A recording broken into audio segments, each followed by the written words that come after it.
you know, fun.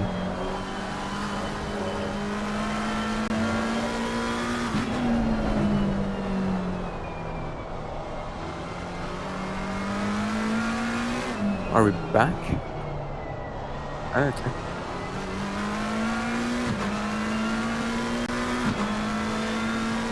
You are seeing sound. Ah. We're back. Good morning. We're back. Back again.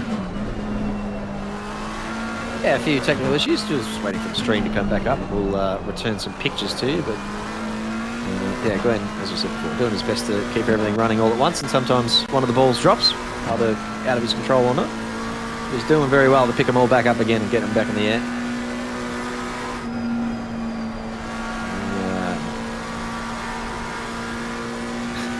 Well.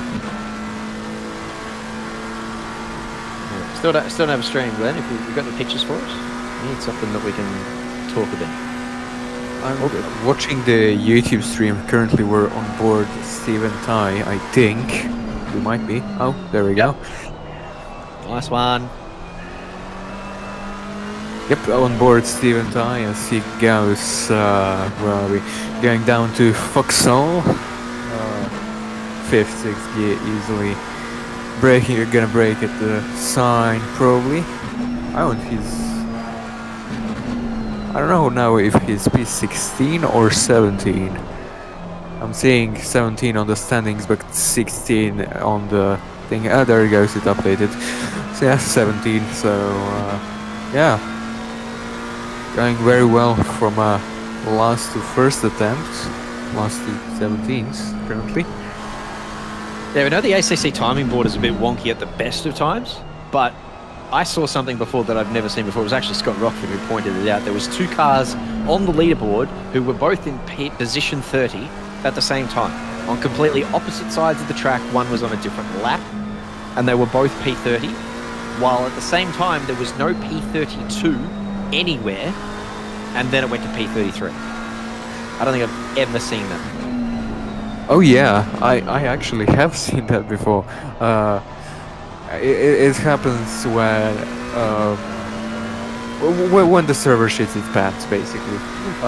It's not really what should happen, obviously, but it's pretty funny when it does happen because it creates a lot of confusion. We were like, are we P33, 34, 32? We didn't know. So, oh, and I see we have just crashed. Oh, and we're back in the pits. That's going well for us. F in chat. What?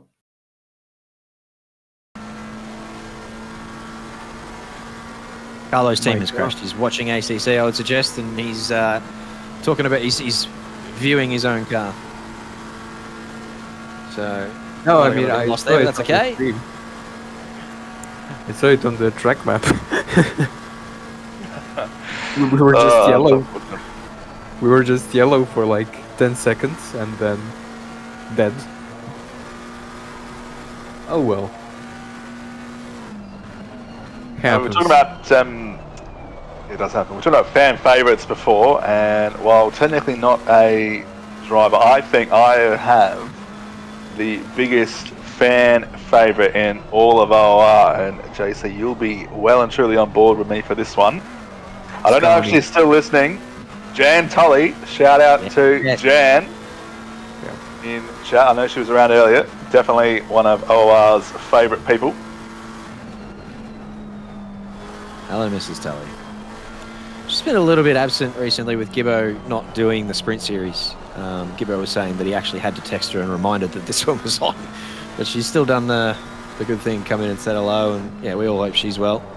So who else I miss and hope as well as Malik, and I don't know much about the story there, but Bendon, well, you might be able to shed some light. But it feels like I haven't spoken or seen from that man in such a long time, and obviously he's the reason we're all here, and what's brought all this together. And back in, as I said, back in 2017. So hopefully we can, you know, we've done an event for Muller recently, and we did an event for Babby when those guys had some troubles, and I'd just love to do one for Mull because, as I said, like none of us would be here and doing all this stuff if it wasn't for him. So, I hope he's well, and I don't know if he's watching today or if he watches these back or if he's going to be back soon. I don't know anything about it, but hopefully sometime in the new year, after Christmas and New Year, and everyone's settled down a little bit and got back into their stride, we can wind up a little event for Mull and see if we can't get him back in chat.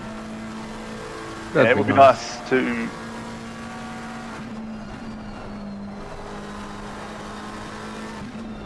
Oh, is it? Be nice to have Mull back on board.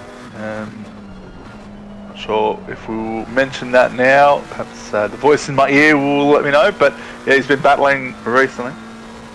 So I'm hearing that just following on from what Jace said, the Bathurst 12-hour will be helping out Mull. He has been in and out of hospital recently. Can't really, probably won't elaborate too much on that. But yeah, rough time at the moment. Hopefully, he's doing well if he is listening today. Mull, we're hoping you get better soon, mate. We're all pulling for you. We do miss you. Yeah, amen. Bring him back. We're all going to have 96 on our livery somewhere. I'm not putting Collingwood anywhere near my livery. I'm just drawing the line there. We get the Farmers Union out. So when's the Bathurst 12 hour? When are we doing that? I missed the date. February the 15th.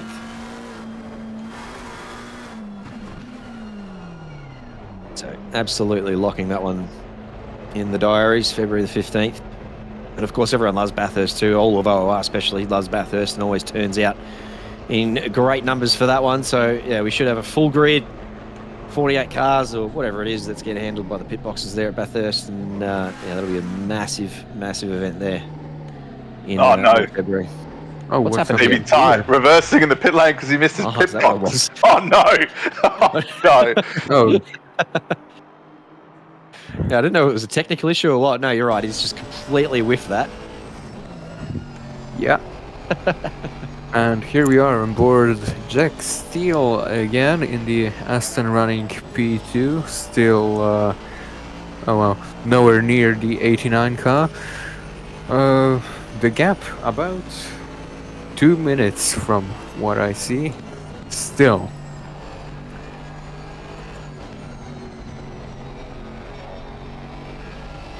Not really much of a fight up the front. It'll be interesting to see how that turns out by the end of the race. Yeah, no, not yet. It's all about being consistent at the moment. We're seeing a lot of these cars. None of them pushing. None of them certainly looking for that ultimate pace, especially at night time when the brake markers have disappeared and everything's just about sort of making it through the night. I'd be very surprised if we saw any on-track battles anywhere along the field, let alone up the top. But all these guys, as we've said before, are very smart, very experienced drivers. They'll just be settling into what they consider to be a fast but safe pace. And these Aston guys look like they've got that well in tune. I think Max Ricker's the other driver in this car, and I don't know how many more they've got. It is just a two-man team, Steele and Max Ricker. These guys put on some very impressive times on the classification server.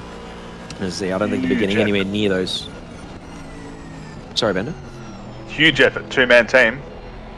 Yeah, I don't know if there's too many of those. McAdam and Smith in P4 are a two-man team. There's actually there's a fair handful of them here. McKenna and Corsia. What happened here? Speaking of McAdam and Smith, that's not a curse. That's not a curse. These guys have been damaged for a while, hopefully. If I just put them in a wall, that's a bit sad. It could also be the spectator bug. So obviously with such a long track here, we were talking to Ben Hignett before about if we were out of rendering distance when this collision happened. No, he's coming into the pits. I think that's recent. So yeah, I didn't know whether that was a spectator bug or not. But yeah, based on that pit stop, that's probably an incident that's occurred. Glenn in the background might be looking for a replay for that one. We're just talking about the two-man teams. This is one of them. McAdam about to pull in and hand over the reins to Smithy, I would suggest. Yep, and just going to the pit lane here. The Bentley has a bit of front end damage. Not sure what's happened there. I guess we'll see soon. And yeah, very unfortunate for the team in P4. Just a few laps ago we were on board with them. They were doing good, and well, they're not doing so good right now.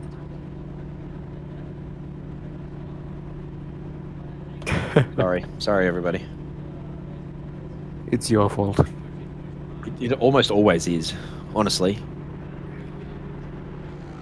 And that's fair. Yeah, I'll cop that. We'll talk about two-man teams. Let's go curse some more. P6.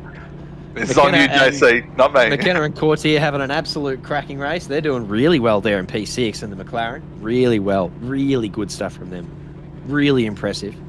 No, couldn't get them. Who else? Henderson and Herbert. That's a very strong team there in the Bentley. They'd be absolutely ropeable, those boys. The Bentley and the Nissan both were whacked with an extra 20-some kilos just before classification for this race. And I was watching Hendo go about his business on practice servers everywhere, all across the country, and he was doing 804s and 806. He was absolutely flying in that Bentley. And then, yeah, as I said, just got whacked with an extra bunch of weight. And here's your replay of what's happened to McAdam. We were talking about him in his Bentley as they crawled in the pit lane. Talk us through this one, Carlo. yep, so we're going up, approaching the carousel here in the braking zone on the grass, and absolutely pinned it into the wall there, completely on his own. And that is why you do not touch grass. That's it. That is the nighttime coming in there. Is just that extra lack of vision, and he's just dipped, as you said, dipped the wheels in the grass pretty inadvertently, really, and has thrown him straight in the wall. Yep. Not much else to say there. I thought there was maybe an incident with lap traffic when I saw the Porsche in front of wherever it was, but no, just a little bit of a lapse in concentration, and that's all it takes to get it into a wall here at Nordschleife. Very old school feel to it, which I don't mind. And the track, the Nordschleife part of it is very narrow.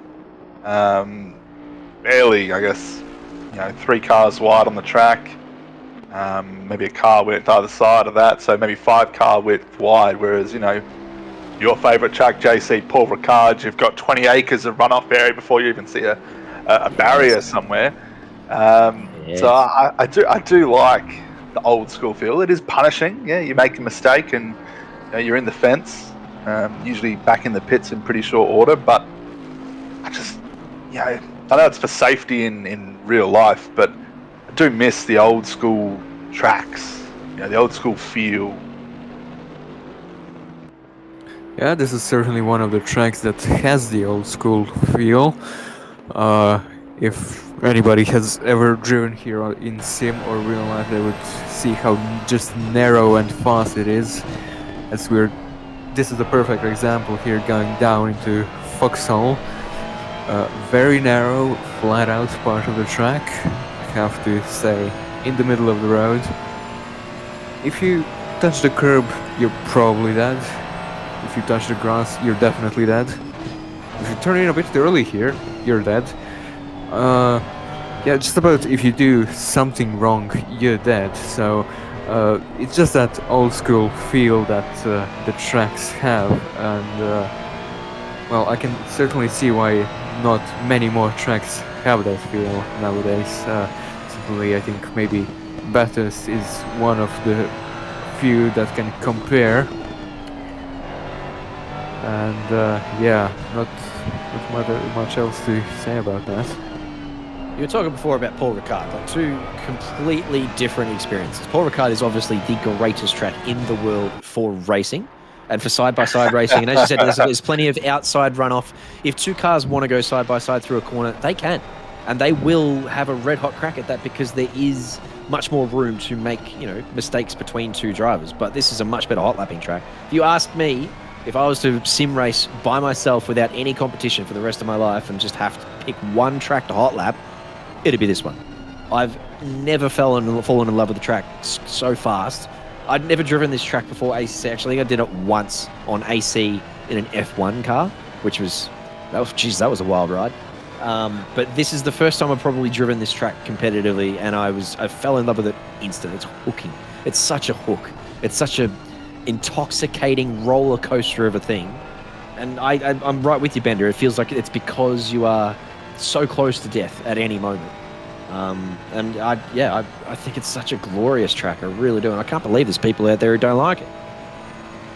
I agree with you with the part about Nordschleife, but the interesting part that you said it was Paul Ricard allows more mistakes, more room for error, of course, and more side-by-side racing with more error. So what you are basically saying is, if you know how to drive, you're driving Nordschleife. If you don't know what you're doing, you're driving Paul Ricard. Not what I'm saying. You would like that. Oh, I love this. No, terrible call. Poor call. Weird call from you. Amazing. It's a bit call. like it's like Silverstone, right? Silverstone's about the same, and Silverstone's a bit more old school and probably more up everyone else's alley.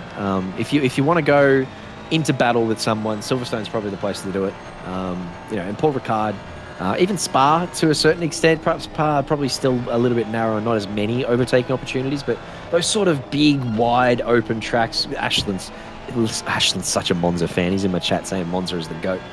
Look, Monza's got plenty of overtaking opportunities too. It's just 7 corners. I just don't really get the appeal of that.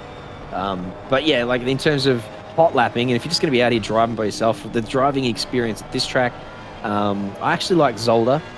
I do like Zandvoort for the same reason. And this track in Bathurst, like they are single line racetracks where overtaking is at a premium, but you're more in a battle with yourself and hooking up good lap times over and over again. It's a battle with yourself. And I think they're 2 different types of racing, and it's hard to compare. It's like comparing LeBron James and Michael Jordan, right? Like you can't really. They're 2 different times and 2 different eras and 2 different sets of opponents and 2 different games of basketball, really. Like it's unfair to compare them. And I think that's the same with, comparing Nordschleife and Paul Ricard. It's 2 different racing experiences. One's against yourself, one's against an opponent. Right. So who are you picking? The GOAT or LeBron James? So I know who you're picking. I refuse to delve into that. I'm not picking. Actually, it's probably unfair for me to pick because I never saw Michael Jordan play. I saw him in Space Jam, and then I went back and watched some highlights and stuff. But I'm too young to have seen like all of Jordan in his prime and that. So yeah, it'd be unfair of me to try and judge that. But from what I've seen of LeBron and his longevity is, I think, surely better than Jordan's. I saw Jordan come back and play for Washington and was a bit of a shell of himself, wasn't he? So in terms of longevity, you've surely got to give it to LeBron. Yeah, it would depend. These GOAT discussions, I think they exist purely for ESPN, Fox Sport, all those American TV networks have endless debate TV shows so they can employ people and put out content and all have jobs and things like that. It depends what category you want to, or how you want to value things and look at certain things. I mean, I'm sure a lot of people out there that would say Steph Curry is a better player than LeBron. How do you want to value that? Yeah, and in terms of scoring, you'd be absolutely right. Wow. Anyway, ladies and gentlemen, we have come to a conclusion. The best track in ACC is very obviously, unanimously, Snetterton. Something we can all agree on. I'm sure everybody that is watching and hearing this agrees with me. It is an absolutely amazing racetrack, of which I only know the first corner, and I know there is a corner called the Bumhole. What a corner name! Was it inspired by the Greeks, JC? Amazing. I think I got an answer to that before too, though. I don't know if you've messaged your Greek friends, but it is simply just something about the pigmentation and it's an ultra sensitive spot for releasing endorphins inspired by vitamin D or some crap. I don't know, chemicals and hormones and stuff. And yeah, so I don't know what they figured out that we haven't, but I'm going to try it next time. There you Oh, go. God. Got to get the Don't wanna wax be- out and get rid of all the hair that's up there blocking the sunlight first. Don't want to be on the beach next to you. Not doing it at the beach, Carlo. No, Where I'm doing else that. are you gonna do it? I'll lay on my trampoline in the backyard. Fair. Sun's up, Fair. buns up.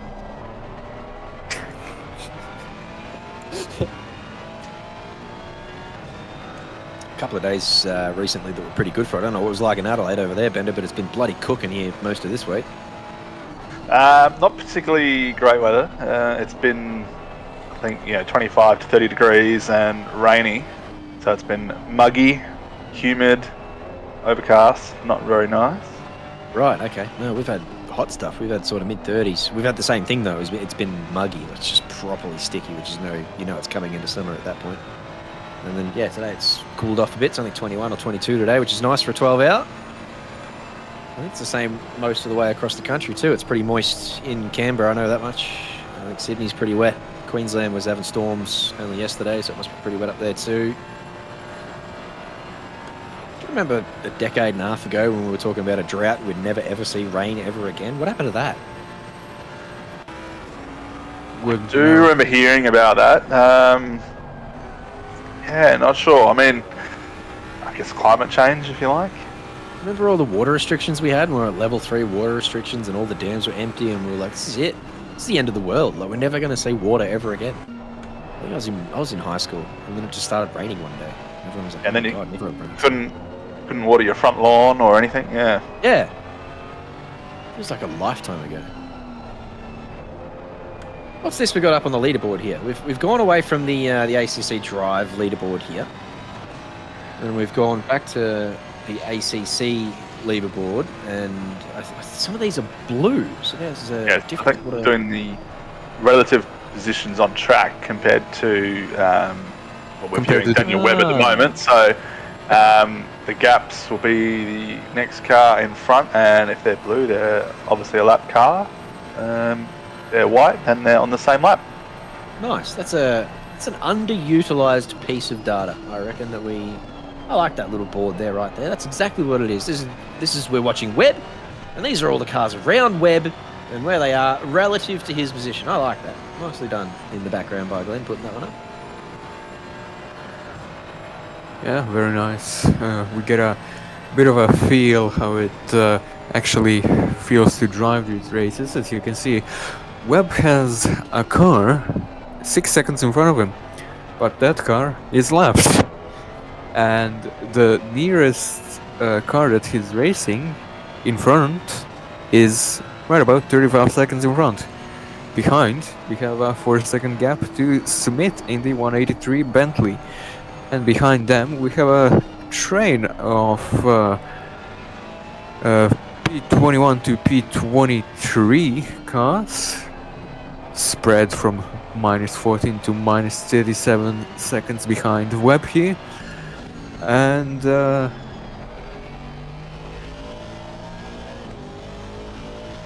oh yeah, so this is Ryan Tame and Richard Wells fighting for 21st here on track. Of course, I think the beneficiary of this battle is Gibbons in the Nissan. If something goes wrong, well, he's gaining 21st. But we're hoping, of course, we have a clean and fair battle here for these two cars, and of course, an amateur class against the Silva. It's kind of interesting.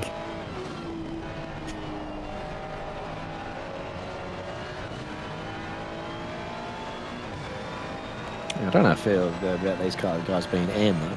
Goodness gracious, their pace has been ridiculous all day long. Actually, no, these guys are with... Yeah, no, actually, that's fair enough. They're carrying Cheng and Kazem, who, all credit to them, they're having a good old crack at it. But, yeah, Lim and Wells are the two pro-class drivers in this car and have absolutely bullied the classification tables, really setting some strong times in this Ferrari.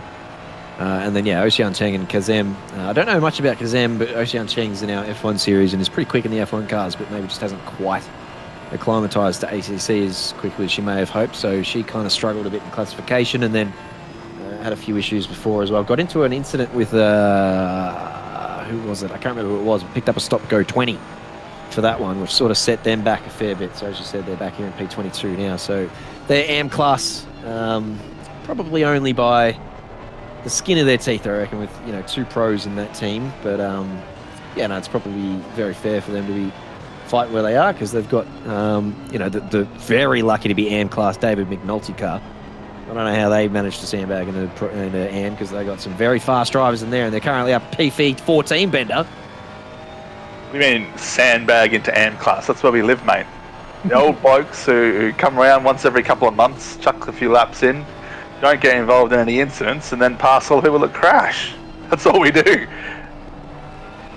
Hail as old as time, you guys, and your enduro strategy. That's exactly what they do. Carlo, I don't know if you know much about these last name boys, but they just turn up on time, drive safely, and usually come home well ensconced in the top 20, as they are right now. Yeah, I've been seeing them for a better part of the last year and a half. Probably more, actually, that I've been commentating these races. Yeah, exactly true. Never really stood out to me, but they managed to do well every time. And yeah, here Wells is going through ice cover here towards the jump following Tame. Not much happening, and it is currently midnight in game time. Very interesting. And Wells has a bit of a run, but oh, that's a curb. And the run is no more. Another curb.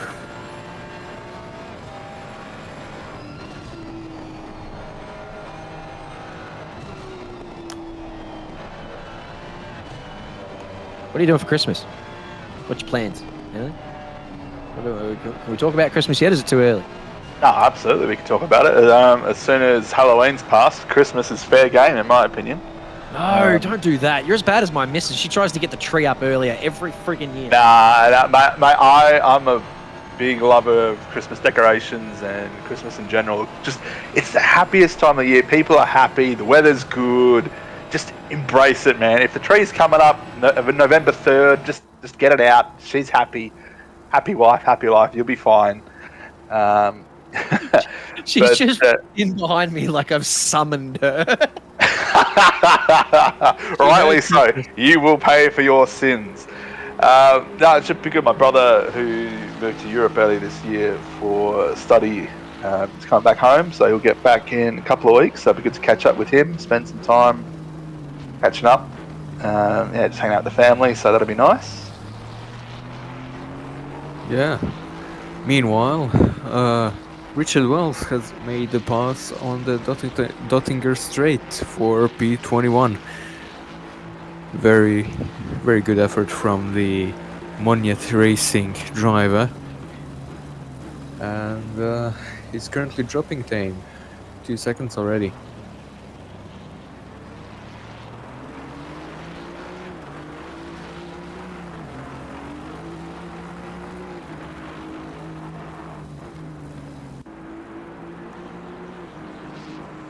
Got Christmas carols playing in my ear at the moment. I'm trying to get in the mood, Bender. I'm trying my best, but it's just not doing it for me. I've had them on. I've had them go on the whole stream. It's kind of like just background music, because yeah, it's absolutely barreling down here, so they haven't been able to put the lights out. But we've got the tree up now, and there's decorations up all around the house, and they're all getting in the spirit. So I'm trying my best. But it sounds like a lullaby. It's just putting me to snooze. But I'm trying. I'm with you, Bender. I'm all for the weather, and I'm all for my lovely girls being happy for no other reason than they are. So yeah, if they want to sing and dance and carry on, then that's good. I'm all for it.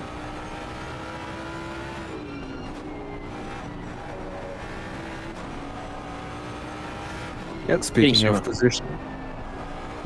of position, here we have Robert Wenzel from David McNulty's stream.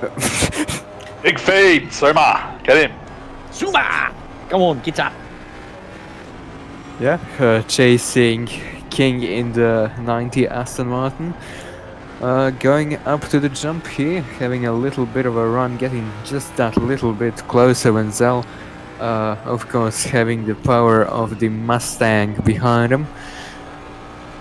Likely just waiting to get on the Dottinger, so he can just make the pass easily. What's the all. Dottinger? That's the straight, isn't it? Yeah, Right. that's Okay. Thank you. that's a big straight. It's straight. Thank you. I'm still learning the names of all the corners. I think I've got a couple Top of them down right. pat. Top right. So the Dottinger is the straight. see? Yeah, this is the Kleines carousel, you see. And then just about here, when you get here, this is the Galgenkopf. I do not know German, thank you. Oh, you're reading it from the... Yeah, no, I haven't got my glasses on. I can't read it. I'm just trying to keep up Yeah, with whatever. and here is Muller knows the them all. Dottinger. Right, is he in the slipstream? Get up, swimmer. I think he's too far Nah, away. that's too far away. That's Little bit over far a back. second. Yeah. People in chat just commenting on Christmas saying 1 day within December, or within 1 day of December starting is acceptable to start talking about Christmas. Other people saying, here and there. JC, you remember this? I can't remember who it was. Someone in one of the, I guess, general chats on Discord server a couple of years ago, before it was revamped, said they packed up their Christmas tree at 3:45 p.m. on Christmas Day. I couldn't believe it. I thought that was offensive. That is a little offensive, even for me. Like, that's not in the spirit, is it? No, it's not. I Usually can't remember who way, it was. Yeah, but Usually the way I do it with the tree is get it up 2 days before Christmas, take it off 2 days after Christmas. quick turnaround. Yep. Yeah. I'm all for putting it up for most of December. Like if you want to put it up first day of December and then sort of take it down, maybe a couple of days after Boxing Day, probably 3 or 4 days before New Year's Eve, because you really want to separate New Year's Eve and Christmas. But I'm all for putting it up like December 1st. But yeah, this year December 1st kind of falls on a poor day for us, so I said to the missus you can do it a little bit early. But yeah, taking it down 3:45 Christmas Day, that's just weird areas. I don't know. That sounds like someone who's trying to upset people for me. Oh yeah. Why would you do that? I mean, some people wake up at 3:45. yeah, exactly. Well, I'm going to sleep at 3:45 after eating all the food at lunchtime. I can tell you about that. I don't know. I don't understand that, but I just remember someone posted that in a general chat. It was like, just wishing people happy Christmas, whatever, blah blah blah. And then, someone said I'm taking my tree down, and it was like, what? Can't remember who it was. Oh well. Some people do very, very quick turnarounds, I guess. Also, I like how turn 13 of the Nordschleife 24 layout is just called T13. Isn't that interesting? Have we gone past it yet? Yeah. Oh no, yeah. we have. We just missed it. Okay, I was gonna. Yeah. Have a little bit. Right. Yeah. So it's turn 13 is Oh. literally just called turn 13. Yeah. 13. Thanks, Hutto. No problem. That is John Gormley not having fun. That's a broken Mustang, and that is them in the pits.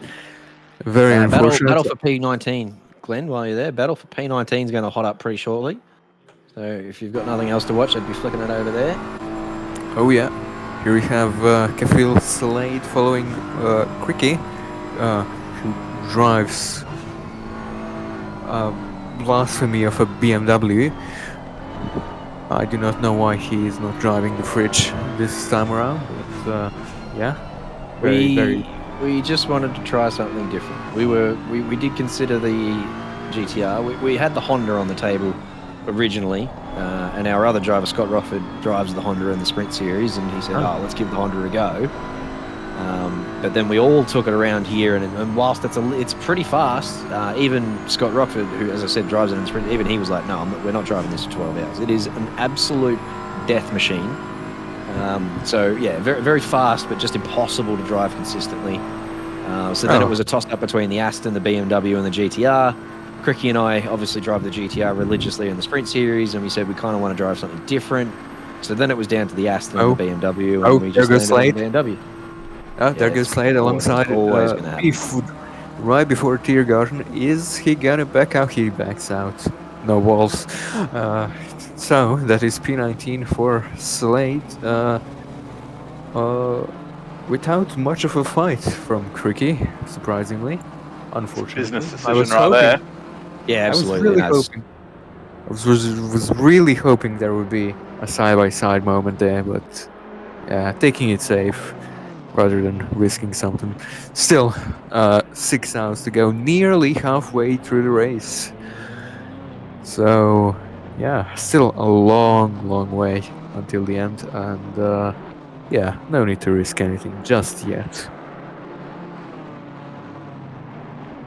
I will, thank you.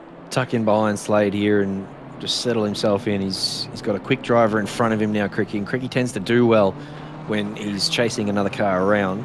Kafil, not an alien by any stretch, but certainly up there in the pro class. He's very quick, and he's already out to a 2-second gap. So, as I said, I just want to see Cricky hopefully tuck in behind the brake lights of this BMW and see if he can stay with him here for a bit.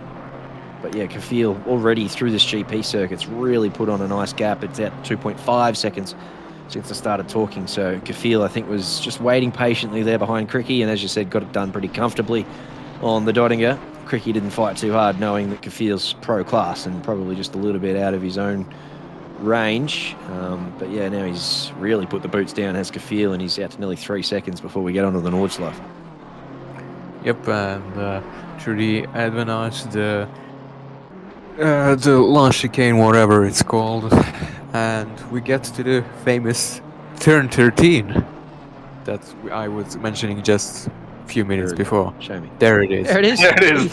There it is. I don't know if that's actually turn 13 though, because Hobbsy said earlier in commentary when I was with him, the numbers that this is showing only go up to 50 something, and there's over 100 turns on the track. So I don't know how accurate it is, but it depends. It depends what you consider a turn, really. Right. Like this entire section we can call the Hutzenbach, but you know. Yeah. Yes, exactly, Glenn. So this entire section can be called the Hutzenbach. This next one is going to be the Flugplatz. And then the one after that is, God knows, Schwedenkreuz probably. It's kind of corner numbers while you're on the GP circuit because they're more defined, and then when you get into the Nordschleife, it sort of turns into sections as opposed to corner numbers. Yeah, exactly. I don't mind that. Not every corner has a name, and yeah, that's the Schwedenkreuz, and going down to Arnberg into the Foxhole, and then it's gonna be going up to the Ardenau Forest. What is the Foxhole? What's the Fox? This downhill SE? This compression. The compression. Right. I always thought the Foxhole was the uphill fast left-hander, but then someone was like, well, you're going uphill. Why would that be a hole, you dickhead? And I was like, oh, yeah, that makes sense. This is Ardenau Forest here. And then it goes down to the Rebel Tree and Metzgesfeld 1 and 2, which are the two left-handers. Too hard. Bloody hell. There's nerds out there who know every friggin' name, like Sean Muller. Bloody hell, what are you doing with your life? He knows everything about this track, knows it backwards. I don't get it. Yep. Yeah, this is going to Metzgesfeld 2, down to God knows which corner, and then it's going to be the famous miss-hit-miss, or miss-hit-crash, or whatever you want to call it, or miss-miss-miss. There are many different ways of interpreting that corner.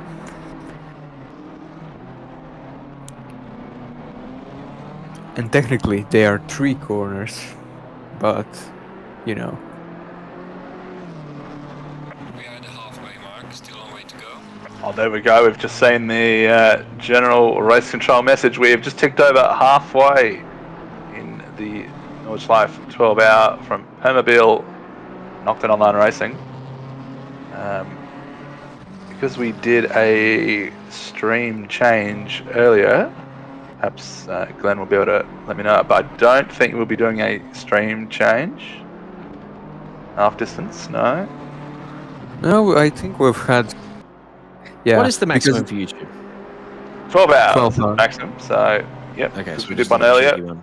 Yep. Yeah, we did a cheeky one earlier. We will not be doing a stream change, so you don't have to go That's- anywhere, everyone. You just Nice. stay on YouTube, and you're all set. Yep, exactly, unless we have another stream crash, which hopefully We don't talk about that. No Hopefully stream crashes nothing. here. Oh, that's a huge moment for Cricky there. It's actually a really Holy- good catch from Cricky. That is Holy God. that is some GTR skill coming into play there. That is transferable skill, is what's happened there. He knows how to catch the GTR very comfortably, but he's dumped the clutch there and thrown it down a gear, and has managed to catch that. That could have been much worse. And I'm telling you, if that was in the Honda, we would have probably flipped over the fence. That's how bad the bloody Honda is, but he's managed to catch that and keep it going straight. He's done very bloody well there, has Cricky, as he lets McKenna through on the right-hand side as the blue flag. Yeah, very, very well done by Mike Crick there. Huge moment going out of, let's see, what was that? Metcalfe? Not sure. Well, you've got some introductions to do, guys. You've got, I think, Cam Thistlethwaite and George Cook are about to pop in. I don't know whether they're around, but we'll introduce them shortly. I don't know how many of you guys are hanging around and who's staying and whatnot, but I've got to go get back in the car shortly. So I'm going to go ahead and do that. I have enjoyed my time here with you, Bender, and with you, Carlo. And I think I'm back on for one more at about 5:50. Oh, we're dead. Might be a little bit later than 5:15, though. Oh, safety car. No way. Safety car. No way. Is that... No, it's Oh. not. It's just race control being a funny bugger. Gee, that would have been interesting. Goodness, Carlo would have got his wish. We would have Oh, had yeah. a nighttime safety car. Goodness, oh, God, I was packing me something. Oh, and I'm yeah. about to get back in the car. It would have been me. All right, anyway, That's that's a what I'm lot, going to go JC. do. Jay, so I'm here gonna before you go- go, mate. I've got one more for you. I'm Oh, done yes. on commentary. In Okay. the 16th century, the Venetian government employed professional cipher secretaries because all their official government documents were communicated in code. Wow. They cipher secretaries. Yep. So what was Great. their... I've what just was their forgotten role? some So- relative's birthday because you've given me that knowledge. Thanks a lot, Bender. No worries, Cam. Just looking out for you, mate. Got the So ways to this, yeah. the reasoning behind that was they were worried about spies. So they had all official communications between the government communicated in code. So that's why they had cipher communicators. So in case anyone was bribed or documents were leaked or exposed, stolen, they would be undecipherable, or you can't interpret them. What they meant. yeah. There you go. Nice one. And that's only in, well, I say Venetian, which would Yep. be not Venezuela. What am I thinking of? Venice. Venice. Thank you. So only in Venice, which is obviously a tiny little place. Yes, that's correct. There you go. What a Very, Jesus, very I've missed Bender facts. I've missed You've Bender learnt- facts. You learned a couple of things today, mate. Thank you, mate. Thank you very much for that. All right, I'm going to go. I don't know if Bender's coming hanging around, but I'll see you on track probably, mate. I'm leaving as well. See you guys on track. Alright. All the best. Catch you next time. Yeah, Bender. Ciao, ciao.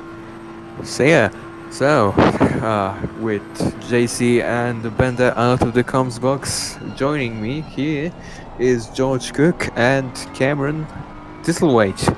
Hopefully I said that correctly. And good day, gentlemen. How you doing? We have the British G'day, national g'day. anthem played, please. Yeah, we need it. Yeah, we need it. The Brits have entered the territory. A British Hello, hello. Empire here again. That's right. Wave your rights goodbye, ladies and gentlemen, because we are here to take over. Carlo, nice to be in the comments box with you, and likewise, Cameron. Yeah, it's been an interesting race back in the comebacks for me and for my second stint, but unfortunately commiserations for you, George, with your car retiring, your teammate, I believe, having a PC death, Hayden. Yeah, it was that was frustrating because we were in a really good position. Unfortunately, he was the lead car too, so yeah, with his PC out of the question, yeah, there really is no way to get back on the server properly, and I was kind of stuck. So Yeah, I wasn't happy You would about have that. done We were 8 hours by yourself if that was the case and as that, well. and I mean, I could have done that actually. I should have done that. Yeah. No, then I wouldn't be able to join you in the comms box here for the British hour. I think even if you love it that much, that's a bit too much. Yeah, that's exactly it. Yeah, but no, CPU basically overheated and died. Room was already at 35 degrees Celsius, didn't have the cooling he needed, and yeah, his PC blue screen, so just lost everything all in one. But there you go. Got to make sure you keep the PCs cool while you're at the Nordschleife. Very important. Yeah, that sounds very similar to what happened to my teammate via the Rosier. Yeah, his GPU decided to kill itself, and he can't drive anymore because he cannot just run the game on his CPU, unfortunately. Unless he wants to have 2 FPS with integrated graphics, but you know, that will be fun. As long as he's done some gaming from the 1990s, 2 FPS is okay. Oh no, he's 16. Oh no, he's got no idea then. Yeah, he's got no idea. He's got none of the skills required to game at that FPS. Yeah. Yeah, we young ones don't know what you had to go through back in the That's ancient right, days. You'll never know. It'll become like a Fear Factor show at some point. And now, the next part of this, you will be, you have to play a game in 2 FPS. Oh no, no, I can't do it, no, I can't do it. That'd be fantastic. Oh yeah. Yeah, but it has been a very cool race so far. I'm gutted not to be part of it any longer, but that's why I get to jump in the comms box with you lovely chaps and have a chat about it. And yeah, nighttime now, so this is where it gets a little bit more interesting, I think. Yep, just nearing 1 a.m. in game time. On board, Lucas Keys in the Lexus, actually, very commendable. He's currently not really in a battle of any sort, being maybe chased by Wenzel and chasing Skikluna in front. Meanwhile, my internet is having fun, that is for sure. Yes, fortunate. Lucas, obviously a big pilot of the Lexus variety, to say the least. He does enjoy this car, and this is the track where it is still very OP, from what I gather. Not as OP, I think, if it was the DLC was released, because I think it did a sub 8 minute I saw from like certain esports drivers. But the Lexus, for some reason, just goes very well around here. I'm chasing down, obviously, as I said, Daniel Cicluna before, but it's still got about a 40-second gap between him. Granted, Lucas's speed, he'll be going very quick. He'll brush on the wall there, that's not too bad, and we'll see what lap time he does produce. Probably something in 8:12s, I want to say. 8:11 dead. Yeah, it's quick, isn't it? I mean, that thing does over 290 on that dodging straight. Absolutely ridiculously fast. But you can see the amount of counter steering he's doing in the corners. It just looks unpleasant. Yeah. All right. Yeah. So on board, and Lucas T23, and quick. Well, he is. He's a quick dude, and obviously got the talent and the skill to handle the Lexus around here. But I was sort of fiddling with the rear wing on the Ferrari that I was driving, and going, well, I'd rather have better safety in the corners. There's 170 of them at the circuit if you include the Nürburgring GP course. Top speed, dicey in the corners. I'm not so sure. I don't think it equates. But when you've got the talent of Keys, I guess the equation starts to fall the way of the Lexus, doesn't it? Yeah, it's obviously a little bit of a all-round team choice on how much you can get away with. Some drivers can handle it, and then some want a little bit more safety, as long as you balance out the rear wing with the front as well. Because I find there's a few places here where you do need a fair amount of front end, and you don't want to be too lopsided on the aero variation. Where we see here a fight between Connor Hines and I want to say Jordan Steele, but I think the name eludes me at this point in time. Jack Steele, there we go.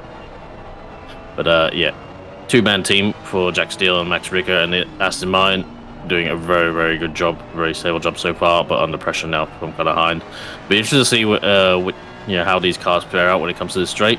We have seen some cars being a little bit more dominant than others, but that it does also seem quite setup dependent. We saw the BMW was struggling a bit in the wake of the Aston Martin, between I believe King and Austin McNeil before early in the Ferrari was very quick in the straights as well. But then again, could be down to setup, and be interested to see how things go. Steele is meant to get a little bit of a gap coming into this up to the second carousel. Go ahead. Well, I was just about to say the Ferrari is a bit of a dilemma, really, because even a low wing setup is running a reasonably high amount of wing. So somehow is able to, retain a little bit of that downforce and aero through the corners, and then it's still got a decent top speed if you're running that lower wing setting. So we should actually see a pretty good slipstream through the last couple of quarters before the dotting the straights. Inside curb and D, doesn't look like he's compromised too much speed out of it. Depends a little bit on what Jack Steele's got in terms of his run right now. Looks to be a pretty solid one at the moment. Now this is the battle for P2. Let's see what the Ferrari can do. You can see the slipstream starting to take effect ever so slightly, but it's a slow crawl. Really a bit of a snail on the back of the Aston Martin. Not sure if he's going to have time to get... He's going to get it, but side by side through here. Here we go. Should have enough overspeed to clear him.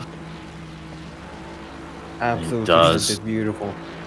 Yeah, it's the bad run coming onto the straight actually did help, because sometimes you don't want to be too close because you catch them at the wrong point. You want to build up enough overspeed, like the Ferrari was able to there, being kind of just the right window of being close enough to get the slipstream, but not taking too far to lose the effect as well.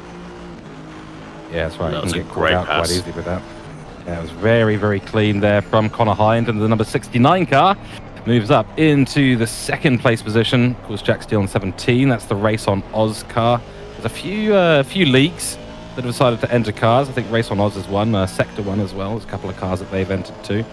Connor Hind, of course, in the number 69. If you're a fan of anime, Connor Hind's car is the car for you. It's got all the anime heroes you could possibly want on the side of that car, and it is a glorious, glorious livery and a glorious pass there from Hind. And yeah, let's see how much time he can put on Jack Steele. I don't know if Jack Steele and the number 17 is actually a little out of position here. They've done 5 pit stops. They're on the lead lap.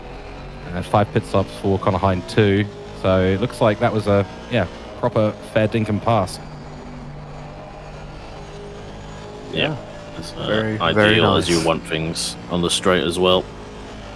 It'd be interesting to see. I imagine Connor. We saw Connor had looked like he had the pace underneath him over Steele and Aston Martin, but still doing a good job in the 17 car.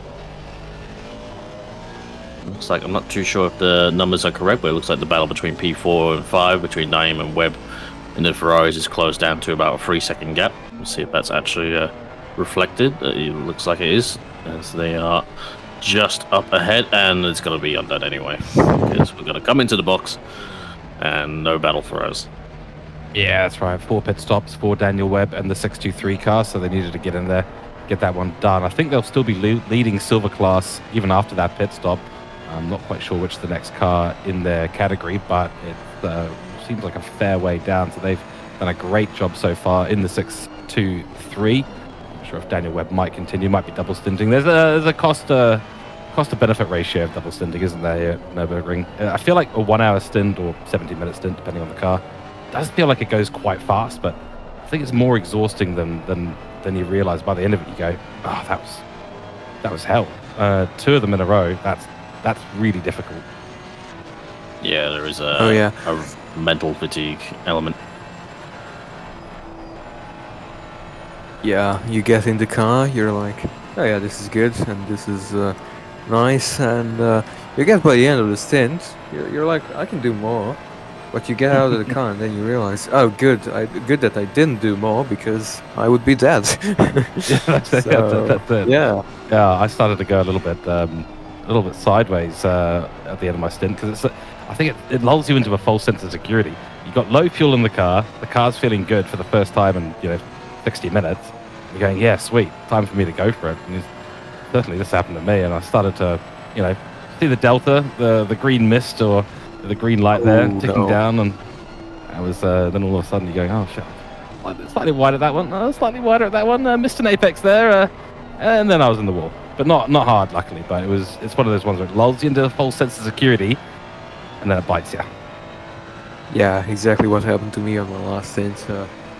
We're just going faster and faster each lap, and I was like, oh yeah, I'm finally gonna get like a 16 there on the board. And then I put it in a wall. Oh well.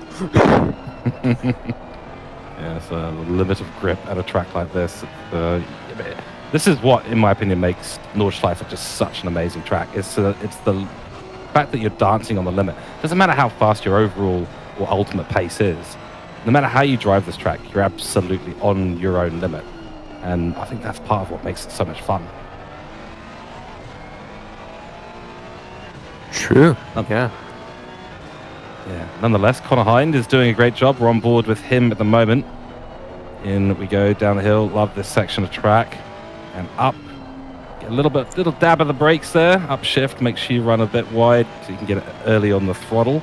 Power yourself up the hill. Really nice section of track, this.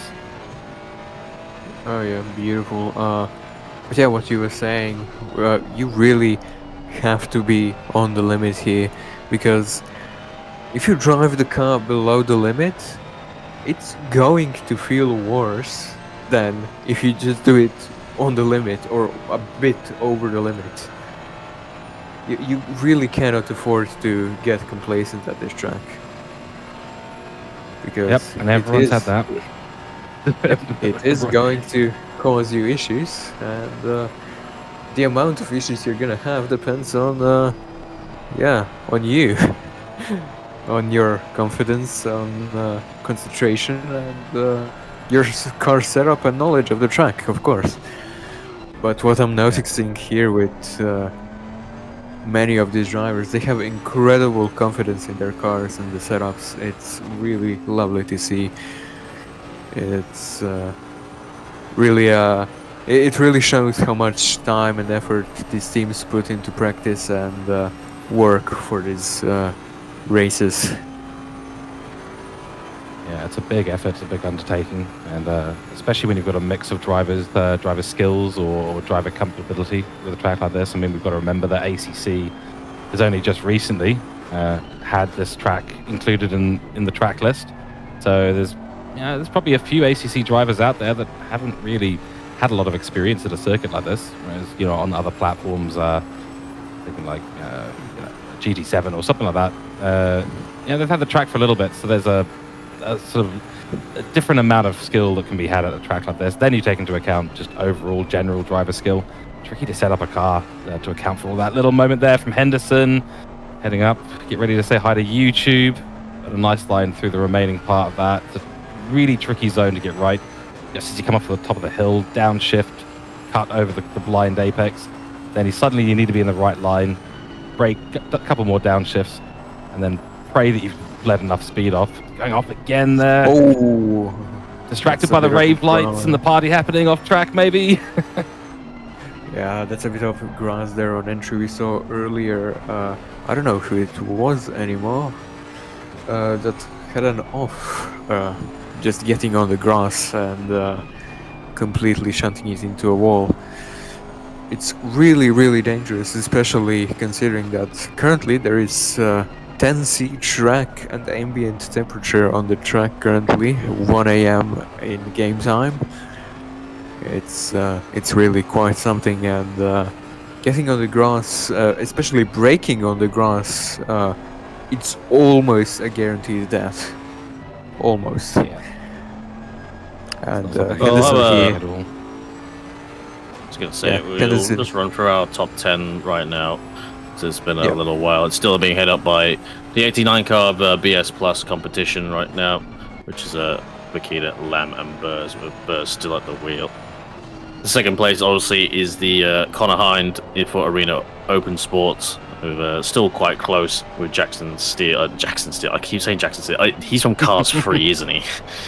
But yes, Steele in the 17 car as well for Race on Oz, I believe. It's nice to see those guys from Race on Oz.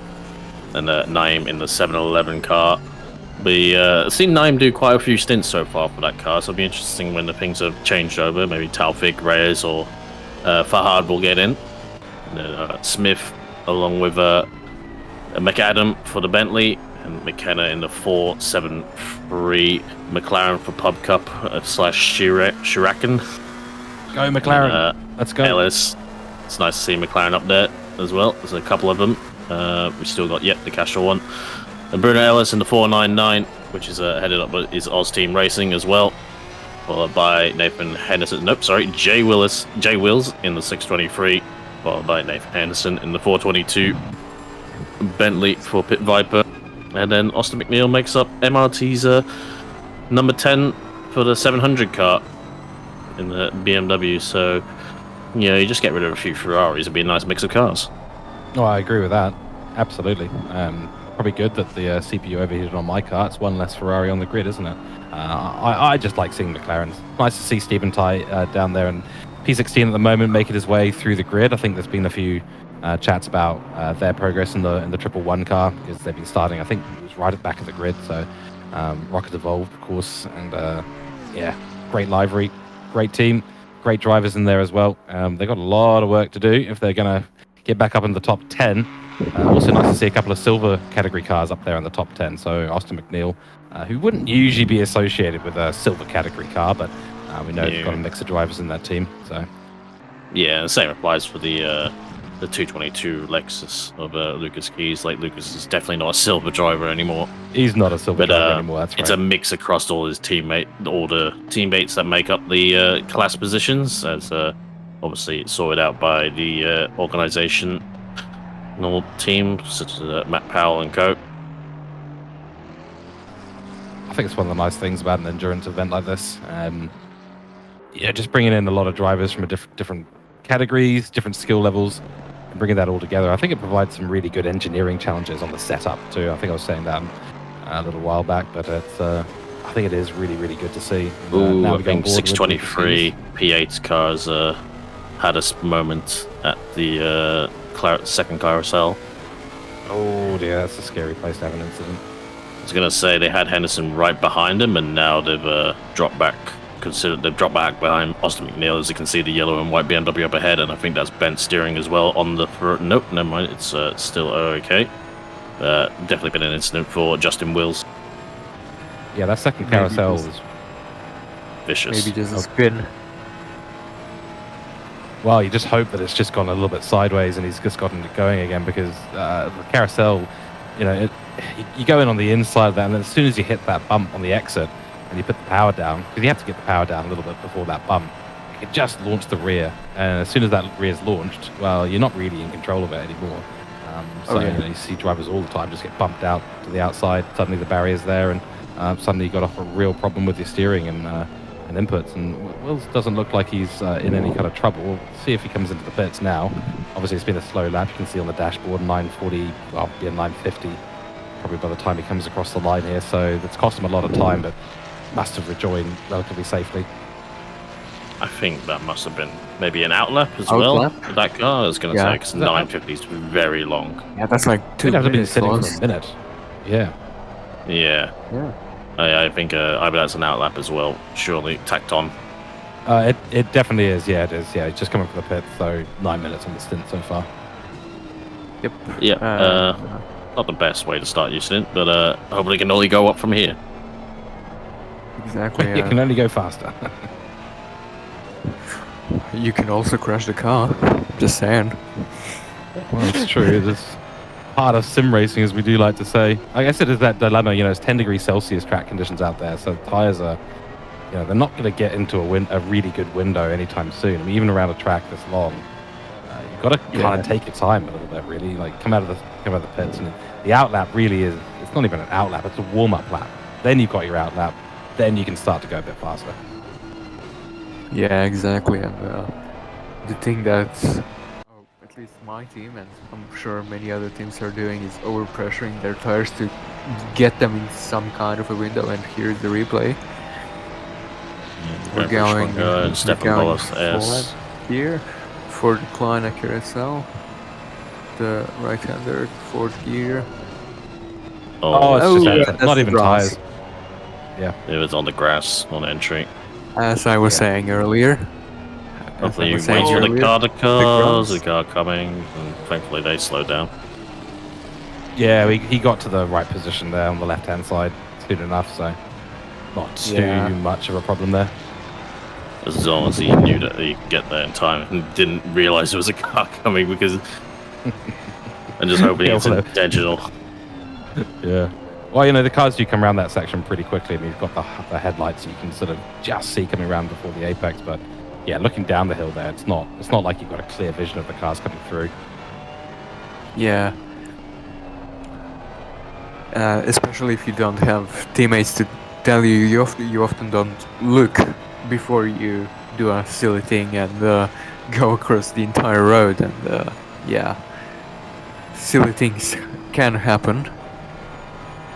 Well, it is the silly hour now because it is 20 past 1 a.m. on the server. We've all been going for over 6 hours now, so you do get up to this point in an endurance series where like exhaustion, just being tired. You'll be looking at the screen. You're not thinking about what you're doing. You're just driving, and you make a mistake and just get back on it without any consideration about what is around you, what is happening, and yeah. As I was saying earlier, you cannot get complacent on this track, otherwise you're dead.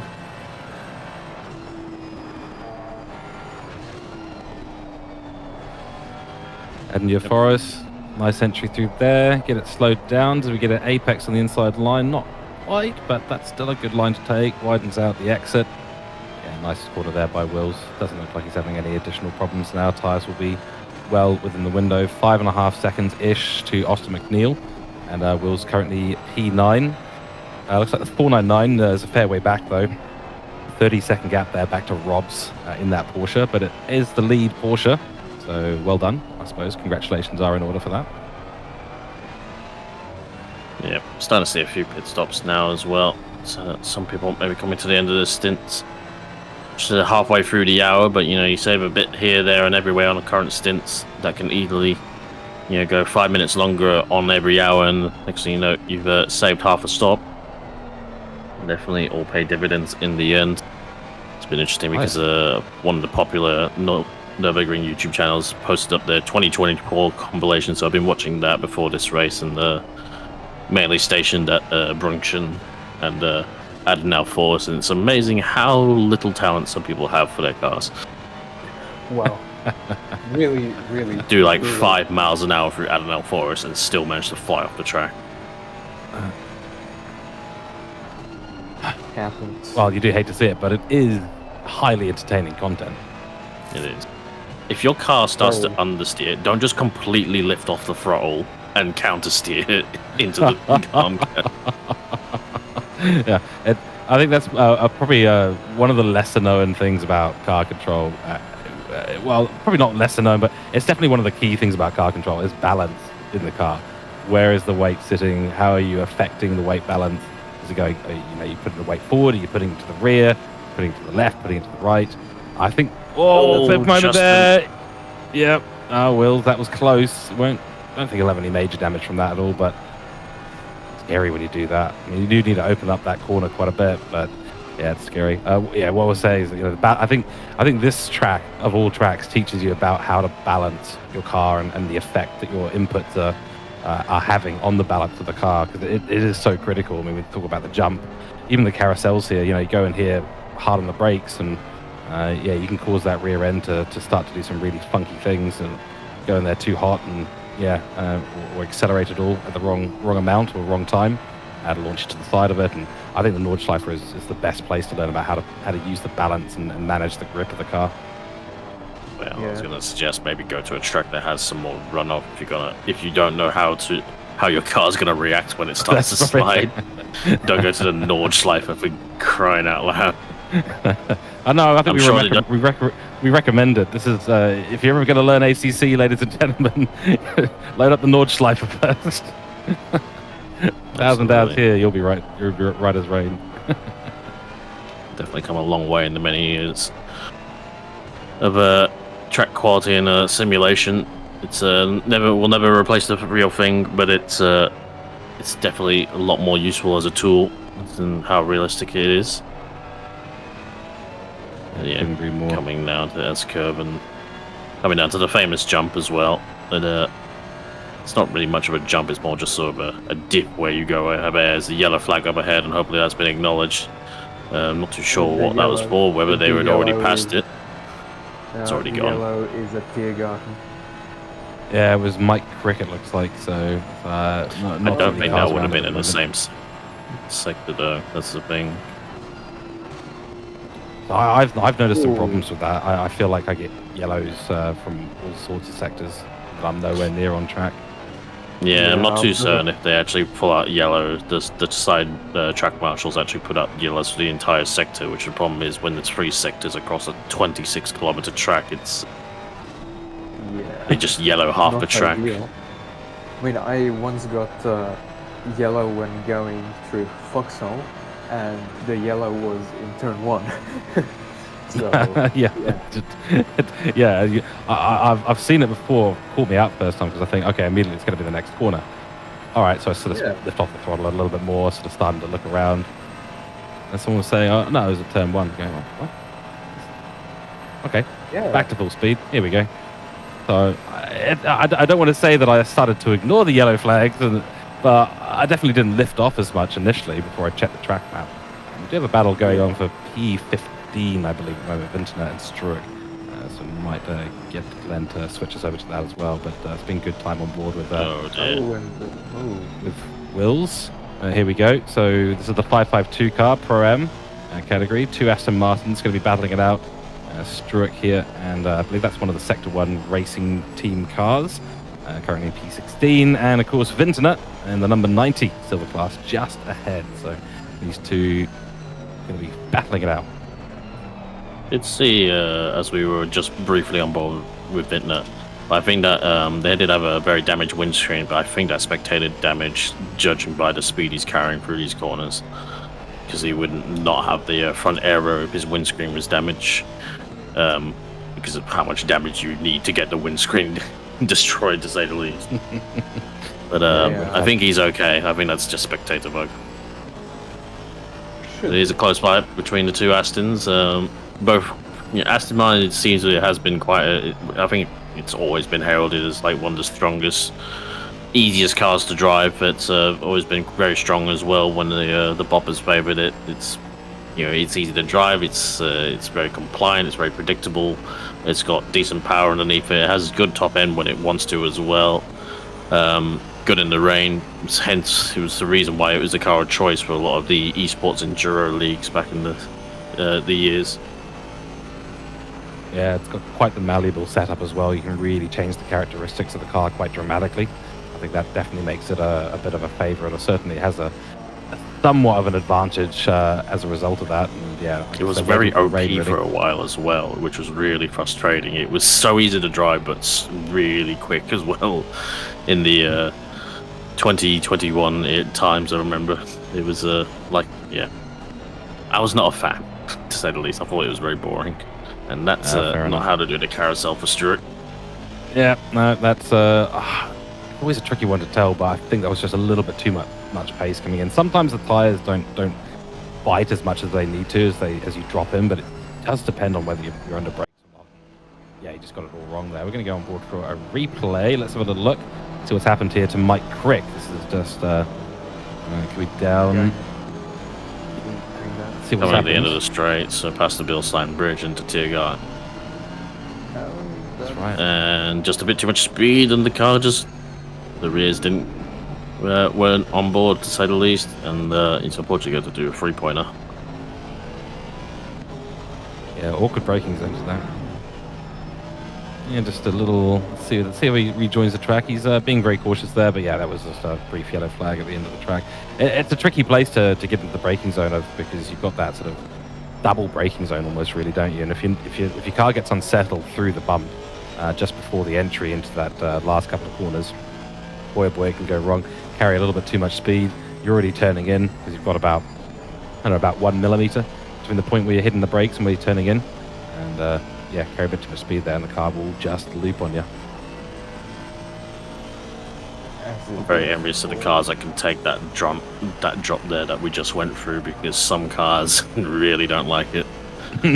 Yes, They will just plow on straight until the fronts come back down onto the ground, which some of them like to stay up in the air quite a bit. The Mercedes and the GTR that I drove when I was here were noticeable for that. McLaren also wants to do. Yeah, I was about to mention the McLaren, and that actually, depending on what you're doing with the Ferrari, it can also suffer from the same thing. But yeah, the McLaren certainly. The McLaren has a habit of just bottoming out at a track like this. Yeah. I haven't had any issues with my Ferrari yet. I've just had skill issues, that's all. Then it was probably a skill issue for me too, to be fair, because I don't drive it regularly. Look, we've seen Bakita even have a moment, and Matthew Lamb, the guys who are leading. So I think everyone can not beat themselves up tonight, to say the least. I think the advantage of the Ferrari here is actually nothing to do with the car's characteristics. I think it's a fuel thing. We were getting 75-minute stints out of the Ferrari, which is just, it just pays dividends at the end of the race, especially if you can just avoid accidents, and regardless of what your pace is. Definitely been seeing a bit of a fuel game from some of the cars, like the Bentleys have been able to, I think, go an extra lap in some instances, running in map 3.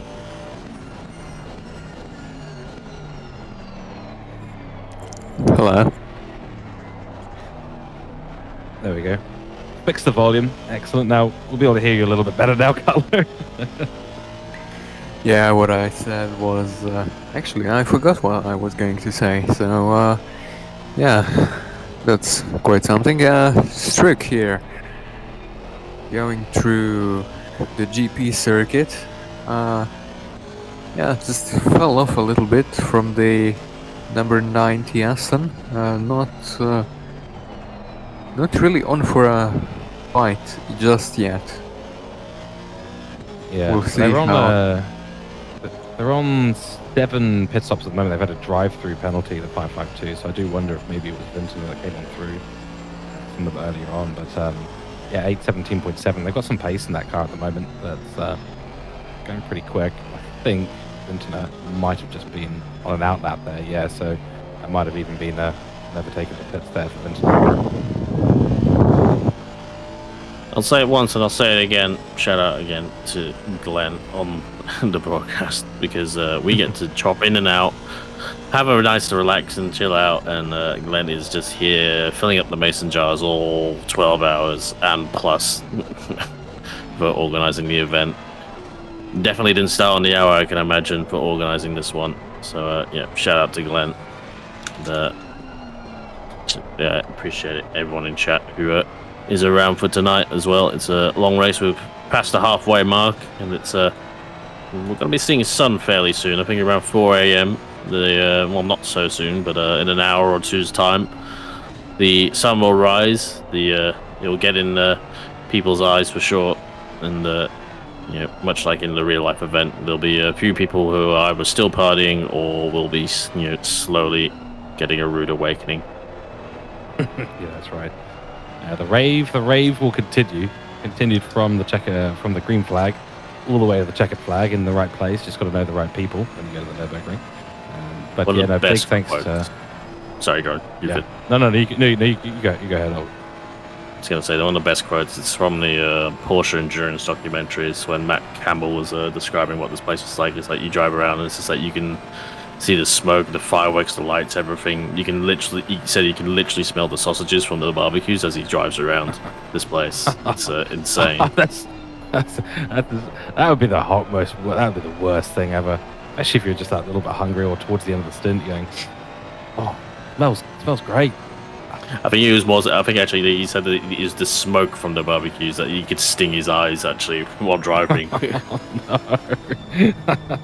just when you need an extra distraction at the Nürburgring, you're going to have stinging eyes from all the barbecues around the circuit. That's still on my bucket list to do. So for anyone who has gone and been there for the Nürburgring 24 hours, Sorry, I'm Glenn, maybe super jealous. Glenn, did you change cameras there, or was that car disconnecting?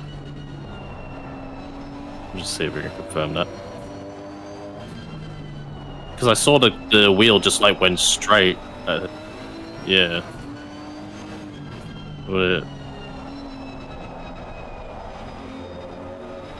Yeah. That looked weird just as we transitioned, because obviously the camera switches if the car disconnects. It just looked very weird at the end. What?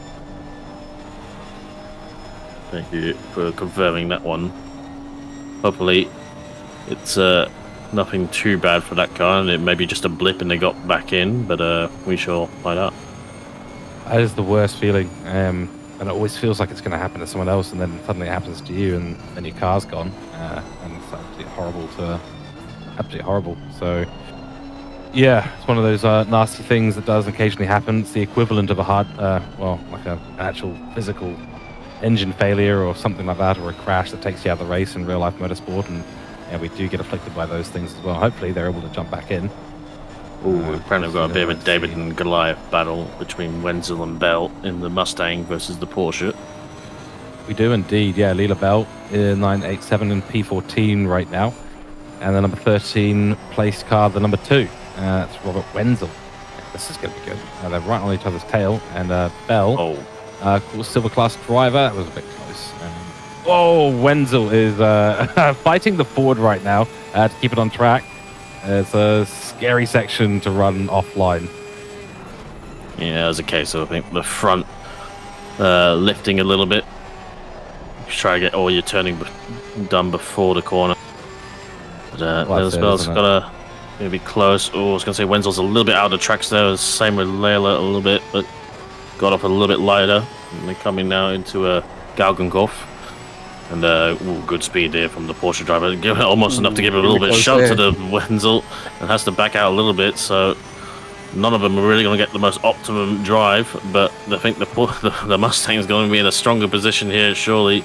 But the Porsche, the engine, the higher RPMs, it does allow for more top end in the engine. But the problem is if there's enough drag being reduced from the slipstream for it to count.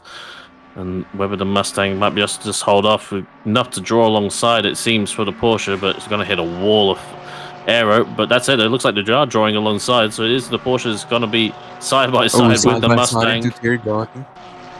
When he gets ahead, I think Wenzel conceded that one rightly and fairly. You've got a decision to make, don't you? At the end of the day, you've got to make the decision. Okay, am I gonna risk going side by side into a braking zone that could launch either car sideways? And actually, that decision was kind of made for Wenzel because he's got to come into the pits. Does so. So yeah, no point, especially if you're coming into the pits. Heads up driving. Yeah. Smart decision there. There's no point risking it really. So endurance racing is that kind of thing, which is risk and reward. But you've got to err on the side of caution because. Lengthy pit stops, whether it's stop goes or drive-throughs and things like that. Yeah, you can always find another place to overtake if you've got the speed. But if you find yourself with 60 seconds of stopping the car or slowing it down or whatever the result is, I just realised that the number 2 car there's got the top pit box. Oh, well done to them. Yep, and thankfully we got the fast refueling hoses, where at the real life N24 they just use a hand pump like you get in the service station for all the cars. Bring your own fuel pump. That's what you need. It actually pays. It's a very viable strategy to go off kilter because it actually does a line starts to form because they all have to go into like where the pumps, and if everyone starts boxing at the same time, we're about 150 cars that the N24 does have, then you're going to lose time, unfortunately. Well, that's part of the strategy there, isn't it? It really, really is. Sean Muller in chat saying Porsche is a ... thing around here. Yeah, well, it is. And of course, we did do the race for you, Muller, over here, all the Porsches at the Nürburgring Nordschleife. It was definitely an interesting to see all the Porsches going for it. I've yet to drive it though, so I don't understand this thing about it. But it seems that most people got a handle on it. Yeah, I think it's kind of vying to one way. The fact that he said less than if it was good, I think he'd be a little bit more on the nose with the praise. I don't think there's much praise there. But there's a few more in here. More popular than any Lamborghini, it seems, either. So no Lambos here. And I don't think we have no Mercs either. So Kovacs Racing Blue for Michael Pickford in the Bentley that I think he is quite fond of.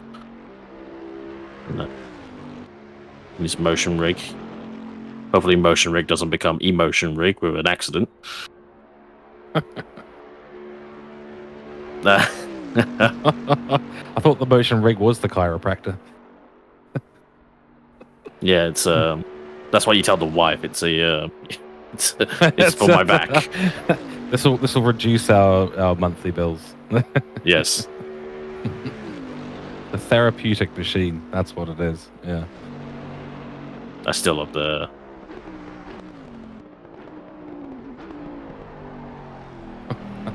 yeah, of I think like I understand going for what is it, but it's the same with VR. It's just like I like my gaming, kind of realistic, but not that realistic. I don't want to be thrown around a room. It's like I had the pleasure of having a company Christmas party last night. Of course, we did something rather childish. Went to an arcade area or arcade. Sounds fun. Yeah, it was good. It was good fun, but there was. Of Did course, you have to drive right? 50 miles to find one these days? Well, yeah. And luckily, they've got the driving rigs there. They've got the Mario Kart, all the good things, right? And of course, me having bragged about sim racing to the entire company for weeks and weeks, I was told, right, get in the rig, show us how good you are. And but this rig was amazing. It was this giant thing. It had all the motion, all that sort of stuff, and it had air. It blows air into your face as well. So it's this 4D.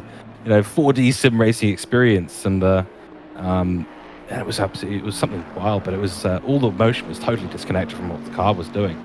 So you accelerate, the thing would kick you forward, and then you'd turn left, it'd kick you right, and it's just the worst experience. I think staying still is conducive to a good sim racing experience, but some people want to be a bit more immersive, and I can understand that 100% in a game like this. I think I don't mind like those butt kicker things, the things that make the rig vibrate a bit. Yeah, I think those are quite fun. I think the other one that I think is pretty good is the I think what's it called, a bump stop on the brake. So it gives you that ABS feedback. I think that's quite a cool idea. I think that would be useful. I'm not familiar with that. Is it kind of like a vibration motor, or is it something?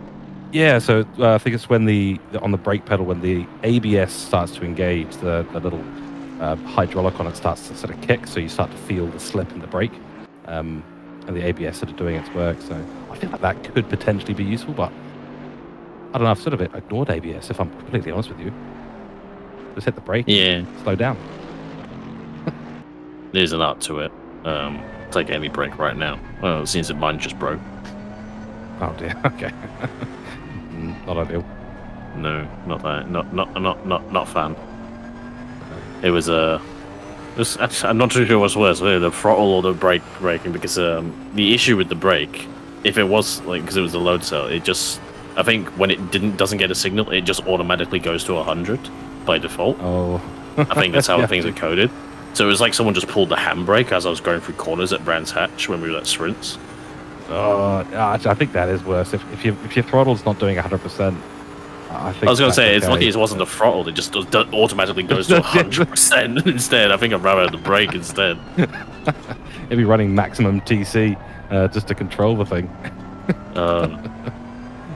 It didn't want to move towards the end because it was literally brakes just 100 always on. Oh dear, yeah, that's rough. That is rough. Make sure your sim rigs are all set up and ready to go, ladies and gentlemen. Yeah. Because otherwise, oh boy, it's not fun. I had an accelerator that would only do 83%, precisely 83% full throttle, and I was doing league racing at the time, so yeah, I didn't win anything that season. Let's put it that way. We do have some battles going on between P12 and P11. Tim Gobe and Lucas Keys. Looks like Lucas Keys is about a second off at the moment, so get a little race update on this. A few cars in a row here, but one's blue flagged, and believe that I will double check, but I believe that is Ben Sykes. I don't think Ben Sykes has been having a great race so far. P33. No. I did have a very interesting moment on track with him at the end of the high-speed section. It was very, very scary, but I trust Ben Sykes, and he clearly trusted me. We went side by side through the right-hander after the fast left, and it was absolutely terrifying. In the meantime, Lucas Keys, let's see the Lexus dominance here. It's no contest, I think is the word. Yeah, I think Lucas has cleared him. Hard to really tell, but he did get a good run there. I think, Brent was in front of Tim Gerber. It was a little bit compromising, but I think it was the best. It was best to try and get out of it on the straight and not like through the middle of the last corner. So it was a little bit too. And I imagine Tim, knowing how quick Lucas is, probably wouldn't have fought him too hard and probably let him go regardless anyway. And he turned the stream off, Lucas. I know you're watching. You just flashed the headlights. Bloody doing a Fernando Alonso, just watching the big screens. Man's got too much talent. I don't like it. We're not a fan of talent here at Octane Online Racing. You heard it. No, I'm just not a fan of Lucas. Oh, classic. Yeah. Yeah, that's right. Bloody kids. It's not fair to the rest of us. It's not fair to the rest of us. Nonetheless, that brings him up to P11. I don't think they put George Scanius in that car yet. I think we've seen Scani a few times, and we've seen Lucas. Yeah, I think that's right, actually. They've had, 1, 2, 3, 4, 6 stints so far, so this is technically the 7th. Definitely seen Scani in the car a couple of times. Haven't seen Scanius yet. Maybe he's taking the later stints later in the day. Saying, someone in chat saying give a 5-second penalty to Lucas Keys for being too good. I think Cam, you'd agree with that. I'm not sure if the rest of us would be down with that kind of a situation. Speaking of penalties, we do have D Lim in the number 23 car in the pits now to serve a stop go 30, and Zavaka in the 695 also getting a stop go 30. I'm very unlucky to get those, but likely speeding in the pit lane for that, which is I mean, I hate to be that commentator that says it, but one of the most avoidable penalties on the track, if you ask me. It's just not worth trying to go fast in the pit lane. Yeah, we've seen it catch a few cars out. It's a little bit unorthodox for its entry, granted, but it has caught a few people out. It's you can generally build up quite a bit of speed coming off the last corner as well. So sometimes maybe that's where people should have put a little bit more practice, but it is, we're halfway through. People might be not so fresh anymore. I think even if you're kind of getting in, it's about midday here in Australia, so people aren't going to be, the freshest as well, I imagine. No, definitely not. It is at this point. We've got 5 hours, coming up to 5 hours remaining in the race. It's dark out there. You've been racing for a while. 7 p.m. here in New Zealand and 5 p.m. most of Australia. So it is getting late, and you are getting to the point. I mean, most people have done 2 or 3 stints now. That's they'll be getting on 25 to 30 laps of the Nordschleife, and it does start to weigh you down, not just as a driver but as a team, actually. Yeah, it's very true. And in my case, right now it is 7 a.m. Oh, God. Blimey. What kind of routine did you have to make sure that you were still awake at this point of the day? I slept for 2 hours in the last 28 hours, so yeah, I'm doing great. Still have to do one stint either in a moment or the last stint, waiting to hear from my team. So it'll be interesting. So far, we've had what I can describe as just about the worst luck I can imagine. We've lost a driver. We've been disconnected like 3 times now. Crashed. Yeah, I don't even know how many times. It's fun. It's fun. Yeah, it's what we call character building. Yeah, character building. Yeah, a team building exercise. That's it. Yeah. I think, unfortunately, as as more and more cars drop out of the race, funnily enough, more people are available for commentating. Good times. That's it. Well, that's exactly why I would not have made it to the comms box were it not for the PC failure. Yeah. Yeah, there's been a few out there, unfortunately. Sean being one of them as well, which we'll hear later on. But seems like the stewards have thankfully have had a race where they're, not reaching the bottom of their alcoholic beverages. I have. That's right. The stewards are going to be sent home soon. I think it's been relatively quiet for on-track incidents, and that's what we like to see at a race like this. To be fair, you're inevitably going to see it at the longer circuits. The field does end up quite spread. If you're at a slightly shorter track like Spa-Francorchamps, well, there's still quite a lot of density in terms of the grid. But at the Nordschleife, I mean, it does start to spread out quite significantly, and it's just the natural sort of phase that we're in as well. We're sort of just at that halfway point. The strategies are all mixed up and spread out, and that tends to start to converge towards the end of the race, where everyone starts to get back onto a closer mark. You have some people running long to try and avoid doing that last pit stop, and some people will be jumping onto a fresh set of tires with low fuel and absolutely sending it. So I do expect the stewards' jobs to maybe get a little bit more interesting in the coming 5 hours. In the last few hours. Yeah. And it'll spice up surely as people realize they can. If they defend here, it stands a good chance towards the end. Sorry, Carl, go on. Yeah, interesting is one way to describe stewards' jobs that are going to be interesting by the end of the race. I'll just say that much. we have to frame it correctly, Carlo. We have to frame it correctly, otherwise no one would end up being a steward ever. All right. It's a fascinating job, ladies and gentlemen. Get in there, get involved. We got a blue flag here. Convoy is looks like he's got a dear. Just went off behind the Porsche. Somebody's in the wall. That was Klopper, I think. That was indeed. I think he got away with it. Very, very close there. Yeah. And oh my goodness, my team is not last. Hey. that's cause for celebration. I think this is the thing, isn't it? With endurance racing, it's it's a not big bump there for the BMW. Not last. Hashtag not last is the way to go. Here's the 75 now. Hashtag success. Hashtag the best. Yeah, there's a few philosophies around that. There's if you're not first, you're last. But my philosophy around endurance racing is very much if you make it to the end of the race, you're a winner. Yep, exactly. Come on, Isaac. Don't simply say things now. You're not last. Do you have how many cars on grid? 33 at the moment. Brent Sykes is unfortunately in last place now. It's like having a real shocker in the number 421 car. So much pace in that car. I'm absolutely gutted for them because so much pace in that car. Great drivers on board as well. Too much snow runner, Brent. He's been playing that a lot lately. I've been quite enjoying watching it. I'm hoping that's not a bit affecting his driving. Yeah. All the alternative driving techniques are starting to come into play. Has gotten used to driving slow. There was a speed limit here. Maybe some of those techniques would work. Yes.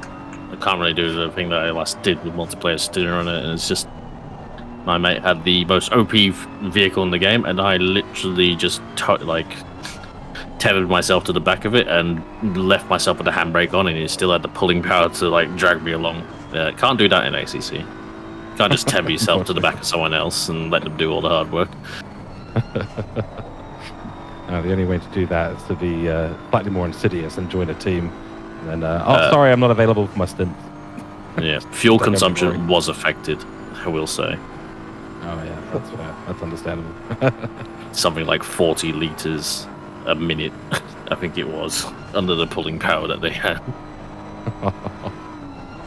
High torque, high RPM to pull that along.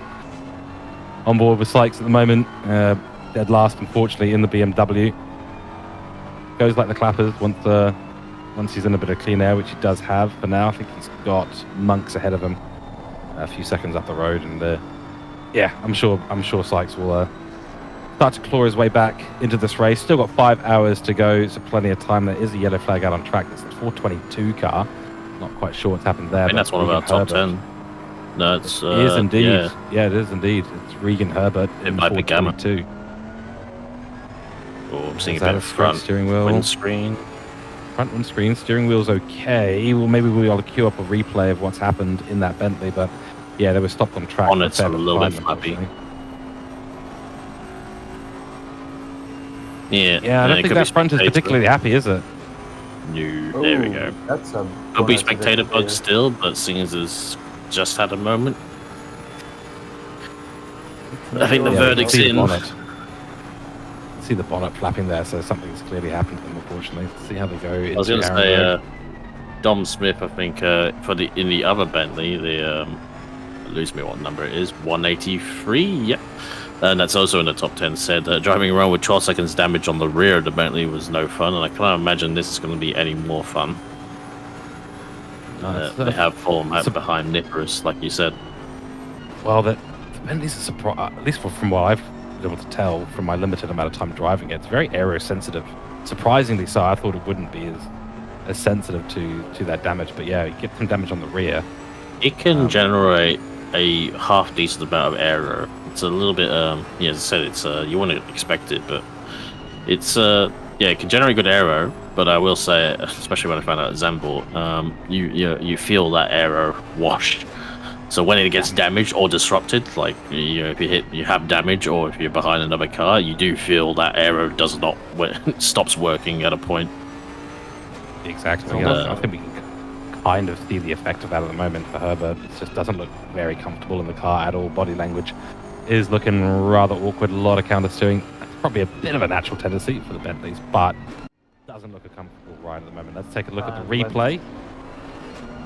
See what's happened here. Here we go into Schattenbach with Herbert over the curb, nicely. He's gonna get the rebound. And the other Oh, he did curb the same and with one of the McLarens earlier this race. Yeah. Yeah. Oh, Well, and that then is a- the rear as well. Okay, so it's front and rear, so that, yeah, no wonder it's looking so unstable. Good. Stayed on the There goes brakes, Nippers. rejoined safely. Yeah, excellent work there. Was aware, which is excellent. But yeah, Very that corner is really tricky to get right. When there's a little bump on the exit, the racing line sort of says ride the entire curb, but you just can't. It's just that little inside line of it. And if you get any more of that, the car will bounce. And yeah, we saw that with Herbert just then. Yeah, it's literally on my last stint. The last time I was commentating, that happened. The same thing with McLaren, the exact same thing. They ran the front left over the curb a little bit, and to be honest, it's just the way that ACC is damping. Kind of just as the car comes back down, it causes the whole car to just become unstuck, and hence why the rear starts to come round.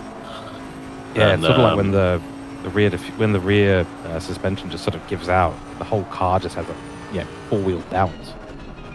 Yeah, it's frustrating with those curves, like especially in that first sector where the corners are kind of like you're designed to you have to use the curves, but the way that the cars land down, even like the Ferrari, which is generally looks like it's one of the more compliant cars when it comes to curb riding, especially for a mid-engine car, it looks definitely a lot easier, but even that can become unstuck, just being a little bit, getting it a little bit wrong. And I wouldn't be surprised to see if Herbert comes in for a box, because it's especially with that front and the rear damage, that could spell up to like 20 seconds easily. Yeah, and it just spins into other accidents as well. It's so easy to have things snowball here at the Nordschleife. Small bit of damage here and there, then the car just becomes unpredictable. You're missing an apex there. Got that one quite nicely, but yeah, as soon as you start getting that damage, and it's hard to adjust for that because the track's so different. Every single corner, such a different profile, and there's no real consistency to it. So yeah, you'd be better. You're better off just coming into the pits for safety I reasons. think Lucas, he's just RTG'd the 222 car so is he just has. RTG'd. As Lucas Keys in the pits, so it must have been a Sorry, massive right. accident there. No, it's quite alright. That's big news because he was in top 10. He's just Now on the Lucas fastest Keys lap sitting. as well. Yeah, it was an 8:08.6. That's quick. But 4 minutes through that next lap, he is. I want to say that was that Must have steel been it. trick, where the hairpins are before the carousel. Yep, that would be about 4 or 5 minutes in. Yep. Well, we will get a replay and see, but yeah, for now, Lucas Keys in the pit lane and suffering for it, sitting P18, even though the timing screens don't show that just yet. Is actually the case, P18 for them. So that has a lot of work to do in the next 5 hours of this race. Still plenty of time to go, of course. And we'll get some daylight in the next few hours as well out on circuit. 2 times multiplier for the time today, so we do get a full 24-hour cycle in this 12-hour race. And no rain. I know that has been surprising. We got that little pitter-patter at the beginning of the race, you know, just 60 minutes in. And everyone went, oh, is this going to last? Nah, of course it won't last. So let's just carry on. And then nothing since. So I feel like it's... Not exactly I don't know. Either. That's the thing. It's been threatening. That with that looming dark clouds and just maybe it's saving it all for the end. It's possibly quite true. We've seen it before. We see Lachlan Jones in the pit, the 551 Aston Martin. I think we're overdue for some rain. Let us know in chat. Do you think some rain is a good idea? I think some rain's a good idea. Some rain would be lovely. Anyway, everyone, just in time for your last stint, Carlo. Actually, speaking of stints, I'm about to go. Drive my stint right now, and here we go, a replay. So with that, we see Lucas Keys going. What's that? Before the that's a mud curve. Yeah, that is mud curve. I think it's after this. Inside grab, surely. That's fine. Oh yeah. Oh, the grass. Just before. Yeah. It's a little bit too wide. Oh my goodness, that's no small accident. Yeah. So we obviously all the drivers have been informed. You know, you have to RTG if the car's too damaged. That looks like it'll be way too much damage. But yeah, Carlo, if you have to go, mate, you have to go. But you know, good luck on your next stint, and thank you for your long stints in the commentary box as well, mate. Thank you. Thank you, Carlo. Yep. Thank you. Thank you, Cameron. Thank you, George, and thank you, ladies and gentlemen, for listening to me. I will see you next time. Goodbye. Well, indeed. Bye. Thank you very much, Carlo Babek, ladies and gentlemen. And we will be having a few other commentators jump in at some point soon too. So stay with us for now. You get the full British overhaul. It is Cameron Thistleway of George Cook, and we will continue to give you some coverage in the meantime. Indubitably. On board with the other Lucas, the Lucas Burrs, been through Schumacher S, and just been this car has really controlled the race. Even could afford to have an accident and still retain the lead. So it's all onus on them. So we don't see Lucas Burrs around too much in the sprints anymore, but he still shows up around for these enduros. I suppose when a team like BS Plus comes knocking, it's hard to say no. I agree. Yeah, if they have a neck knocked at my door, I probably would say no because I just do not have the pace to be taken. I would say, are you sure? Well, I'd probably say yes, and then they'd probably see my lap times and go, we've reconsidered our request, and we'd like you to play. I don't know, just to be a substitute driver. I'd take that, to be fair. Yeah, the water boy. Yeah. Okay, great comment from Glenn there. Yeah, Waterboy in the team. That'd be fair. That'd be about where... Whoa, big moment for the car ahead of Lucas Burrs. He's going to slow down and wait for that to all calm himself down. Was that Isaac? That might be... Yeah, I'm not too sure. That was Yao in the 492. That was Lemon Racing, I believe. Yeah, scary moment. Yeah, and it was a good driving there from Lucas as well, because he kind of... He saw it happen. He reacted to the need to. He slowed down, because that car could have, could have been still on throttle. Could have flew off to the other side of the track as he tried to sneak by. Just a little second. Take a second here and there to keep yourself nice and safe. It is the nature of this track because of the closeness of the barriers. You do get a ping pong effect. So, yeah, that car could have easily hit the barrier, jumped back across the track. It's so difficult to tell what's going to go on. So your best option is always just slow down.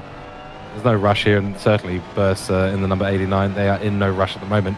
Connor Hind in the 69 behind them. That's 144 second gap. So that's a Yeah, couple of minutes. he is. Connor Hine, for reference, is coming down to the hairpin before the Schumacher S. It's a Yeah, distance. that's, It's a That said, though, Few that's kilometers. one RTG-sized accident from being undone. well. That's it. I think many of us have witnessed situations where a leader has been out front, for a long time, and then, one small mistake, and I've certainly seen it before in high-profile racing, and one small mistake, and that can be it. And suddenly, your car's in the condition where you can't do anything but RTG, and as soon as you're in that situation, you're going to be sitting that entire lead's lost. Suddenly, you're not even on the lead lap if you do it really, really wrong. Lights, Connor Hind. Hello, sir. Yeah. This is I think maybe- also a bug. Don't worry. He is not driving like he needs to save his batteries. But we can pretend. We can pretend. I might have ruined the illusion a little bit. You definitely ruined the illusion. We were going to make some great jokes. Driving in Braille. Yeah, that's right. He's driving by the rave party lights on the outside of the circuit. Absolutely. And they waved the black and orange flag, the meatball flag, for not having your lights on, which is kind of pointless when you think about it, because how's he going to see the flag if he's got no lights on? You're not going to see the flag. Thankfully, it's man. on his dashboard, on his race logic, but still. Another one of the perfect game bugs. This game is so perfect it has Ultimate Edition now. There we go, some lights back. Oof, that's a relief. Rika now in the car for the number 17. So Race on Oz had a switch up there. I think they've just come in for the pit stop. Is that right? I think they have. No, they've been out there for a little bit. 25 minutes on the stint at the moment for them. 6 pit stops under their hood, and they are on the lead lap at the moment, lap 51. As we see Zed McKenna in P4 come into the pits. That'll be for their 7th pit stop, an hour and 6 minutes on that stint for the 473s. That's a decent bit of running there for the McLaren. There's no real way to save fuel on the McLaren. Some McLaren fans might disagree with me, but I've yet to find a good way to do that. I guess a little bit lift and coast here and there doesn't hurt, but an hour and 6 minutes is a decent amount of stint. Times to 66 minutes total. That will allow Taufik in the 711 to move on through. So there we are, GSR Esports Elite. Mohin Taufik will move up into that P4 position for the time being. He is just coming for a pit, so he's on just finished his out lap, 8 minutes and through onto the stint. So that is actually a net P4 for Taufik and the 711.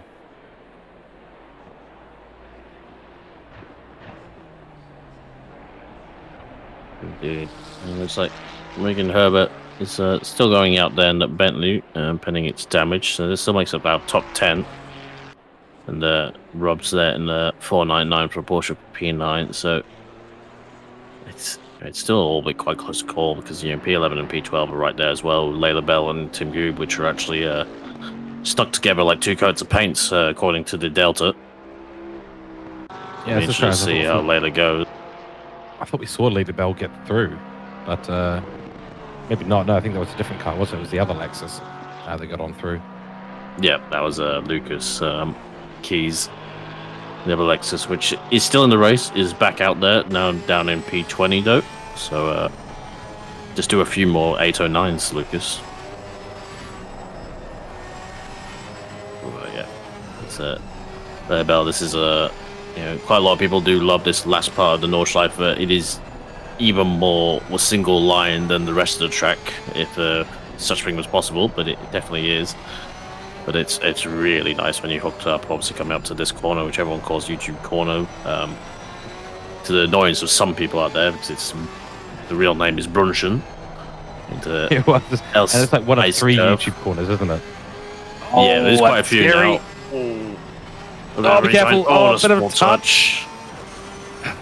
You Yeah, said they were glued together like paint. They're exchanging layers of paint now between them. indeed.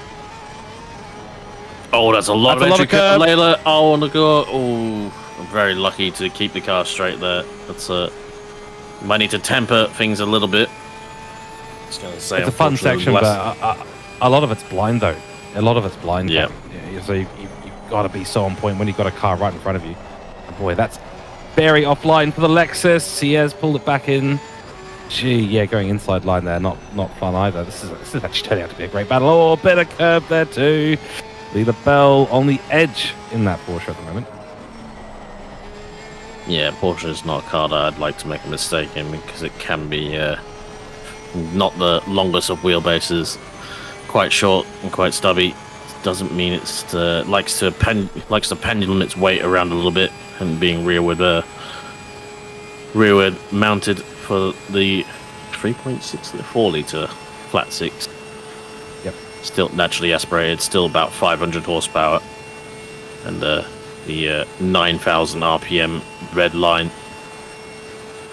Sounds great though, But, I have to admit. Does sound great.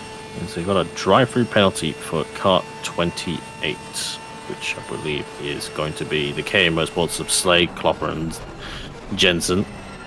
I'm not sure where they are. They're definitely not top 23. So a little bit more commiserations for that car. Does that mean the stewards have actually had something to do? Yeah, it could have been a game applied one as well. That said, we do have our leader in as well, but 89. That is, yeah.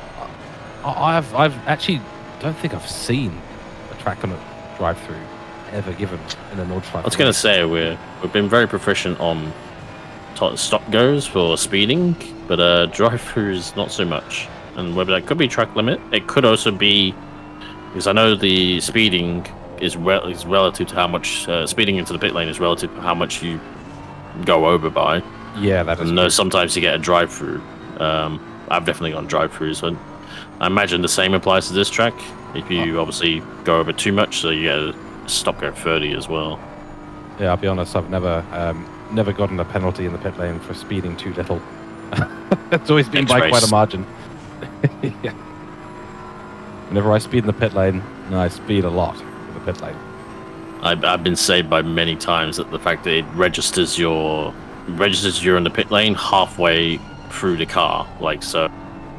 It's not on the very nose of the car, and put it this way: if the timing beacon was at the front of the nose of the car, I would have been in trouble many times. Just about got it stopped. Just about gone. The car stopped many a time. But yes, very unfortunate. Oh dear. Yes, It's 375. Brad Gosling's had a moment. He's actually due into this com box. He said he was going to be a bit late, and I'm hoping that might affect things. That might be the indicator for them to bring the car in if he's had an accident there. We'll see. Just coming up to the dot in the straight. So we're on board with Klopper at the moment in the number 28. They've got the drive-through, and yeah, I just Do have an explanation on that one. Okay, please. Yes. Thank you to Glenn, as it was a DT for causing contact due to blue flags. Ah, I see. Yeah.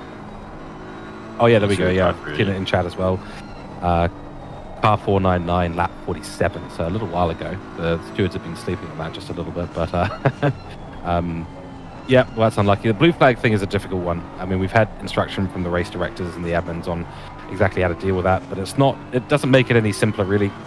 Yeah, the rule, if you're driving on the real Nordschleife, the rule is you hang to the right. For us today, it is move to the left. It's not move off the racing line. It's not. I mean, there is an element of that, but really, it's indicate, go left, and then the other cars need to be very patient because Don't following mention a car. indicators because that starts up an argument. Okay. Well, I was using the indicator just to give an extra indication of what I was going to do with the car. Everyone gets very confused on that one. Okay, well, fair enough. Fair enough. Then I can understand why. Seen that backfire Always actually comes at up. races at Bathurst. Yeah. Well, the indication is the car moving to the left. That is the truth. Sometimes giving the indicator can. I'm not gonna dive into that topic on stream. You know what? You're absolutely right. We've been told to move to the left, so move to the left. That's how it works. That is for the specifically the tourist track days aren't. Well, not track days because it's not actually a track. I believe so. Yeah. It's a toll That's road. just driving. It's how to get away with everything.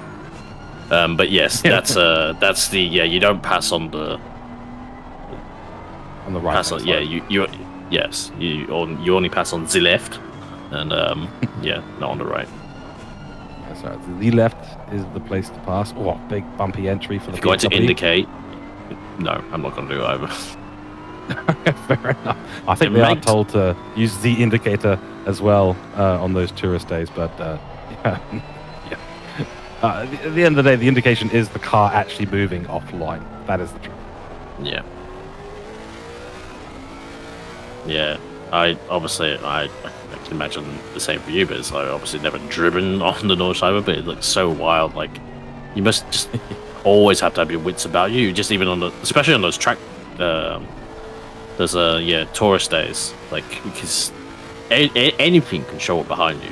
Like even if you're in a quick car, it doesn't mean you're going quick because well, God rest his soul, but like Shabine Smits will show up in a transit van maybe one day. So it's.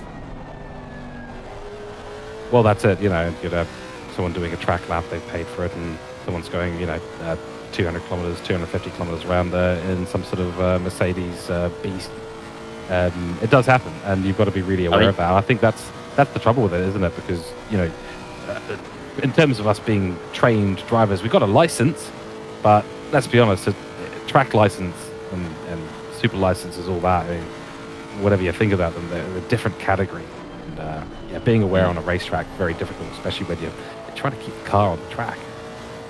Something anyone can go on the Nordschleife. It is literally a toll road. You can just show up with anything, pretty much. Also, do want to know why the two best circuits in the world actually basically public roads, the Nordschleife and Bathurst. Indeed. I'm going to cause more controversy, aren't I? Yeah, it's like it's like you said two best. Before you even said what they are, I don't necessarily disagree, but it's just like it's like choosing between your favorite, like which child do I prefer? Like, well, it kind of is like that, isn't it? Yeah. Picking between Michael Schumacher and Ralf Schumacher, who's more handsome? Oh dear, there's a car off on the right. There's RTG. I want to say. Who says less words, Raikkonen or Häkkinen? Hakkinen, hard conversation. What is that? Hakkinen? Hakkinen. Oh, Hakkinen. Okay, thank you. We'll just cut that part out of the stream. And rapidly moving on, we do have Brad Gosling joining us in the comms box, so I'm going to rapidly move on from that before anyone wants to take the piss out of me anymore. That's okay. I might even start to channel my inner Hakkinen and go a little bit quiet. But Brad Gosling, welcome into the comms box, mate. Yes, welcome back. Oh, Tim? Yeah, that looks a bit weird. He's going a bit extra slow there. Yes, back at it. Oh, he's an extra wide. A bit extra wide. I wonder if he's got. Doesn't seem quite right there with Tim. I don't know. We'll keep an eye. We'll keep an eye on him as we. His dog's jumped up onto his lap. Yeah. I wouldn't put it past him, mate. To be honest, I wouldn't put it past him. Toddler's decided he's going to start running towards those cables at the back of your computer. So true. Yes, well, here we are. 4 hours, 30 minutes to go. Ooh. Whoa. Don't even try to talk about the race, mate. We've got to talk about what's going on. Let's see the replay. Bell. Not sure what happened here. This is later Bell on board behind Tim Goob. And, exit stage left. Yeah. Yep. I completely missed that as well. I didn't even notice that he'd fallen behind Layla. So maybe got some issues.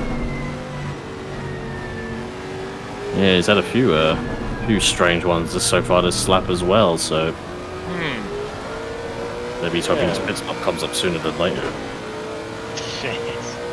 Well, Brad, tell us about your stint. Oh, well, just coming straight off it.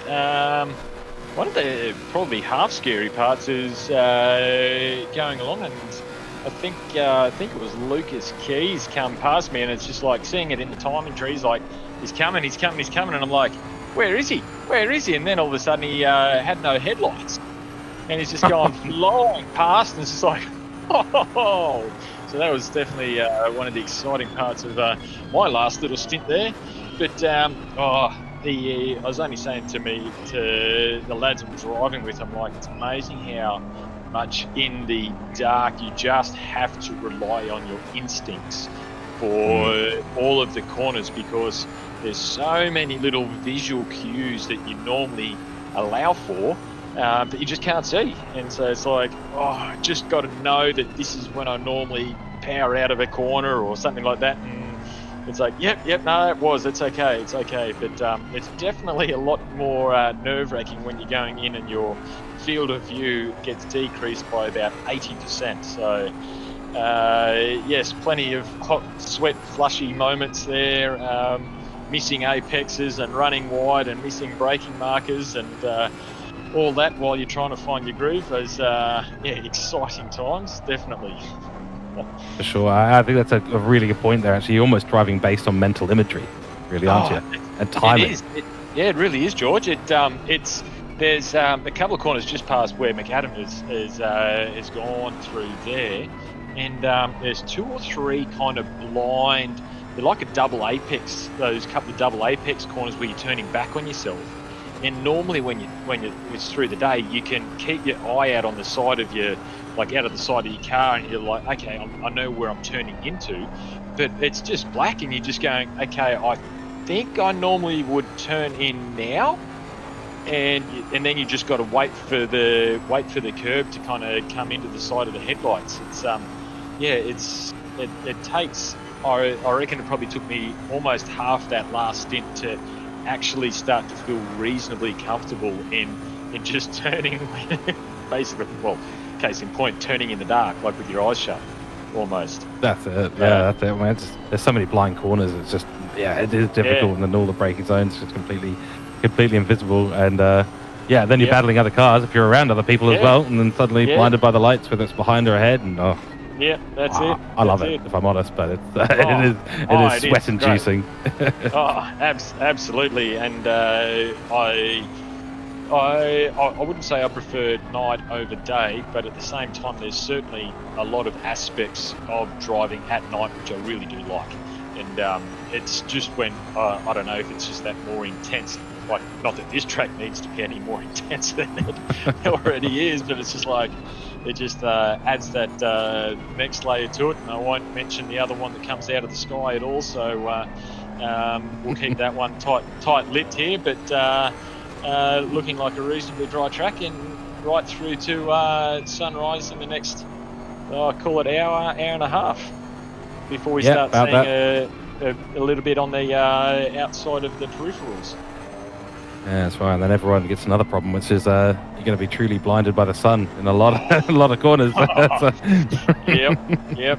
Oh, that's it. I love it. It's if quite a few of the corners, especially if you get late in your stint, it seems to be not too bad at the start of your stint, because obviously your windscreen comes out clean, but towards the end of your stint, if you haven't timed it really well, it's all but, I was going to say a white out, but it's like an orange out, like your whole screen just goes orange because you just can't see anything with that done. That's depends on your graphic settings too. You got RTX ray tracing on, ray trace right into your eyeballs. Straight into your eyeballs, that's it. The sun glares everywhere. Oh, it so is. That's brilliant. That's great. Well, we are looking forward to when sunrise comes. And I know we weren't going to say it, but I really want some rain at the end of this race. Maybe not during the nighttime stint. That would just be a little bit too much. But we are on board with the battle for P5 right now.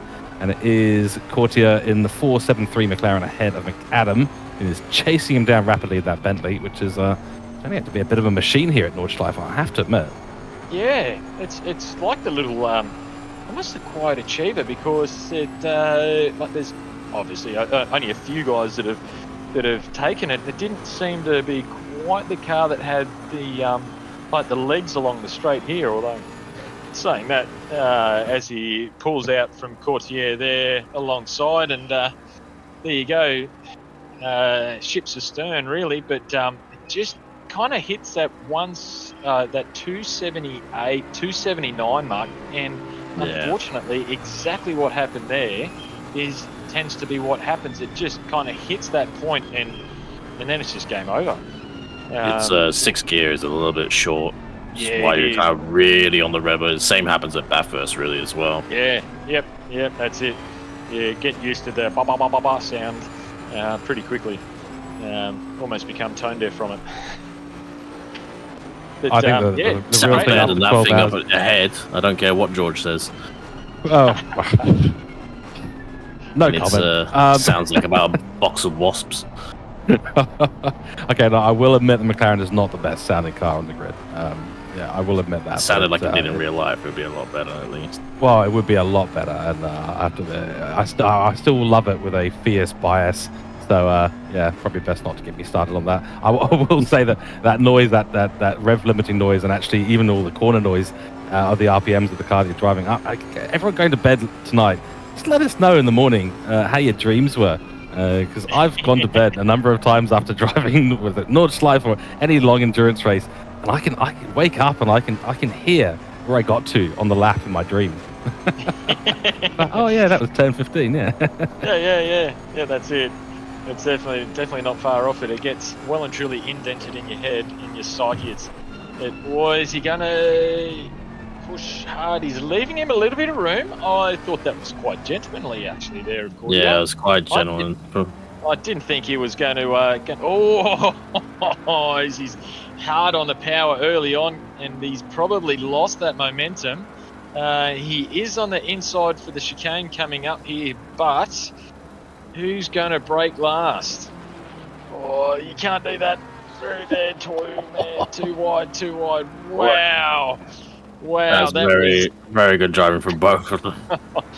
That's very good race control between both of those drivers. That is a great, if you ever needed to show the academy guys or guys that are wanting to come up and say, so how do you really give each other racing room? You would go, there you go, default. That's how you give each other racing room when you're going too wide in an area that you just don't go too wide on. So they've done very well, both of those. So it'll be interesting here to see whether or not McAdam's able to stretch out a little bit of time here. But definitely going to be take him a little while to get out of it, I reckon. Yeah, for sure. And of course, it'll reel itself back a little bit maybe with the McLaren, but yeah, at the end of the day, the McLaren can be such a finicky thing to drive around a circle like this. It bottoms out on every corner, every single little bump in the track. It's just on the ground. And that's why I take my hats off that we see a McLaren at the moment in P6. Cordy has done a great job overall, and yeah, to be fair, one of the things with the McLaren you want to avoid big time, and it's the same with every car, but mostly McLaren I will say is avoiding that aero damage. If he had gone side by side there with McAdam, that would have ended badly for his front wing, big time. Yes, yeah, absolutely. So you've got to be really cautious with that, and then just you've got to figure out the threshold at which it's not worth sticking in the move. Yeah, he had the inside line, but side by side, you can see the Bentley on the outside. He's brake. Oh, that's very wide through there. But the Bentley had braked very, very late and was going to pull in. So yeah, at the end of the day, better to back out, just drop back into the slipstream a little bit. 30 air for a lap. Try it on the dotting the straight. Go for it. This is just endurance, survivability 101, really. Yeah, 100%. Couldn't agree with you more there, George. It's 4.5 hours to go. It would be a different story if it was the final lap. It's keeping your head on, going, okay, let's just let him have a little bit of space, just get a nice clean run, nice clean air, let him be out in front, push him along a little bit. Still got 4.5 hours. It's not going to be one on the next lap, so just keep on keeping on, and that's, as you say, 101 in endurance racing. As this little two-way battle, if I had to do a little shout out to Sam O'Brien, who is currently driving our car, the 375 BMW, which these guys will, in the not too distant future, be catching up to on the back of. He's just started out, so this would be his second lap round here now. Obviously not second lap total, but just for this stint. So it'll be interesting to see how long it takes these guys to catch up, and I'll wave to my car as you guys go past.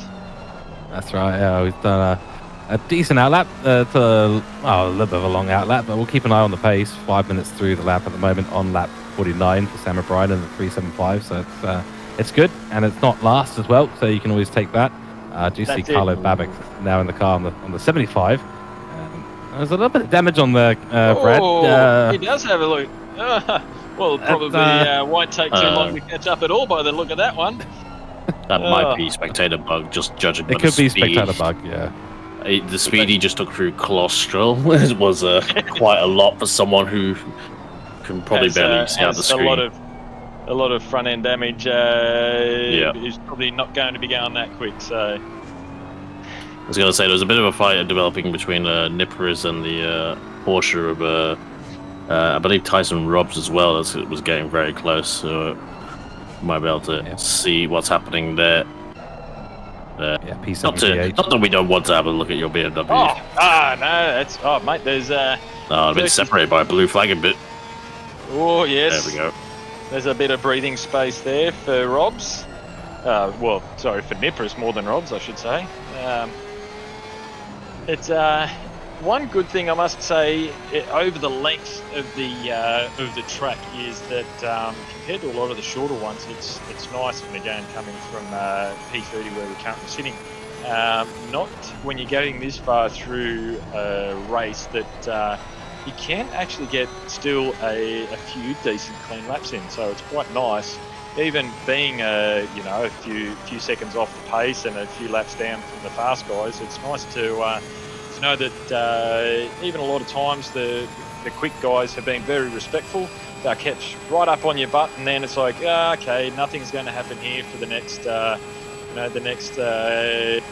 few corners, so they just kind of back off and just give you a little bit of racing room so that you can still run your lines, and then know that there's always going to be great opportunity to be able to get past as well. So hats off to a lot of the quicker guys giving the blue flag drivers just that little bit of space. It's been really good. So key. It's so key. It takes a lot of patience and a lot of discipline. We all know the feeling in a sprint race when you've got someone fast coming up behind you. We know that it could be critical, it could be this or that, but and we know that they're faster. They know that they're faster, and they go, okay, well, I can get past here or there. And that can sometimes just run you a little bit unawares of what's going to happen. It becomes almost unpredictable. But I have to admit, I completely agree with you. It's been good to see the faster drivers just taking that little bit easier. Which again, I think it comes down to that endurance racing etiquette, doesn't it? It does, really does, yeah. Oh, that's a moment for Robs. Oh, he caught it so well, though. Oh, that could have been a disaster. Oh, yes. That little. I think that's a bit of lift off oversteer just under turning. Yes. It was very good through the carousel. It was Tyson caught the BMW massively. Yeah, didn't he? And a little bit of lift off oversteer in a Porsche is. Can't say I've never heard that one before. Standard operating practice, mate. It's in the manual. That's it. Oh dear. Yeah, that's it comes with a full custom. Here's how your race will go handbook with the Porsche. Yes. Oh yeah, so we've just had a quick question in chat. It has been answered, but just for those of you who are unaware, this is a 12-hour race at Nordschleife. We have a 2 times time multiplier. That means we get the full 24-hour day-night cycle in terms of the weather and the conditions. So yeah, 3:43 a.m. right now, but in, what is that, 2 hours, 15 minutes, which is about an hour and 7 minutes and 30 seconds, we'll be back towards that daytime, which is going to be... It's going to be beautiful. You're going to enjoy it. Captured here on Twitch and YouTube on the Octane Online Racing channels, and 1080p by our brilliant Glenn Germain, who's been streaming for a ridiculous amount of time. Yes. That he has, and in saying that, absolutely hats off to the once again to the stewards and the broadcasters in the background that you neither see nor hear, but if it wasn't for them, we basically wouldn't be able to see what we're seeing. So it's great work in the background from all the team at OOR and the guys that put this whole thing together to be able to be involved on the track itself, but also being involved while you get to watch, look and listen.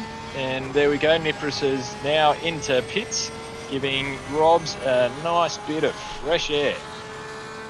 Love it. I love it. I mean, always say, oh, you end up in a bit of a doldrums in endurance racing, especially at the Nordschleife. But I have to admit, for a stint where it feels short sometimes because you're only really doing 8 laps. But at the same time, you don't really know until the end of the stint how exhausted you are from it.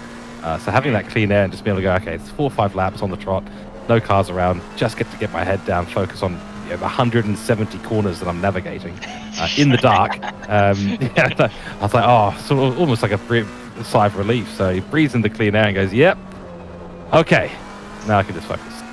That's it. Oh, absolutely. And it's funny just going through those little chicanesses there. It's probably one of my most nervous sections of the whole track. Kind of with all the curb jumping and crests and off camber corners and whatnot, and it's amazing. Yes, you are only doing kind of 8 or so laps, and it's amazing how quick even 8.5 odd minutes goes, because all of a sudden you're going, oh, I'm back here again, and then all of a sudden you just go, oh wow, that's my stint. I'm done. I'm out of fuel. I better come into the pits. Yeah, the longest 2 laps first and the last one. Then you're thinking about it. The rest of it flies by. It's brilliant. But yeah, it's not an easy one, because I mean, we were talking a bit earlier about the single stint versus double stints. So I think there's a few cars out there that have been doing some double stints with their drivers, and boy, that's tough stuff. That is. Yeah. It's 2 hours on the trot here. Yeah. Well, I know, like we're pushing. I think it's 2 hours and 1 stint, so we're 2 hours and a lap, so 1 hour and a lap, so we're getting so it's like an hour and 8 minutes, I think, that we're doing each one, so 8.5, 8 hour 9 minutes, and you do that twice, and you're talking, almost 2.5 hours straight. Like, this track takes so much concentration and effort. You really don't, like, I know you know it, but far out, you really don't know it until you hit it, and then it's just like come off the back end of it, as you're saying, George. Is just like, oh wow, yep, I'm ready to hop off the out of the rig there for a couple of minutes. Got to get give the head a break. Well, that's it. Yeah, someone in chat though, Slady is saying double stints are easier. You just get in the groove, and I do agree with that, but it's I don't know. I think it's diminishing returns though. I really think it is, because I got a bit at the end of 70 minutes of driving around here. I get a bit silly in the head. R22 stopped again. Oh, yeah, that's through the last few seconds as well. Yeah, Eric Scarney, Lexus in the corners. Yep. I think it's that Flansgarten. That was a potential issue. Hopefully no damage.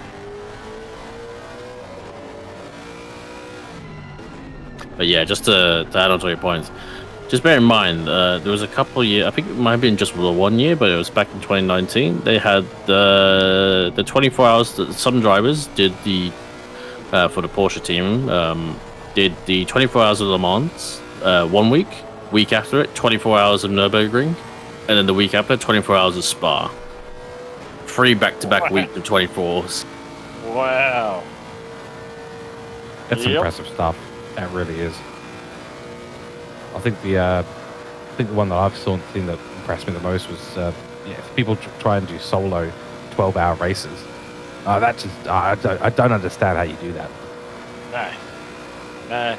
And as we were saying in the comments box here a couple of hours ago when I was back in here, even like it's hats off to the OOR guys saying, nah, you've got to have at least 2 drivers, because it's just not worth it. Like, I know that there's guys out there that are just, that's all they do is just sit on these. Yeah, here we go, and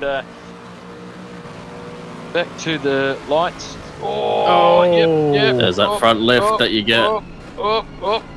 And he didn't even touch a wall. I don't think he even touched the wall there. How did he do that? He needs to go out and buy himself a lotto ticket after that. There's no way you would get through that without touching any of the walls. That was impressive in amongst the chaos of the...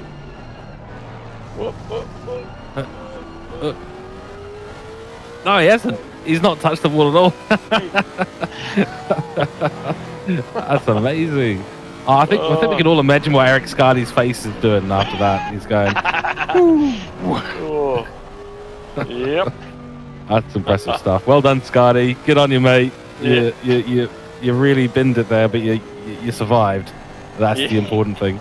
Oh, I think wow. we've had a request for a full lap with Pip, so we might be able to get a full lap with our race leaders on board. We'll keep an eye on how Scardy's going down there in P27. Is trucking along at the moment in the Lexus. That Lexus, I mean, any car can suffer from that. As soon as you come over the rise there, I mean, the front's loose. Oh. If you get the angle slightly wrong, this is why I always try and just turn in a little bit early. I'm sort of aiming for the inside of the exit of the apex. Just try and loop it in, but it doesn't always work, if I'm honest.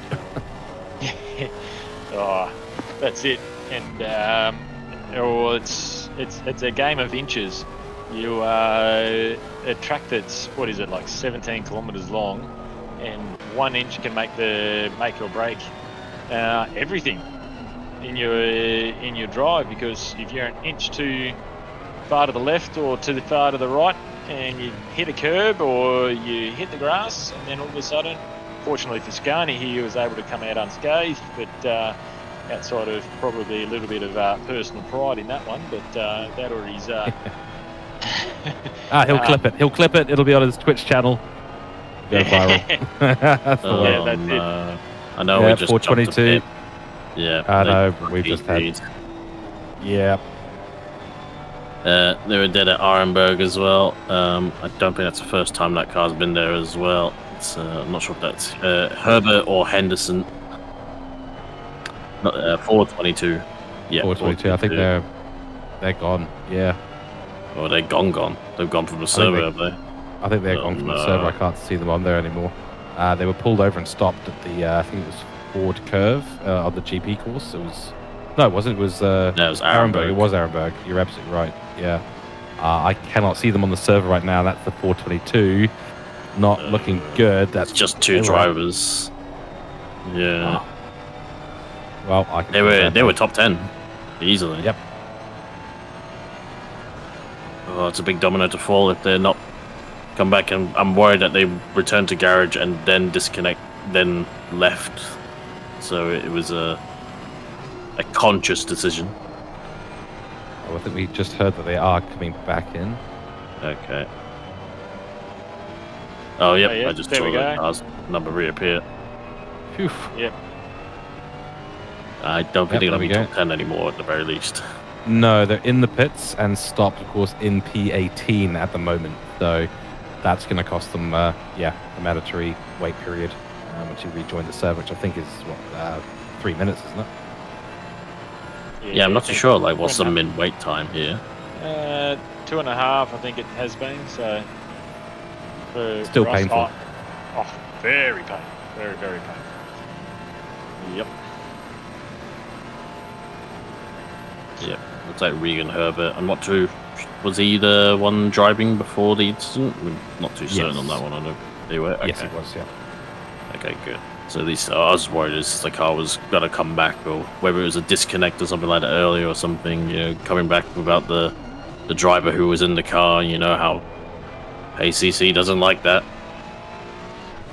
The first rule of endurance racing in ACC is make sure you do this, otherwise the game doesn't like it.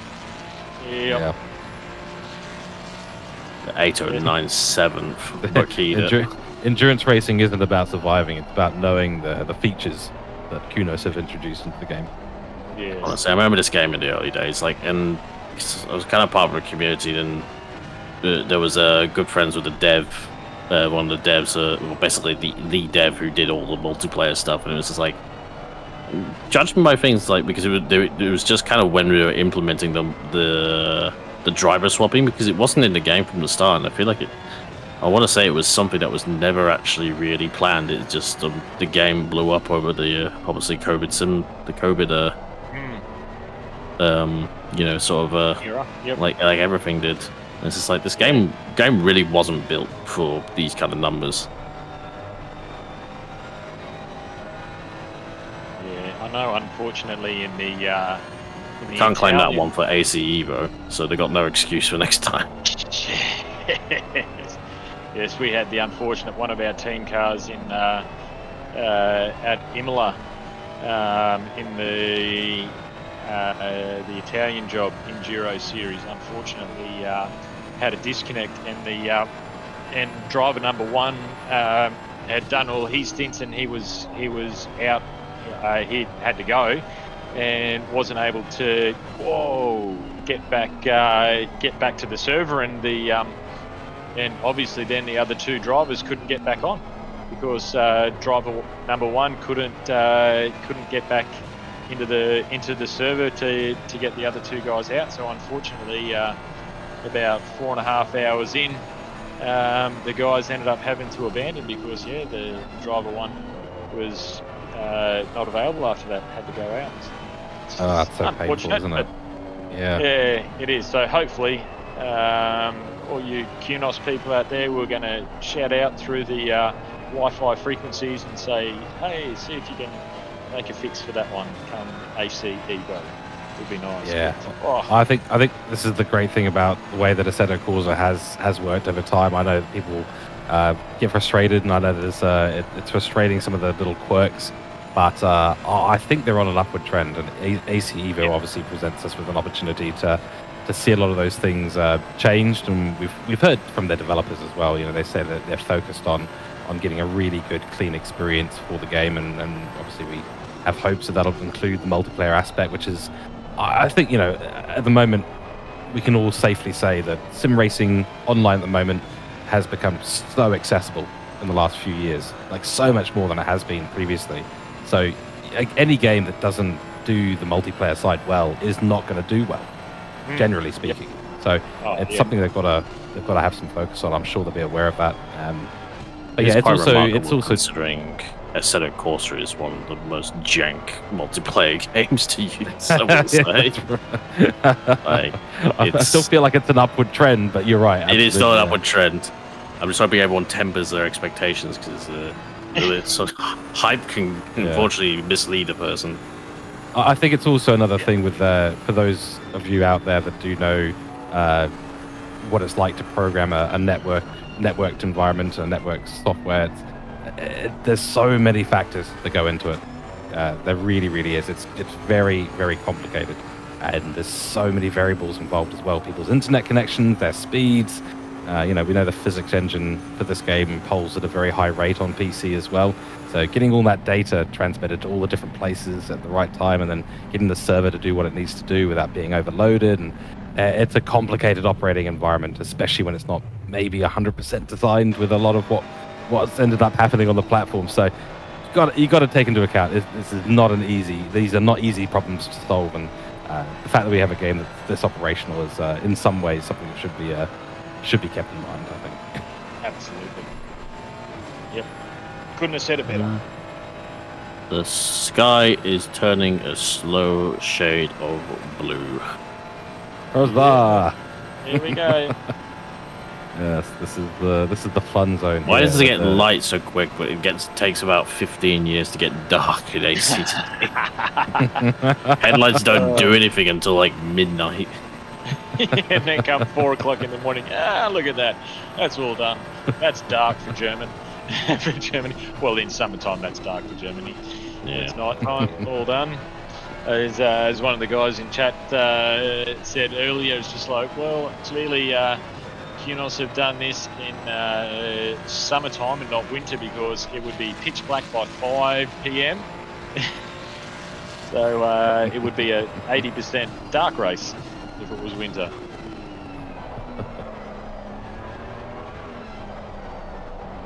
I just got confirmation as well from Glenn. Thanks for that. I did miss that message, but the 422, that's Herbert, pulled over safely, no accident.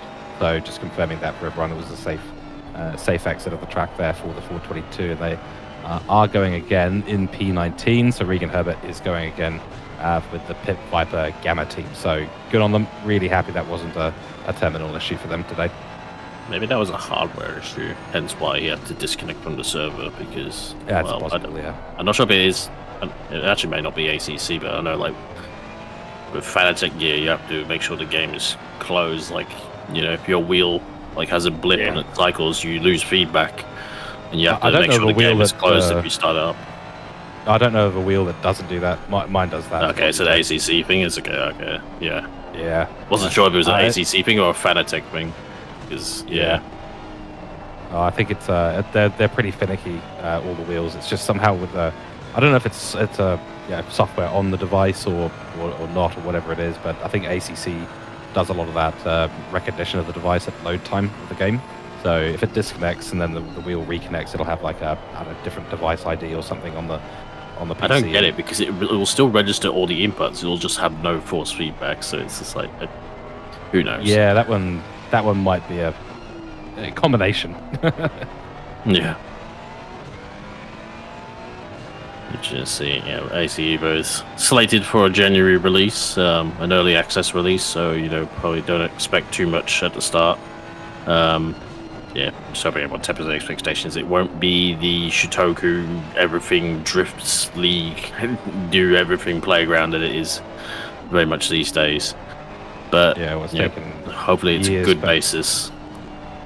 Oh, I think it will be. I think part of being a gamer these days is expecting early access to be fairly minimal for the most part, but a lot of games companies are learning how to rapidly release patches and do stuff. And I think I'd rather have AC Evo in my hands sooner rather than later. And we've got to remember AC's had modding communities for years and years and years. It's come a long, long way. So it is what it is. Taufik flashing his lights. I wonder if he knows that. I wonder if that's an agreement. I think he knows from stream. I think they know. Same with Lucas. I think I know some of them are all hanging out in a bit of a team speak, so I think they all know. I think Taufik will like to stream on YouTube as well, so he'll be up on there if you want to see his perspective. I swear for this car, I've only seen Naeem and Taufik so far. They've got two other drivers still. Maybe they're just saving them all to the end. Oh, that's wide into Adenauer Forst and manages to catch it and doesn't have anything more to say about it, but blimey. I don't think that one was intentional for the stream. I was going to say, I don't think that part would be intentional. That's for sure. Yeah, well, intentionally cause yourself a heart palpitation. I can't remember if they've actually changed that inside curb at Adenauer Force. I can't remember if it's either been flattened so it's barely disrupts the car anymore, or now it's big enough that if you touch it, you'll die. They've definitely changed it in the last couple of years. I was going to say, when you're talking about rain, it's like you think this place is bad when it rains. Put it this way, they've had to cancel their cut short the 24 hours twice in the last 5 years just because of fog. This place gets incredibly foggy, like where you can't see 50 meters in front of you. Yeah, right. Even less than that sometimes. I think 20 meters is what I heard. Like you couldn't see barely anything in front of you because you have to remember, like some people might have heard of the Ardennes Forest, like near Spa, but this is it's still the same Ardennes Forest. It's just that's how big it is. This is on the other side of it, pretty much. Yeah. For Nordschleife, and it just creates its own microclimate, and it's that's why you just can't predict what happens here in the real life. It's it's one of those fascinations of nature in its own way. Oh yeah, and you got all the valleys and the forests around it, but it's also 616 meters above sea level, I think, as well. So once that fog does come in, it's gonna hang around for a while. It certainly does, and even at 20 meters, seeing like a view in front of you, that goes past pretty quick when you're going 150 to 200 plus k's an hour. It's no wonder why they cancel it. It's like really can't see. And the things that they do, especially for N20, like the N24 in particular, they have rolling code 60s and stuff like that, slow zones. There'll be flatbeds have to be on track and they'll be rolling on their own ways because under their own sort of like little not parade, but convoy is what the word I want to use. Yeah. And that's always scary when they're driving past. Like, I still can't get by those. That's the thing because the flatbed, the tail of a flatbed is pretty much at driver's head height, and it's the scariest thing to see when they go past it. They're meant to be like they don't go past it at full speed, but they don't hang about either, and it's the scariest of things. As Austin McNeil gets past his BMW counterpart in the Pixel Racers car. I'm not sure who's driving, whether it's JC or Cricky or Scotty Rochford. Yep, Scott's in it. Yep. Just quickly coming back to the point you made there just before, 300 kilometers an hour, you're doing 83 meters a second. That means that it takes 0.0007 of a second to travel 20 meters. That's why they cancel it if there's fog. Yeah, reactions aren't that quick. Yeah. And they got 5 different classes of cars as well. Yeah, that's it too. TCRs, like street cars that have been modified as well. And these GT3s are just so quick when you compare them to those cars. Yeah. That's right. Yeah. And we also have a guest now in the commentary box. He's a familiar guest, a familiar name. It is Sean Muller. Hello, Sean. Hello, Ghost. Hello. ACC giveth, ACC taketh away. Ooh, That is a fact. Yep. Anyway, it's been. It is, but it is what it is. The lads doing a great job. They're kicking on, so we're determined to finish. So that's the main thing. So, and a big sorry to the team as well. I feel bloody gutted, but we've got a cracking race on our hand. We are here at the Permobil Nordschleife for 12 hour. How are you, gentlemen? How is everyone? Oh, we've been having a good yarn. Absolutely. Yarns all around and watching some great racing too while we're at it. Yeah, exactly. Sounds like I've been listening to BBC too, so yeah, it's been good. I think we also get to welcome in JC back to the comms box. Hello there. Oh. What's going on in here? Just some guys having Everything's a going on yarn. in here, mate. Yeah. Glad that you made it back. Sounds like a very happy place to be. I'm going to come hang out with you guys. I've just finished my stint in the car. What a terrifying stint that was. Goodness gracious. I had 17 seconds of damage early on. It took out my headlights. So every time I was braking, I had no headlights, and it was terrifying. I'll tell you what, I've got Shawnee Muller here, right? And Shawnee Muller here would probably attest to this, right? First and foremost, I'm very sorry about your race today, and I know that you'd be gutted. I haven't heard much from you so far. I haven't been listening to the comms, but I know damn well you would be gutted. But I think you would feel what I felt in the last half of that stint, right? So in the first half of the stint, it was really dark. Track temp was down. Car didn't feel good underneath me. And I was driving a bit tentative, and it felt like I was actually driving too slow. And I think the car put me in the wall for that reason. It said, no, this is not how I want to be driven. You need to get the temps up. You need to drive harder. So rather than, I hit the wall pretty hard, took 20 seconds of damage, as I said, knocked out the headlights. But then after that, I sort of got a bit harder into the stint. I drove a bit harder. I came at one with the car and the track. And even though I had no headlights, I was sort of blind turning into corners. And all of a sudden, I found all this extra pace. And I feel like that's kind of what Nordschleife does to you. It's like, if you don't treat me with respect and you just want to tittle around here, that's not going to do any good for you. But as soon as you start to treat the track with respect and give it enough kick, it really came back to me, and my last half of that stint was really good, and I had some really good pace, so I felt really comfortable towards the end there. Excellent. Yep, I couldn't agree more. 100%. Yep. That's the thing with the Nordschleife. Like, when you first drive it, you're like, holy crap, what is this place? Like, I've been driving it for years and years and years. But then you learn it, and you learn how to treat it with respect, and you learn to actually attack it. And then it comes alive, and then you feel like you're getting confident. Of course, though, you only need to switch off for literally half a second, and you are straight in the wall. There's no middle ground at this place. That's why we all love it. Why I love it. I think it's the greatest racetrack in the world. I think it's the duck's guts. It's got every type of corner. It's got every type of weather. It's got, as I was hearing Ferrox say before, the fog, it's got weather elements that are just freaky, in the real life one. It rains on one half of the circuit and the other half of the circuit's completely dry.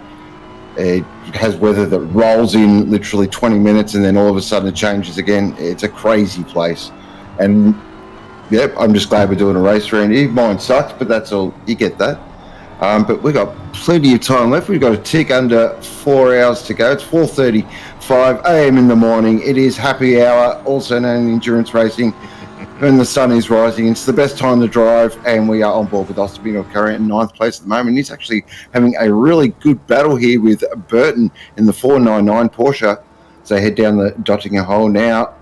2 kilometre long. That was interesting. Doing a little dozy down Nottingham. Oh, get up, Austin. I think the Porsche runs out of legs here. Surely at some point the Porsche runs out of legs here. I think it's the Beamer. It's the high wing Beamer setup. Yeah, that's it. Done nothing for it. Yeah. Well, I'll leave you boys to have the action-packed next hour, and I'll get back to my lads and I'll let them tag out and see you guys either on the track or in the comms booth. Nice work, Enjoy, Brad. Say hello to the KA boys. Yeah, Hope they're thank doing you. all right. Oh, absolutely, JC. Will do. Thanks, fellas. See you on the other side. Cheers. Cheers, I Brad. think I will also take my leave as well, JC, Sean. Pleasure as always. Somehow seem to miss stints in the commentary box with you guys all the time, which is a shame. But They've just got to spread out the talent cookie. That's what it is. They can't have all the big Exactly. guns at one time. can't have it all in one. Yeah, Cost them that's too exactly much. right. That's right. Yeah, they've got a limited budget per stint in the comms box. But yeah, gonna love you and leave you guys. Have a great one out there, Cam. Pleasure in the comms box with you, mate. And Glenn, go well, mate. You are a trooper. But enjoy, guys. 3 hours, 54 minutes of beautiful racing to go. Thanks, Cookie. Nice work. Cheers, Cookie. Thanks, Cookie. And On your cam. I was gonna say, like, I'm also due out as well, so I'll love yous and leaves you. But you got Sean and you got JC, you got dulcet tones for the next hour, and chin up there, Sean. I know it's not gonna. I know it sucks now, but it's gonna feed the fire, and you're gonna be even hungry for the next one. Thank you. Appreciate it, Cam. I bid you adieu, and we will get going, I reckon. How are you, JC? How's the day going? Mate, our day's going so well, and as I said, I don't want to bask on my day too much because I do. I feel a bit bad about obviously your race and how much you practiced for this one and how highly anticipated this one was for you. So I do. I honestly, half of me feels dreadful for you, mate. But then the other half is having an absolute ball. So I just don't know whether I should sort of sit on the fence here or whether I should try and bring you into my energy or whether I should try and feel a bit of yours. I'm not sure where to sit on that. But look, if you're asking the question, our day's been really good. We've had a couple of accidents. I think everyone at this stage has had a couple of accidents. Like even the leaders, Pip had a whoopsie at the carousel and Lamb put it in the wall as well. Like everyone has had an incident. But our incidents haven't sort of put us, back to the pits. We haven't sort of sped in the pit lane. We've been good boys. We haven't sort of gotten into any incidents with other drivers. There was one, I didn't mean to. It was in the wet in the first 12 minutes where I sort of dived up the inside of someone. I can't remember who it was. So we've had one 10-second penalty, which is pretty minor considering the drive-throughs and the stop-goes that they've been handing out so far. But other than that, mate, we've had a pretty solid day and are looking at a pretty solid result. We're not blowing the doors down with our pace, but we're happy. We're cruising along nicely. Excellent. And we've got you on screen at the moment. Looking Annie behind the wheel. He's had a couple of incidents, but looks like he's comfortable now. The sunlight's out. You just get that little bit more confidence when the sun comes out around here, especially when it's really properly dark. As he comes through Closter now, and we've got a bit of picture-in-picture action, which is great. We've got Austin McNeil. Now, in terms of energy, I want to touch back on that, mate. Bring all the energy. You're having fun. That's what it's all about. I've got 4 hours in the comms box, so I need as much energy as possible. As we are looking at McNeil as he comes through the foxhole. Great bit of road, this. Seriously, great bit of road, but dangerous if you get it wrong. And he's actually got Burton still in front of him, so this battle's actually raging on. This has been a really good fight between two classic German manufacturers, the Porsche and the BMW. Yeah, I'm all for this. I'm right behind Austin in the BMW here. Obviously, he's a split blue compatriot of mine is Austin McNeil, and we're driving the BMW as well. So if you want me to pick one here, I'm supporting the BMW here. But as you said, I just hope it's a good battle because there hasn't been. I know Matty said in chat before that the racing has been excellent today, and it has when it has developed. But it's been pretty rare, and I think that's the Nordschleife way, though, isn't it? And it's probably the same at your Bathurst and your other tracks where the Overtaking. Oh! No! Austin's done well to obey yellows there, and he's shown a lot of respect to the Porsche, and he's going to do so much of the respecting that he's actually not even going to take the position here.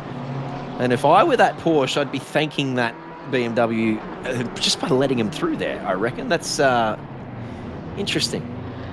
It is.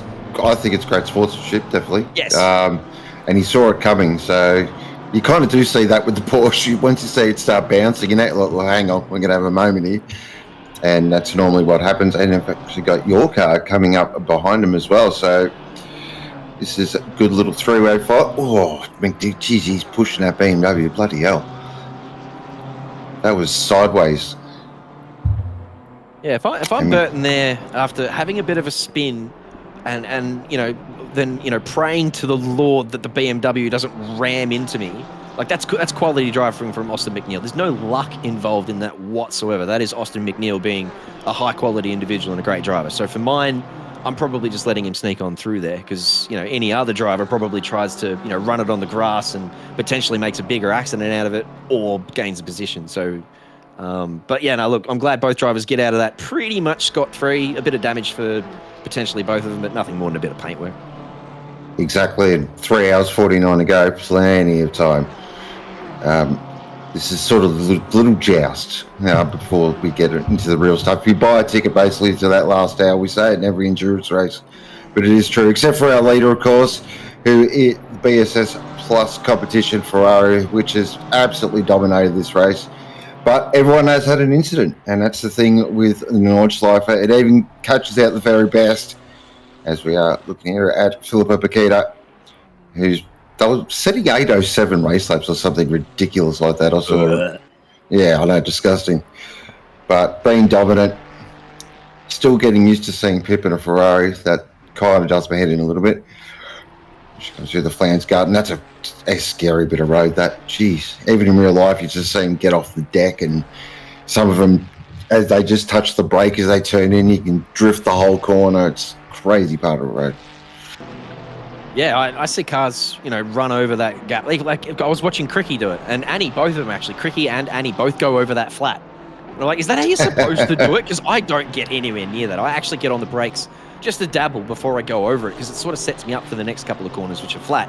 And they're like, no, we're always flat over there. Are we not supposed to? I don't think anyone really knows what you're supposed to do, and I think different cars behave differently.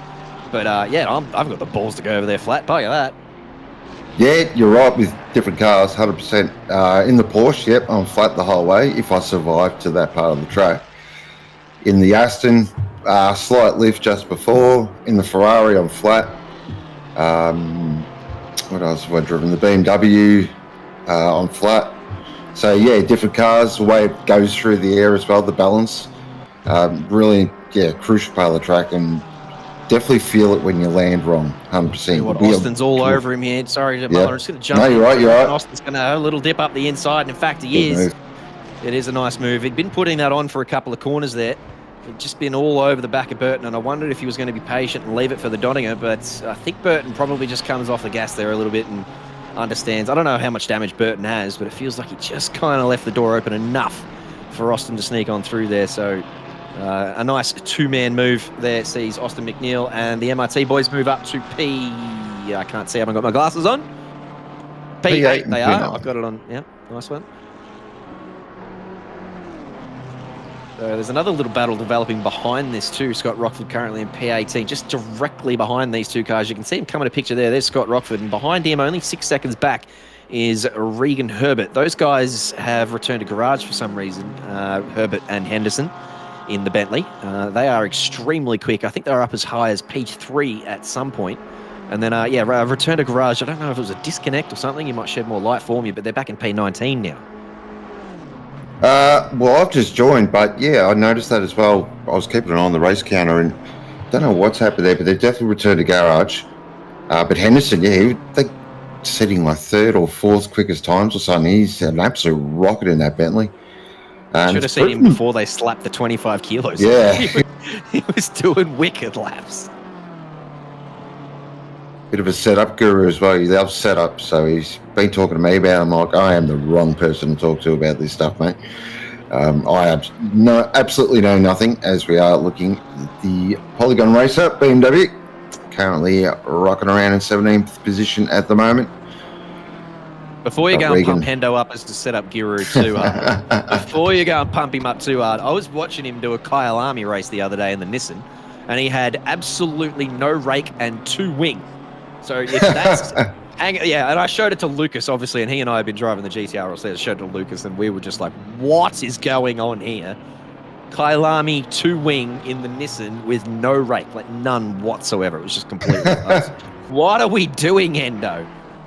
And he was just random clicking. Yeah, I'll try this, see how this goes. Mind you, he's doing a last to first, so he's got a lot of pace in whatever he drives, Nathan Henderson. Good to see him over here in the OOR events. Haven't seen him around all that much, but he's been around the traps for sure.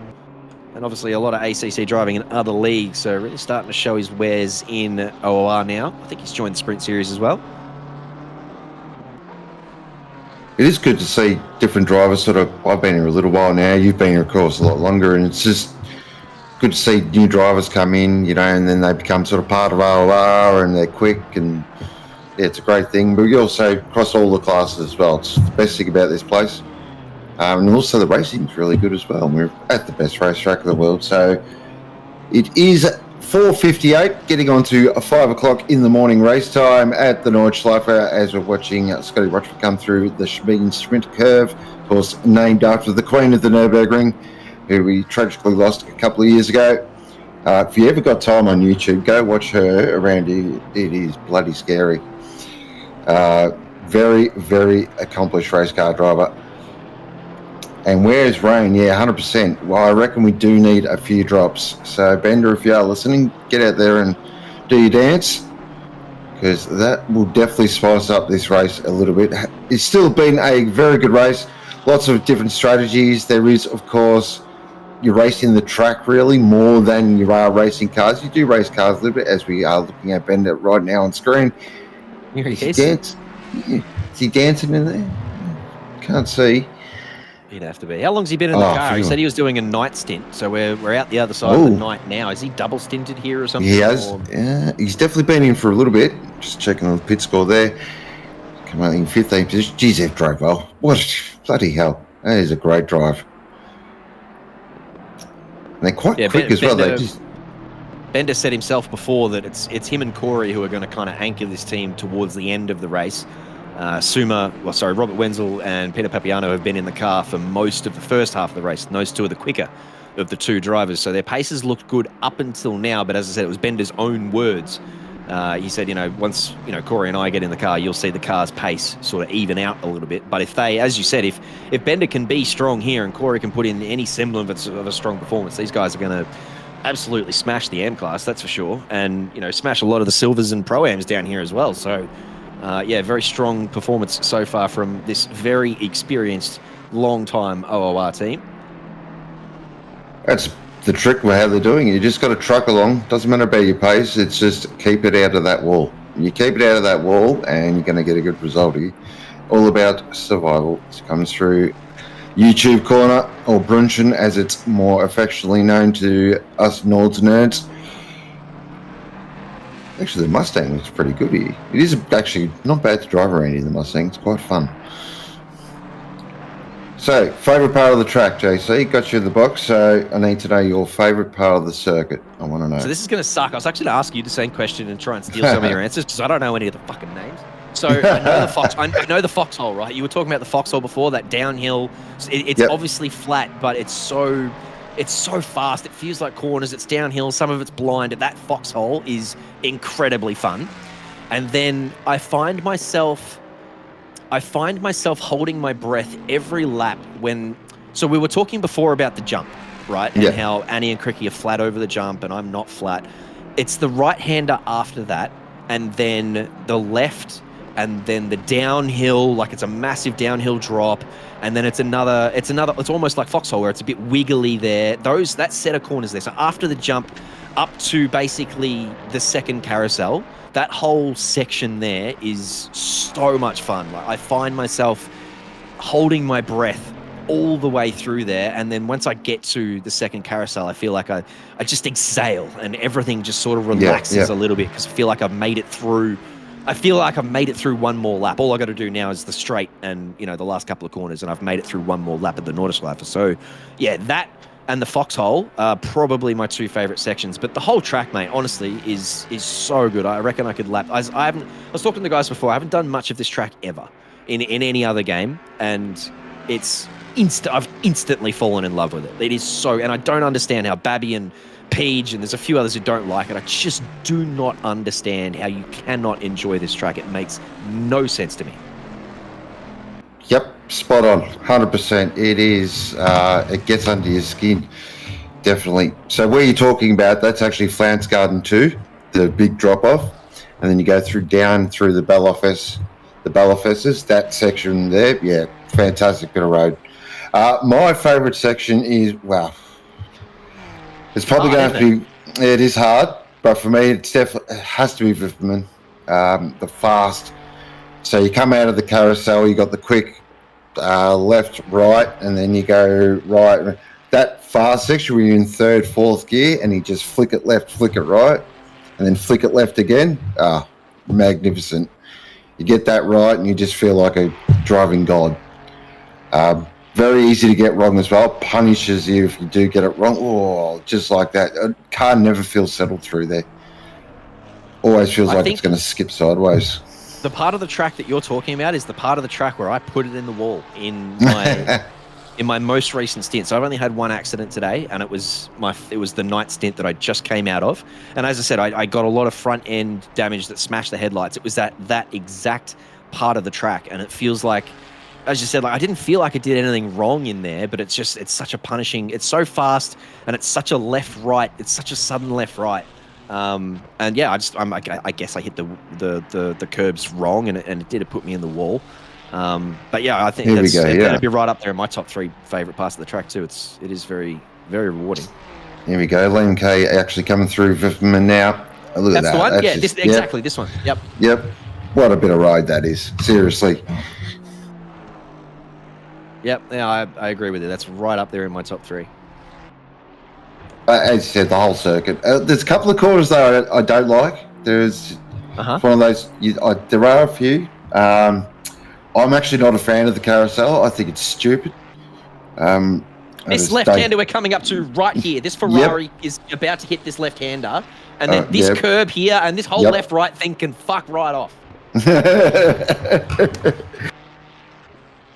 That left-hander is such a late apex, and I've done what, 300 laps of this track now, and I don't think I've done that corner right once. And then that right-hand curb is pretty bouncy as well. So if you can lose so much time through that left and right-hander, and because it's at the end of the track too, like you've got this stonking lap happening, and oh my god, look at my delta, and then you get those 2 corners wrong, and then off it goes. Yep, definitely. Couldn't get in the wet. Oh, it's worse than the wet. Oh, it's a nightmare in the wet. But again, another one of those corners you never feel like you get right. But do you really ever? Can you ever really get a lap right around here? It'd be pretty tough. There's always somewhere to switch off in the world. But LMK is actually doing a nice job here in the 492. They're currently running in 23rd position in the Lemon Racing Ferrari. And the sun is rising. A lot of drivers who drove through the night will be feeling pretty good about life at the moment. Start to see the track, and then we should see the lap time start to come down. I don't think it's going to. Oh, we've got something happening. Is that Underwood? It is Underwood. Currently in 11th position. So I had a little moment there at the mini carousel. No, it wasn't the mini carousel. That was where are they on track again?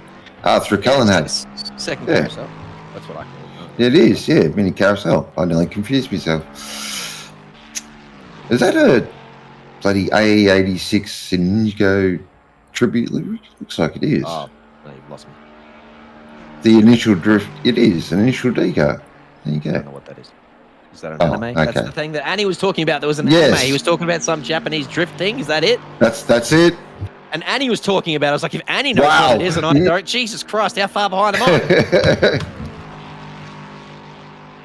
That's surprising. Yeah, no, I know. No, it does look nice. It looks a bit like Saxon's police livery, and I don't know whether that's based off the same thing, but it's got Japanese characters on it, so it has to be something similar. But yeah, no, it is a clean looking livery. I'm so impressed with the quality of the liveries that have come out for this event. I don't know whether everyone's just improving or everyone was so excited to turn it on for this event in particular, but I mean, when we first started doing custom liveries, everyone was putting in their best efforts, I'm sure, but the quality just wasn't quite there. It was a bit Milo here and twisties there and a bit of Fruit Loops over there. Like, it was, okay, you've tried, and that looks nice. But now, these professional looking, proper liveries that we're seeing that you wouldn't be able to, you'd happily put these on a multi-million-dollar machine in real life. I think some of the stuff that we've got out there is just amazing. 100%. Like, there's quite a few number of cars we're looking at. Underwood, has he saved that off the wall? No, he has. Gave the wall a bit of a smack. That is quite easily to do. Hit that grass. Any grass you hit on this track, and that's going to do that. And that is unfortunate. But the damage, I don't think, is too bad. So he should be able to just keep on going and then be able to fix that in his next pit stop. But yeah, back to the liveries. Like, so many great liveries out here. The B&S looks good on the Ferrari, I will say. Definitely up there. Then there's a couple of really great meme liveries as well. I do like a good meme livery. But the best looking car in the field, do you want to know what it is? In my opinion?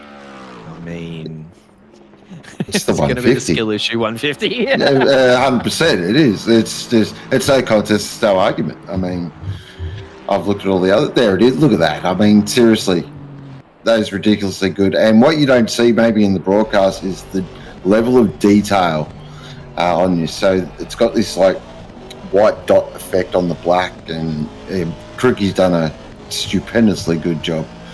And of course, and I find the logo, it's a bit mean, because you look at it, it's a professional looking logo, and we are Skill Issue Racing. And today, I have definitely had skill issue. I think we've all had a bit of a day, but it's good to be trucking along, and I'm just happy to be here. So, but Monksy here at the moment, incredible stint. His pace has been actually really, really fast.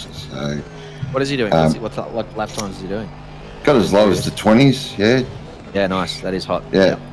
So, absolutely gunning it. And Mr. Rodinello's drove okay as well. He's put in a big stint. So, yeah, they're proud of the boys. Super pumped for them.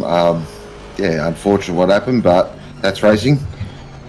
We move on, and I'm going to have a pretty nice conversation with my internet service provider.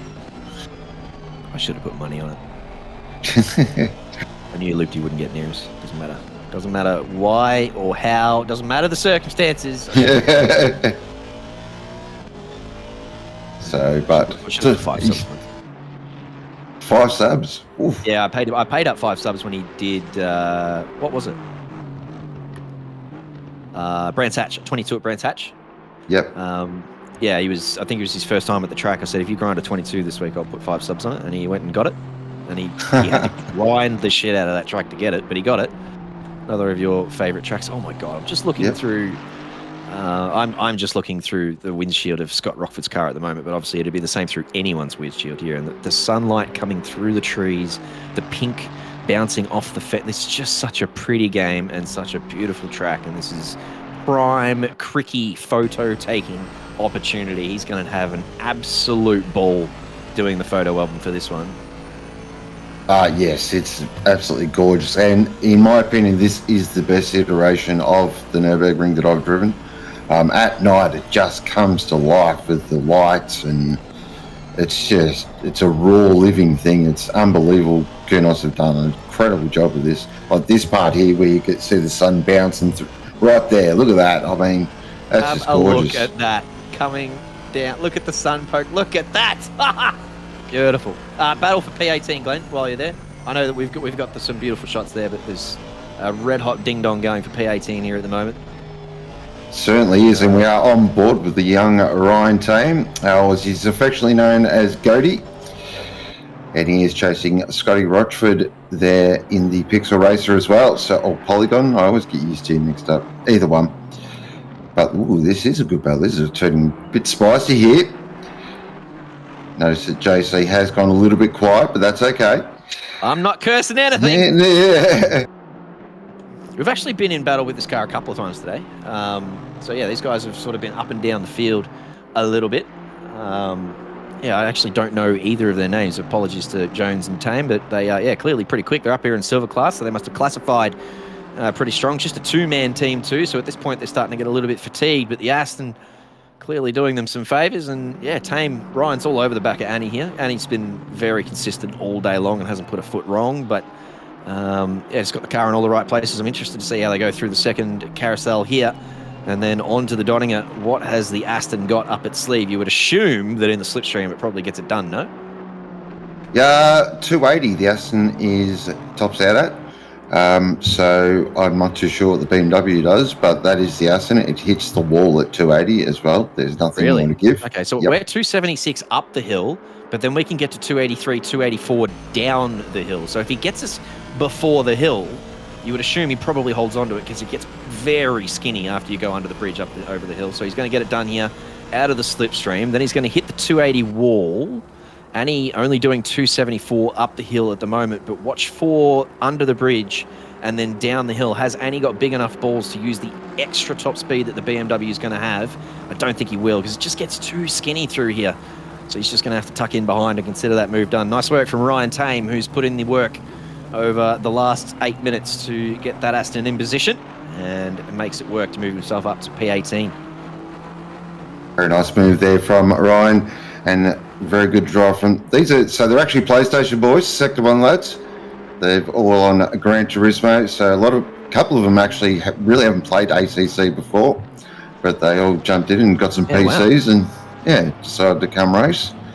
But they just showing those skills are transferable. They did have a tough start to the race, but they're really trucking on through now and currently in P18. And we are looking there on. Geez, nice livery that one. That's another one that's come up trumps. Yeah. Of course, that is made by the one and only. Well, I know him by his gamer name, but Lachlan Jones, who has raced with us here before at OOR. He raced, of course, with Torva Messor, with Shawnee Bubdown and Chris Gill. No, with Lucas Keys, sorry. That's right.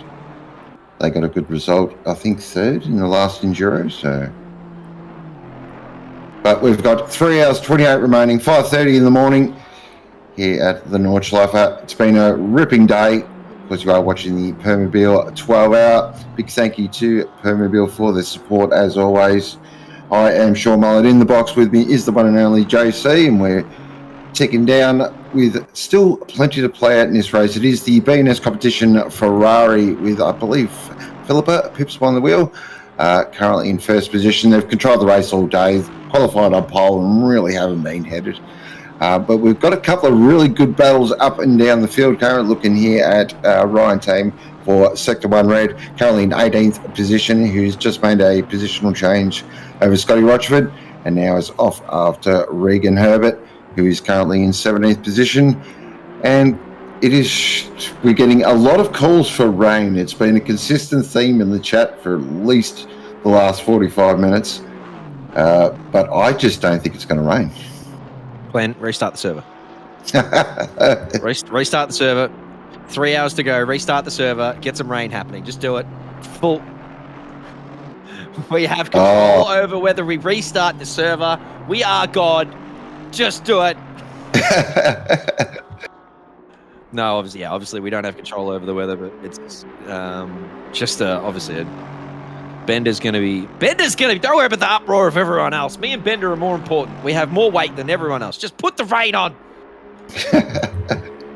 We were talking about the class battles before, and obviously Pitway out in front of Pro. The silver class headed by Mags, Webb, Wills, and Tonkin at the moment in the Ferrari, but they have McNeil and Nipris very close behind. They're only 30 seconds back, and I think there's a pit stop to play out there too, so that silver class battle is going to be pretty hot later on.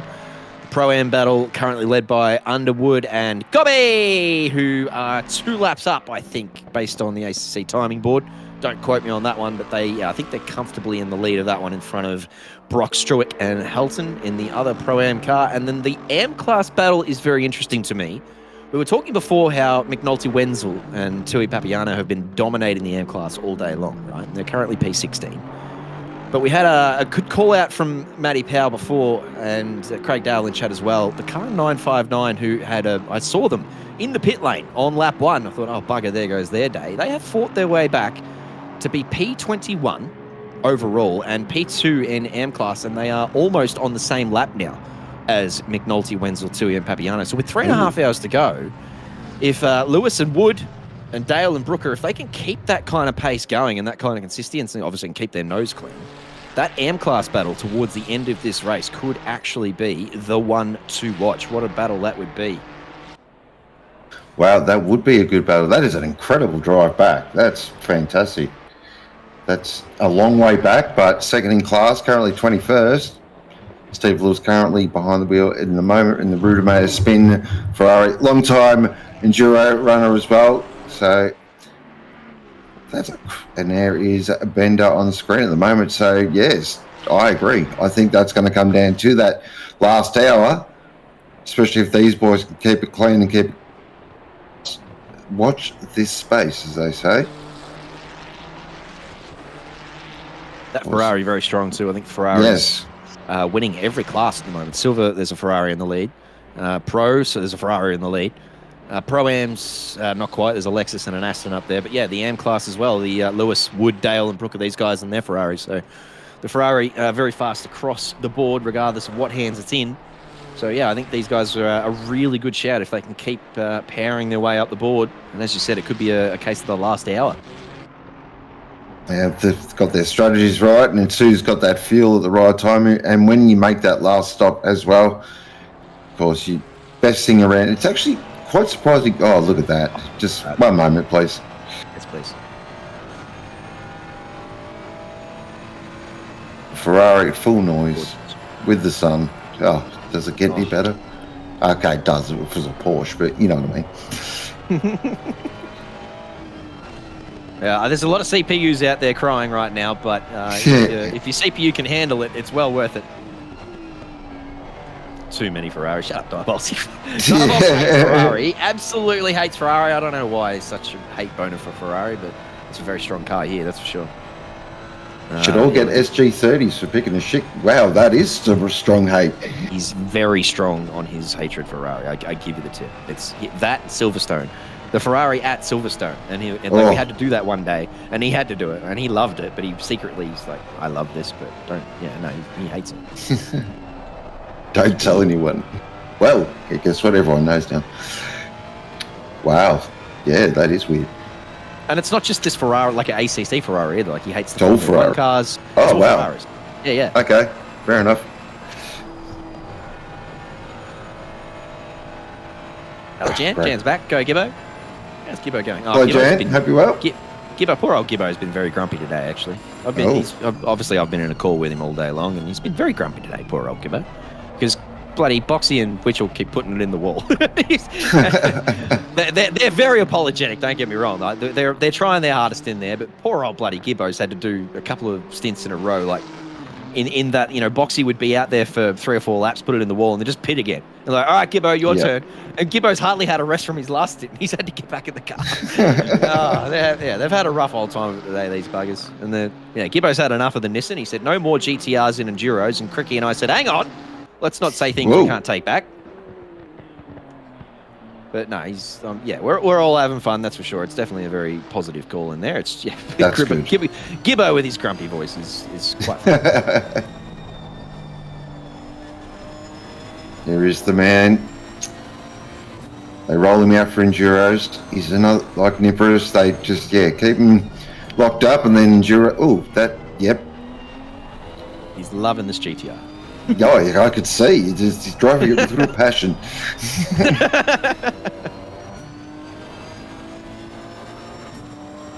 Wow. He doesn't get to do much racing anymore, but he does a manufacturer's multi-class series with me once every 4 weeks. He's in the Alpine GT4, and I'm in the GTR. And he's the race director for Split Blue as well in OOR.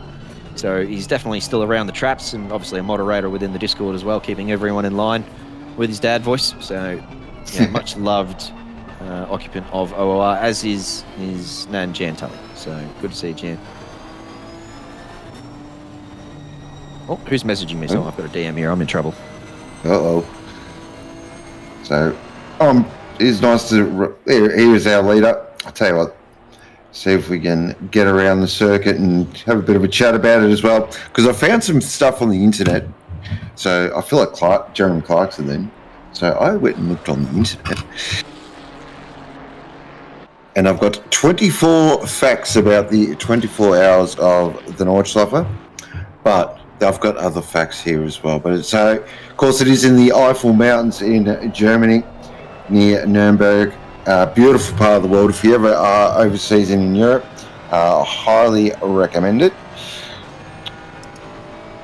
And it is also a very famous wine region, if you want to know something else about it. So we know the 25 kilometres as we are coming up towards the sort of the start of the North Loop or the Nordschleife. It is in Germany, and part of the circuit, of course, is the South Loop as well, also known as the Schutzschleife. But that, of course, is decommissioned now. But bloody hell, it's incredible. The full old school Nordschleife is a terrifying thing. Like, it is really terrifying. They have made a few little improvements over the years, but it's still a formidable bit of road, and it's a great bit of road. Like, there is no better hot lap track in the world. They do run. He was telling me some things before about something about a Schutzschleife or something. I obviously don't know the words, but the GP track was built on top of what used to be an even more intimidating and even longer track. So it used to piss off up north or something, and they deleted half of the track to make the GP track, and then they put the GP track right next to, you know, the Nordschleife. And now the Nordschleife is actually not as big as it used to be, but it's still got the GP track you can use. I don't know, yeah, it's stories and stories upon stories, and there's just so much history and stuff to read into in this track. Certainly is. Of course, the 24 hours, the most famous race around here, widely regarded as the hardest endurance race on the planet. You basically race the track. Yes, there are other drivers, but you race the track. It is literally that is what it's all about. History everywhere. I sound tired. Yeah, I'm a little bit tired, a little bit grumpy, a little bit emotional. It's been one of those days, but, you know, we truck on as we come through at an hour. He's just pacing himself. He knows that too. First of all, he's just enjoying the sunrise at the moment. So this is it's a calm time of day. This is not really, we're just waking up. We're just putting on the coffee, and we're waiting for the eggs to boil. So we're just pacing ourselves at the moment. The energy's staying temper, but later on, I'll tell you what, with the last hour, Muller, goodness me, I'll be listening to that because I won't be in the comms booth, but I'll be listening to that because as we've got the AM class battle that's going to heat up. I think that silver class battle could be something to watch as well, and who knows what other battles are going to be happening on in that last hour. So I'm sure you'll turn it up for that, that's for sure. Oh, did you see that from Lucas Burst just then? Wow, he's still on the grass. So that was through hit miss, miss, and that was that's at 200 kilometers an hour, no problem. And Lucas Burst with those Jedi-like reflexes just caught that. That was more than a moment. Wowee.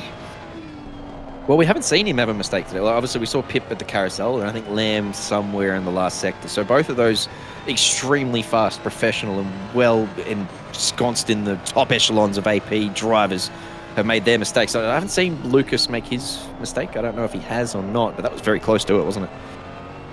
Time is 6:56 p.m. If anyone can mark that down, the JC curse is on. Oh, no. Maybe. I'll tell you what, Lucas, he's so impressed. He jumps in the classification service. So Pip's done quite a few laps, and Matty Lamb's done a few laps. Lucas Burst just jumps on within 4 laps, bang, 8:04. You're just like, really? Come on. Yeah, and Pip was in my chat before saying that he hasn't been in the rig in any game whatsoever since like April. Like no ACC, no LMU or iRacing. We've just pulled him out of the coffin for this one. And as you said, did 4 laps on the Classic server and was right up there with Pip and Lamb, who we know have done, you know, ACC for most of this year and are pretty red hot. So just crazy the amount of pace this bloke gets out of any car he steps into at the click of a finger. He's just unreal. It's mind-boggling. and of course was the OG GTR driver. Used to drive that thing when it had absolutely no chance of doing anything, and he used to make that thing absolutely dance. Joy to watch, definitely a joy to watch. Got a bit of chat here. What's this? Oh yes, Le Mans is for racing, Nords is just for driving. From Graham. Ooh. Interesting. Actually, I've actually never driven Le Mans, so your thoughts on Le Mans, please, because I need to do a bit of that. So Le Mans is interesting. In the right car, it is great. So something like a prototype or a hypercar, definitely. In a GT3, oof, it's torture. The Mulsanne, of course, is very long. And it just, GT3 just feels like it's too slow for Le Mans. But yeah, in a prototype or a hypercar, bucket load of fun. Especially through the Porsche curves. And that is just another fantastic bit of road around the world in motorsport. But the dark has a bit more of an effect at Le Mans, I find, as well. Especially down the Mulsanne, because it gets really weird. There's a weird darkness. It's hard to describe. And it's actually, quite difficult to race side by side at, 320, 340 kilometers per hour. It's quite bumpy as well, so you can hit a random bump and it can do funky things. But that's Le Mans in a nutshell, and surviving it. It's another one that you just got to survive. But it's fun. But not in a GT3. Yeah, it's a bit like Monza. Like, don't get it's nothing like Monza, but like it's a bunch of straights with a couple of chicanes and corners in between. Yeah, pretty much. Is that so? As I said, I've never driven that track before, but I'm trying to liken it to another track. And if people are saying the racing is good there, then that's sort of what brings me back to Monza. Like Monza, I enjoy the racing at Monza. Yeah, actually, that's probably the best way to describe it. It's just a giant blown-up version of Monza, really. It's basically... Is it longer than Nordschleife? No. Nordschleife is longer. Okay, interesting. Yes. So what's a lap time at Le Mans in a GT3 car, just for comparison's sake? 4 minutes, I believe, top of my head.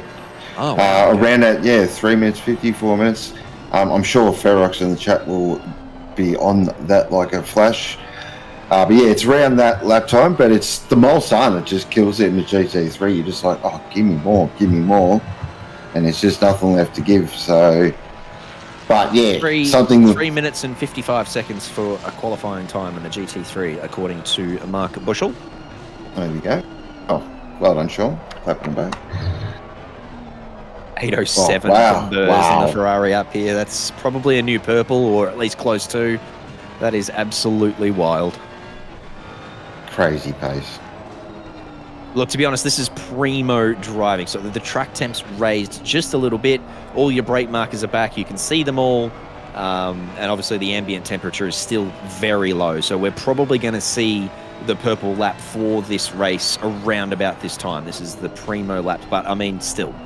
Oh, look at him just control it through the hairpin there. And I don't know what his delta's doing, but I'm sure it didn't decrease all that much because he carried good speed. Looks like he's pretty much flat through the Schumacher S there. Just incredible pace. Really in control of this Ferrari. And as you said, he's not even a particularly avid Ferrari driver, but I just think he drives everything that well. He's just a wheelman. He certainly... Oh, and he's attempting to go quicker. So stand by. Like, we are in happy hour, as JC was saying. That is right what we are in right now. Perfect track temp, clear skies. It is send it time. So a lot of these teams now will Jesus Christ, seriously. Never in doubt. Look at the delta, like still flashing green and red. Yeah, like he's unbelievable. Still just on it. Oh, this is going to be a wild ride. So 22 kilometres ahead of him, or 21 now. They go through the head onto the hats and back, watching Lucas Burrs currently in first position, and this is going to be a really, really quick lap and incredibly good to watch because Lucas Burrs definitely has that, as I like to say, enthusiastic driving style. Oh, Jesus. Just everywhere through hot shine now. The first thing I notice is the quality of his trail braking. Yep. I think a lot of drivers think they're trail braking and then they go back and they watch their inputs and they just don't trail brake anywhere near as well as this man. He's coming off gently and he's still holding a lot of his braking percentage all the way up to and through the apex. So, yeah, if you think you know how to trail brake, go and check out your inputs through a corner and then compare them to Lucas Percy, who's just got this Ferrari on a tip. Flat through Shorten quote, of course. Then absolutely stands on the middle pedal, and look at that, just tips it in third gear, no problem. Accelerate out, easy as you like. That is incredible to watch. Now through the foxhole, this I'm really keen to see. So there's the big compression right there, 272. Then he's going to stand on the brake, absolutely throw it across the curb, back to third, then probably back to second. As he keeps it, he does throughout an F-house. So some cars go back to first through there, but the Ferrari second gear, no dramas. Use that torque of that turbocharged V6 and heading off down. Actually, here's a Rebel Tree right here. This corner here, Megatsfeld, is absolutely stupid. I absolutely hate it. Dumb corner. This left-hander here or the left-hander before that? The left-hander before that. Oh, stupid corner. Left-hander before that is where I got my 10-second penalty for hitting someone. It was in the rain, and I felt like I took the corner via the normal line, and I felt like I got the corner right, and the car in front of me missed the apex by a country mile. And because of that, we came together, one might say. I didn't think it was much, and I actually thought it was more on him for losing control of his car and bringing the accident to the fore. But anyway, I'm not complaining about the penalty. But yeah, you're right. It just seems like a nothing corner that shouldn't be that hard, but I guess because there's no curbing on the outside, like if you carry just an inch too much speed through there, you find the grass, and if you find the grass, it sucks you out and you're in the wall. That's it. Find the grass, it kicks your ass. So look at this. So he's only a second off. He's like, bloody hell. Go through louder links into Bergberg. Most intimidating corner on the track for mine. That wall just feels like you're always dancing with it. And then we've got the big long run. Now this is probably the first part of the track where you can actually have a bit of a rest. Just sort of have a bit of a think and take in the scenery. Does the Ferrari hit 6th up here? That's my question for this part of the track. Or does he leave? It should. No, there we go. Go to 6. Okay. Yeah, the BMW doesn't like getting to 6th here. It actually loses a lot of time on the Delta, so we stay in 5th. And you can hear it get close to hitting the rev limiter, but it never actually makes it to the limiter. That's a very fast left-hander through there. Bloody hell, that's scary. That's a great corner. That's a great corner. That's a brass ones corner. That's where you get it out and just go. This is a prick of a corner. The apex is kind of early, but also kind of late. And I feel like every car takes it differently, and some struggle to get on the power through. I think the front-engine cars really struggle through there, but the Ferrari looked like it carried some nice speed. And then, as you said, this carousel, it's very unique, isn't it? Like, it's iconic, don't get me wrong, but as a driver's corner, it just feels a bit wrong. Like, it feels like you're cheating, but it also feels like I don't want to. Let's just get out of the... What's this concrete bit doing here? Go away. I just want to actually corner here. It's German sense of humour. Nice little set of corners, that uphill length. Yes. There's a lot more grip uphill there. Here we go. Nice. Hold on. Vepperman. Oh, yeah. 4th gear all the way through. If you don't mind, Lucas Burrs. Seriously, that is magnificent. Now through Ashford. This is just... how late... Oh, he's so good through there. Look at that. Just hugs the inside. Little tap. Then into Brunchen. Just trails that brake beautifully through there. Then carries the speed all the way up the hill and just a little bit of oversteer on the exit. Wow, this is some lap. Oh, really early apex there. He doesn't use all the track on the way in. He really hugs the apex. That's interesting. Maybe that's where I'm going wrong, but he's carried a lot of speed through there. Here we go. Oh, interesting technique. So lifts off in the air.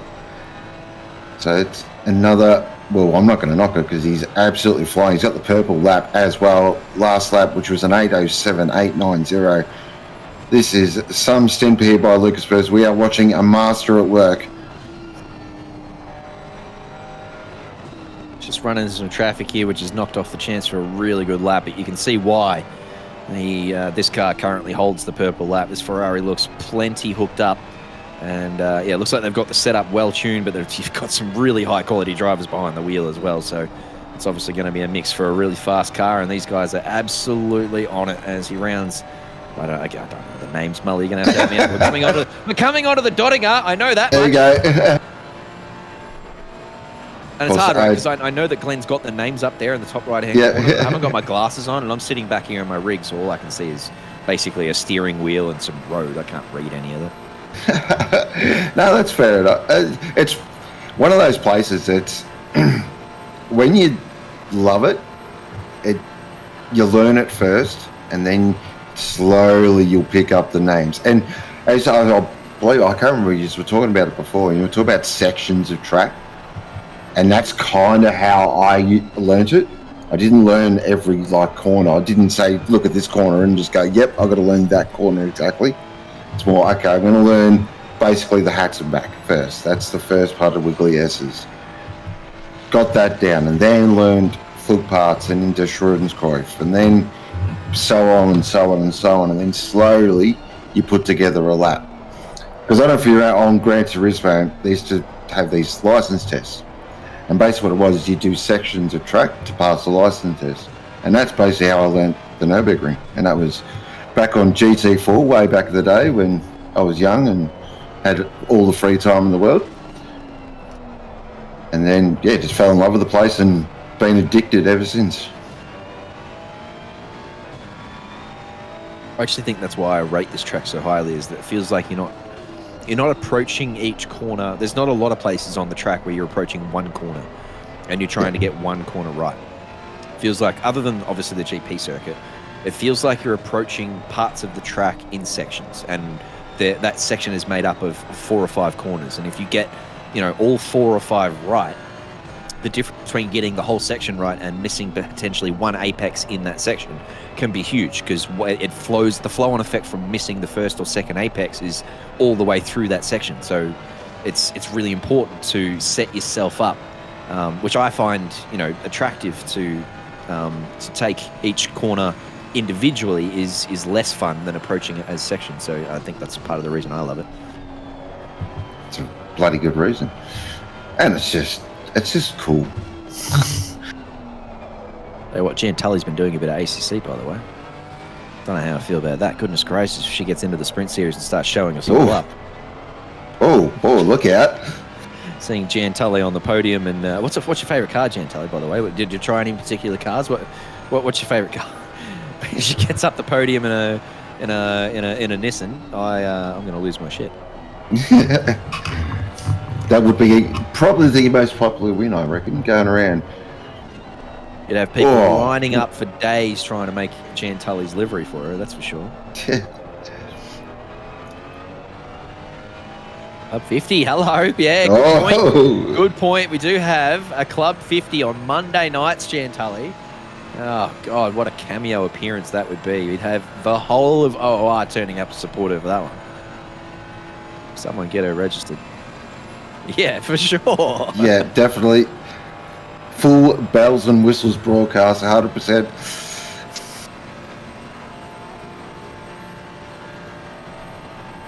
Yeah, Toto rightly pointing out that Zoom is doing pretty much the same thing that Lucas Burst is doing. Doesn't do a lot of practice. Robert Wenzel and Lucas Burst is another name. And Eric Scarney is another name too on that list of drivers. There's probably a few more out there, so sorry if we miss any. But yeah, Toto pointing out that Robert Wenzel does no practice. Just turns up for these endurance events. But Bender was talking about it before.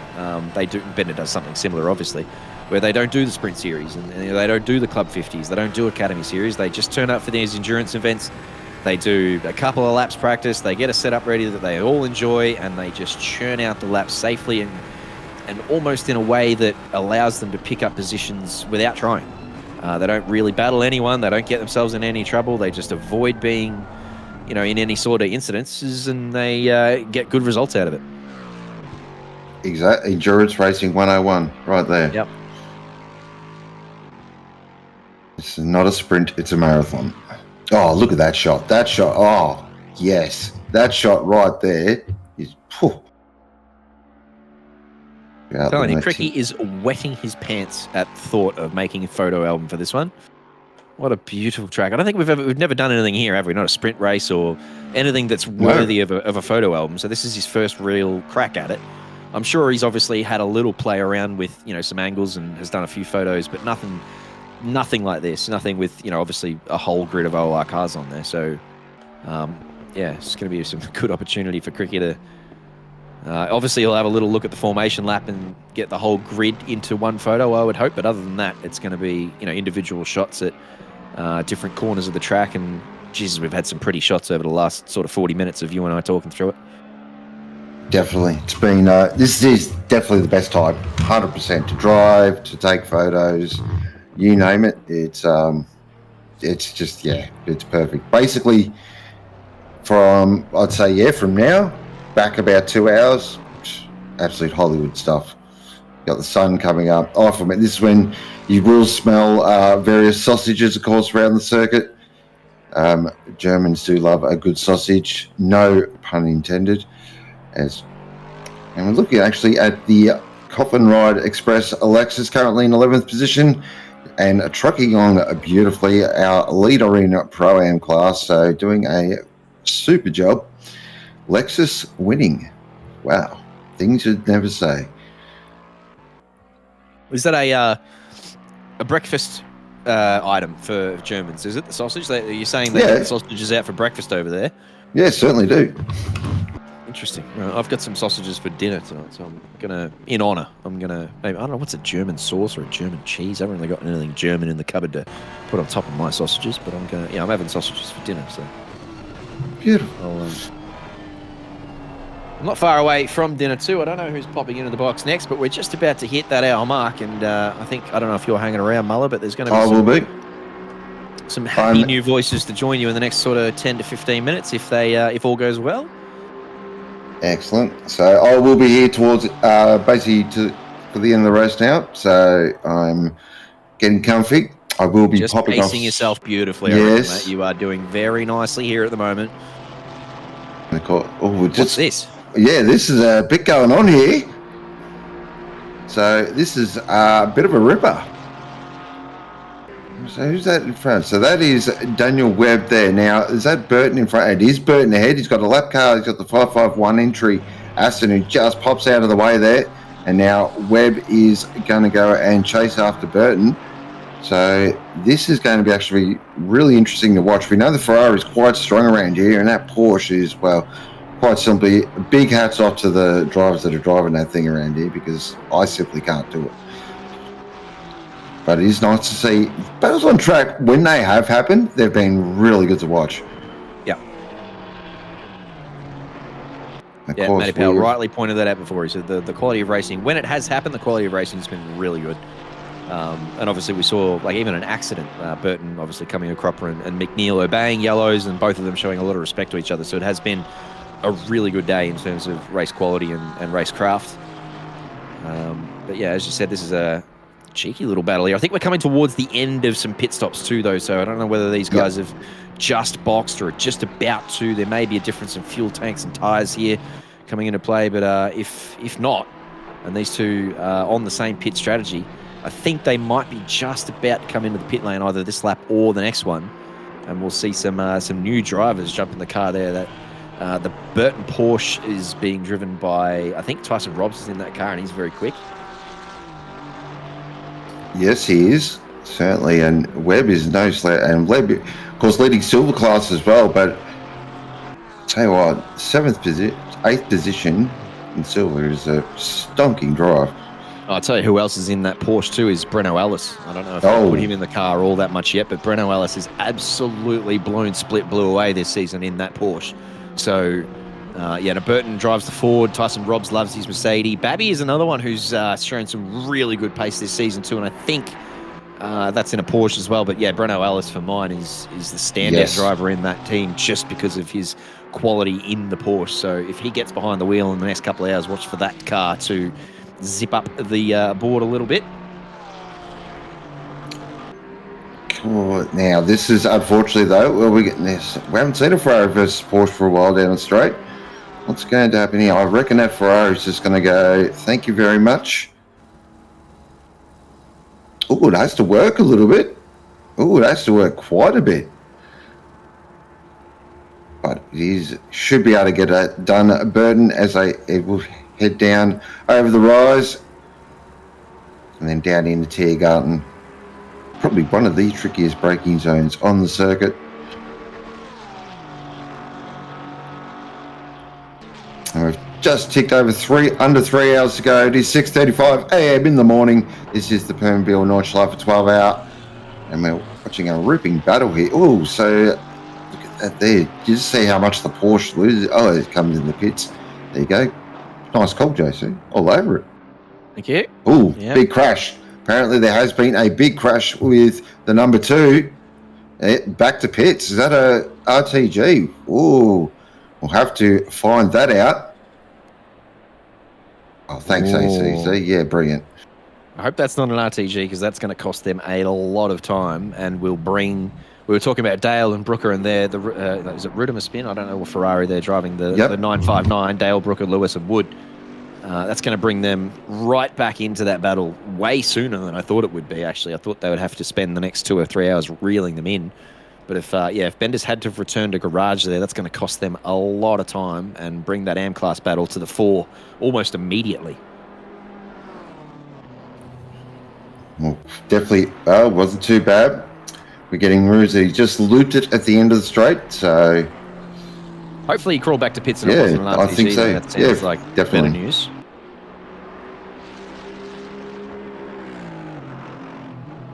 Here is Ryan Tame, currently trundling around. Well, not trundling around, he's actually a very quick steerer. Actually races XLs, so he's got a racing XL. There you go, Hyundai. Popular series, that one. What, like a real one? Yeah, so they just get buy XLs, Hyundai XLs, and chuck a roll cage at them, some semi-slick tyres, and they all go racing. That sounds cool. Yeah, all right. Where do they? What, like a Calder Park kind of thing? Like at a? Oh no, it's a full like Australian series. It's got a replay here. This most likely will be Bender. Comes through Tear Garden, breaking the Tear Garden. Oh, around spin. Oh. Oh, did he get hit by someone else, or? Oh, I'm not too sure there. We sort of lost the camera. Oh, hang on. Did he have... Hopefully that's not... No, it looks like he's still going. That was the same spot that we had a crash... Someone had a crash, I can't remember who it was, but we couldn't find them, and then they returned to garage. Like, I don't know if there's some sort of bug there, but it was like a bit of a disconnect. A car had an accident there. We're going to go find out. Yeah, that was me. Oh, is that you? It was? Yeah. Oh my God, that's awkward. Sorry. It's all good. So here he is returning to the track, and this all looks pretty straightforward. Doesn't get hit by anyone. Doesn't speed into the pits, does he? Oh, no. That's pretty close. Oh, that is close. Was it close? I don't know. I can't see from here. That, to me, looked like he had a little bit of overspeed on the way in. Come on. Bender, was that Nord? I'm looking at the leaderboard now. David McNulty is out of the pit lane. It doesn't have a penalty, so it should be okay. It doesn't look like they've picked up a penalty. Got away with that one. Oh, the missus is cooking sausages downstairs. I can smell them. They're really good. Oh. I'm gonna go get one. Some chili sauce, some mustard, bit of wheat bread. Yes. Now we're talking. Going on in the comms room. We got anyone joining us, Muller? Who is we due do to come in next? Do you know? We've got the one and only Nick Amone. Good morning, gentlemen, I think. Good. Oh, yeah, good evening for us, but yes, good morning. How are you? How's your day been? Oh, my day has been excellent. What did I do today? I don't know. Went to the gym, did some laundry. It wasn't too exciting. Played some Baldur's Gate.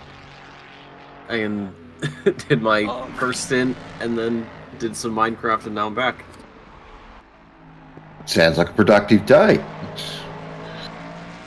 How have you gents been? It's been a while since I've had the pleasure of speaking with you. Yeah, Nick. Yep. No, I'm glad to hear your voice. Number one commentator in OOR, Nick Amone. Oh my God, stop. I'm not. No, it's true. And the North American series has missed your presence, but no, you're taking a well-deserved break. I don't know if anyone out there knows, but Nick Amone has commentated and broadcasted absolutely pretty much solo the North American Sprint Series for the last however many years, and puts on a pretty good show too. He has got highlights packages, he has recap packages from the week before, and does all of that himself. So yeah, if you've ever got Nick Amone's number in your phone, give him a buzz and say hello, because he does it all himself. He's having a well-earned rest this season. So yeah, I've certainly missed hearing you on Friday morning our time. It usually comes around at 10:30 Friday morning, depending on daylight savings time, and it's just good to watch it work and have the earpiece in. And mate, you, as I said, you without trying to blow you up at all, you've got a really nice tone, and you get through your business quickly and efficiently, and you commentate what's in front of you without dribbling on too much. I think that's probably easier to do without anyone sort of talking over you too, and you don't get lost in conversation. You're actually focused on the race in front of you, which is why I enjoy listening to you. Well, thank you. It's yeah, the break's been nice. I was so deserving of a break that I supplemented it with actual LAN event casting, and then just recently casting for a 24-hour race. So I'm doing a great job, and then I have another cast to do in about 10 hours from now. And then I have to do it again on Sunday. So I'm doing really good on the break side of things. Yeah, just really resting yourself up, aren't you? Yeah, just giving those vocal cords a nice, easy time. Oh yeah. But it's been nice. Kind of doing, obviously not so much ACC, but more Trackmania, which has been very fun. So it's nice to change things up. I'm hoping to get back into the sprint series for season 20. Kind of hoping to get an upgrade before then, but we'll see. An upgrade, like a PC upgrade, or what kind of upgrade? Yeah, upgrade PC. It's about time. Yeah. She's about 4 years old, so I gotta get around to that. I need money though, so I gotta hopefully I get this new job and I get paid more money, so that way the upgrade is possible. But if not, it's no big deal. She's still got some legs kicking, so I can make it work. Okay, good money. I know. You're right. I'll just go rob a micro center. You're right. My bad. No, honestly, I think we can all relate to that. Everyone in chat and Glenn behind the cameras, and everyone's going to be relating to that. We all want upgraded PCs, but yeah, money's pretty hard to come by at the moment. It doesn't matter what you're doing for work and how much you're budgeting and saving, and how many kids you got. Doesn't matter. We're all in the same boat. We're all bloody wishing for a bit more of that. Couldn't agree more. But we don't want to turn this into 3RW, so we'll get off that, I reckon. What? No. Neil Mitchell. Look at a Brett O'Ellis, bit of a Porsche specialist. Of course, JC did mention before, we are excited to see how Breno goes. I reckon this is the car to keep just a little bit of an eye on towards the end of the race. We've got 2 hours and 48 minutes to go. It is 6:50 in the morning. I am Sean Muller. We got in the box the one and only JC and Nick Amone. So, thoughts, Nick? What have you seen the first Nordschleife 12-hour? Hang on, before you get Nick's thoughts, I'm just going to piss off. I'm going to go and have some sausages and stuff. So I've loved my time with you, Muller, and it's good to hear from you again, Nick. I'll be in chat, and I'm going to be in the car again in about 45 minutes. But yeah, thanks for having me, Mull, and good luck to you, Nick. Have a good run. Thank you. Well, to answer the question, I've kept little tabs here and there. I've been busy doing other stuff, but from what I've seen, it's been a pretty successful event. I know Glenn's had to deal with some just technical issues, but that's always going to happen with a game like ACC. But he's coped brilliantly with it, so big shout-outs to Glenn, doing all the camera work and all these other great little replays and the graphics and all this stuff. But it's been pretty good. I don't know. Do we do a 24-hour at some point, or is that still a little beyond the horizon? It's a good question. It's a very good question. I think, well, if you ask me personally, because of my day, I'd say no. But it's weird. So with the 2 times time, you feel like a stint is enough. It's like 12 hours around here probably is like 24 hours around any other track around the world. A 24-hour, it'll be interesting to see. I know when the vote went out for this event, a lot of the 24 did get more votes, but it was the people that like the Nürburgring. It's one of those places you either love it or you don't like it at all.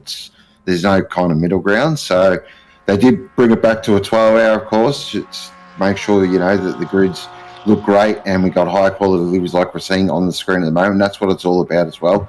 At the end of the day, motorsport is an entertainment business as well. It is motorsport, but it is an entertainment business. And it's just great to see so many people get behind it. But to answer your question, I don't think there'll be a 24-hour here. That's just my gut feel. Never say never, as they say, but that's just me. I don't know anything, but that's just my gut feel. Yeah, I think I'd agree with that. But, you know, I would also be like, well, you know, do the Kuno servers have the abilities to actually hold up? Because, I mean, that's a lot. That is really a lot. We were talking about it. Oh, that's a crash. Aiden Halton, he is getting himself back going in the Aston Martin. Looks like a little bit of front-end damage. Hopefully get a replay on that shortly from the wonderful mind of Glenn. But back to my point. I forget who it was, somebody was talking about in these endurance events just closing the game out to make sure you don't suffer from any memory leak. I mean, I don't know technical server side anything. I'm about as knowledgeable as a book that's just a couple covers. So it'd be interesting to see if we could pull that off, or if anybody at all has actually pulled off a proper 24-hour race here. Yeah, I've watched one, I think. Was it one? There was one in Europe I watched. But again, it was the server. They were still having server issues. So at the end of the day, you want a steady server so you can just get a nice, clean server so everyone can go race hard against each other. So here we go. We've got a replay here of Aiden Hazelnet. And he's just gone out in the berg workers. He's done the classic berg work thing. He's got up on the curb, and it's just got a weird jump, and that is straight into the wall. That's a huge hit. Yeah, he just committed to the corner a little bit more than I think he needed to. I don't know if the car got some understeer like halfway through. It seemed really awkward to just going through. It seemed like there was just no grip for the car to even work with. Yeah, it's that outside curb at Bergwerk, so you skip up over the top of it, and as you see, it gets there, and then you just lose all steering and braking. It's kind of weird. Easy to do though. I think I've crashed there many a time. That's why it's my most feared corner on the track. But interesting to see if they do pit or if he stays out. Depends where he is, of course, on his stint as well. I'm not too pretty sure they're might be coming, or they might have just come in actually. So we'll have to see if he does come back to pits, repairs that damage, or he just trucks on and tries to drive it out. I don't know if he can do that, but it sounds good. I mean, right now, oh god, that's not the spot. He almost went up over the curve. I was going to say, the car seems to be handling nicely, all things considered. I mean, maybe Halton's being a little bit more cautious now, maybe not full sending it as much as he was before, but yeah, it's not too far from the pit, thankfully. He's just about to hit that back straight, so it's going to be a nice chance to kind of sit back and relax. So we'll see if the 552 Aston Martin comes in for repairs, but I mean, just visually, I think it looks fine. Yeah, like, it's one of those things. It's a gut feel. The driver's the best qualified to answer that, so you'll be talking to the team and determining what are we going to do, and it is tracking a little left and right, I will say that. Oh, yeah? Yeah. Okay, that might need to come in. Just noticed that it was doing a little bit of trade. Oh, this is okay. Maybe it's just how the wheel sits. I know sometimes, if you race, it's happened to everybody. You eventually see the wheel, like, the car is fine, but just because of the way you might hold the wheel or something, it looks a little off. But I don't think Holden has too much to worry about. No, he's coming in. Okay, so this might be a pit for repairs. I don't know, obviously. Oh, yeah, it's pulling. Okay, he knows.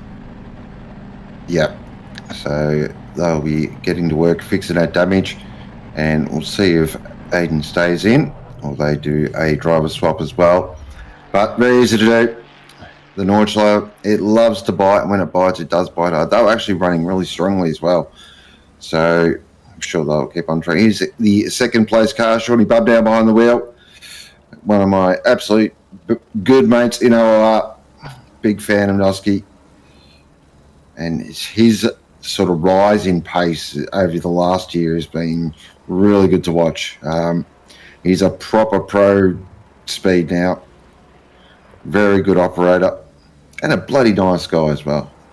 I was gonna say, the last few events I've caught that he has been in, yeah, I've noticed that change. Not to say that, you know, he was back of the pack, but he's slowly made his way up the ladder, and I think, honestly, if things continue on this trend, I mean, maybe Bob now could be challenging someone like Bakita. I mean, I'm obviously long way off of first place, but I'd like to, you know, throw that little bit of head cannoning, a little bit of the brainstorming around, seeing, you know, well, if we extrapolate perfectly indefinitely, is there a chance? And for Bob now, yeah, I think, I don't know, I got faith. I'm holding out hope that he can do it, because as much as I enjoy watching the team, as I call them, you know, the always at the front for these events, it would be nice to see somebody challenge them every now and again. Yeah, couldn't agree more. It is nice to see an actual race for position, like for the top position.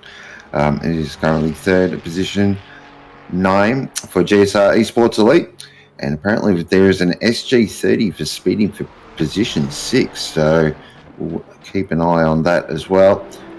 There is John McAdam on the word. It is an SG30. Wow, wonder what that was for. That is the biggest stick.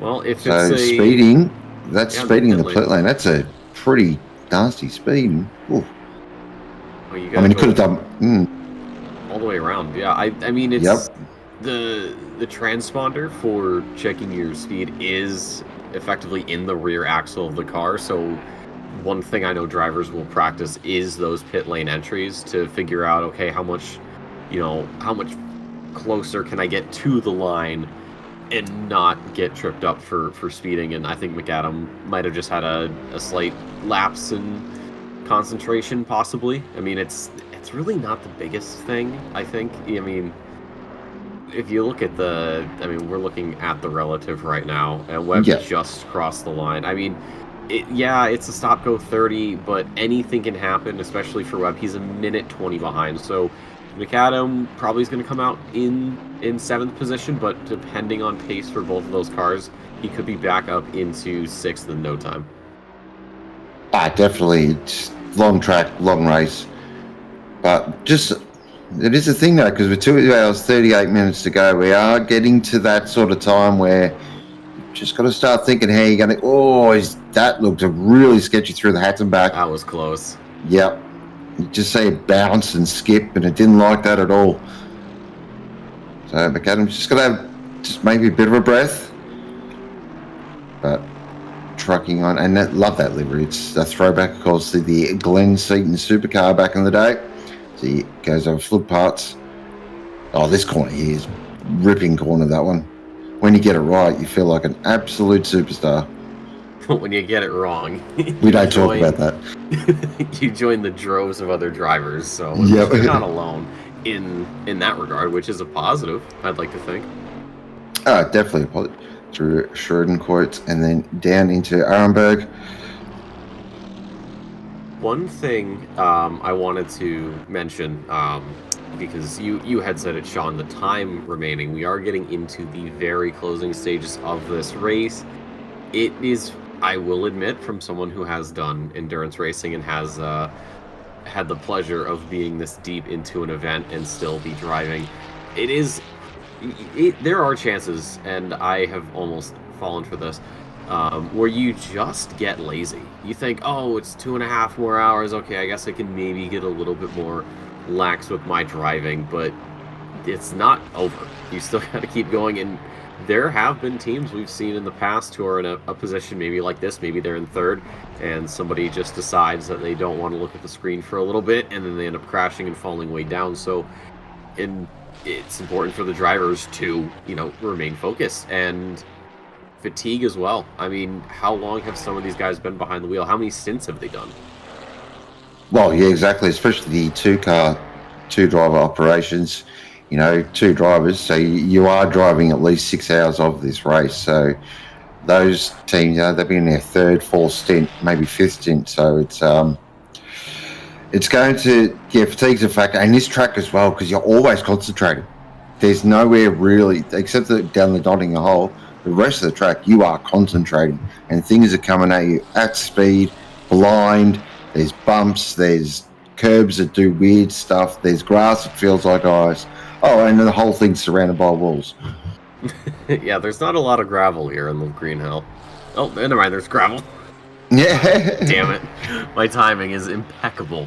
But as you mentioned, with all these corners coming up and how different they are, I think it also is just a testament to the dedication and skill of these drivers to just go at it lap after lap after lap, just throwing the car around at speed and just trusting everything to work. It's poetic.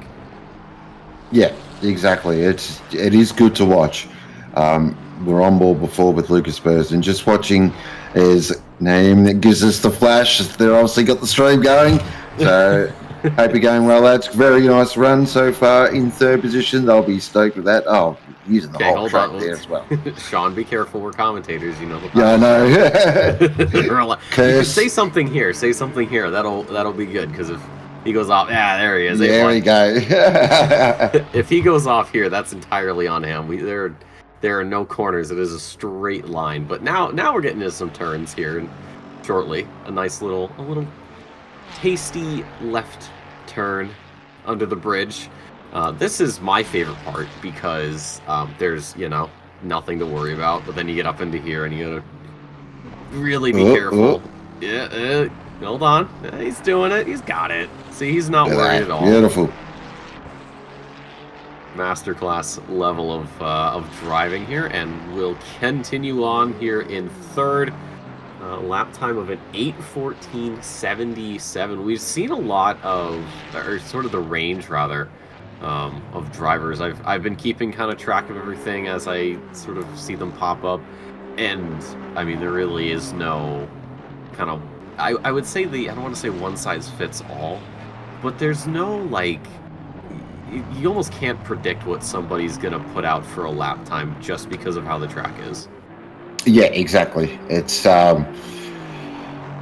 you take what they like to say, educated guesses, but that's pretty much all it is. As we are looking at Max Oreca currently in fourth position for the Ruse entry. Of course, Race Oz, of course, one of the biggest leagues going around. They do many different platforms, and they've come to race around with OOR, so it is great to see him on the grid. And this Aston's been quick all through classification. It's just been a very fast car, and fourth position is nothing to sneeze at. He's on the GP circuit at the moment. We've also, I just want to give you a couple little shout outs as well. First of all, a big thank you to our stewarding team, as always. It is one of the toughest jobs, if not the toughest job in all of OOR. So they do an amazing job, but they have had a relatively quiet day, which is, again, a testament to all our drivers, and that is pretty much who my shout-out's going to, is everyone on this grid have put in a fantastic performance. It is one of the cleanest endurance races I've watched and commentated on here in OOR, so everyone give yourselves a huge pat on the back. You've done a great job around, widely regarded as the toughest racetrack for blue flags as well. So, I think every single driver on this grid has done a fantastic job.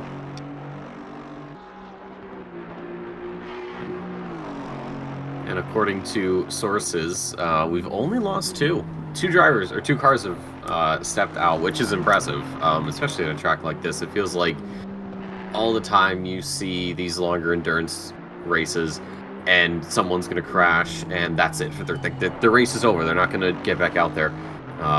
But I feel like there's something to be said about the breed of drivers that OOR seems to cultivate.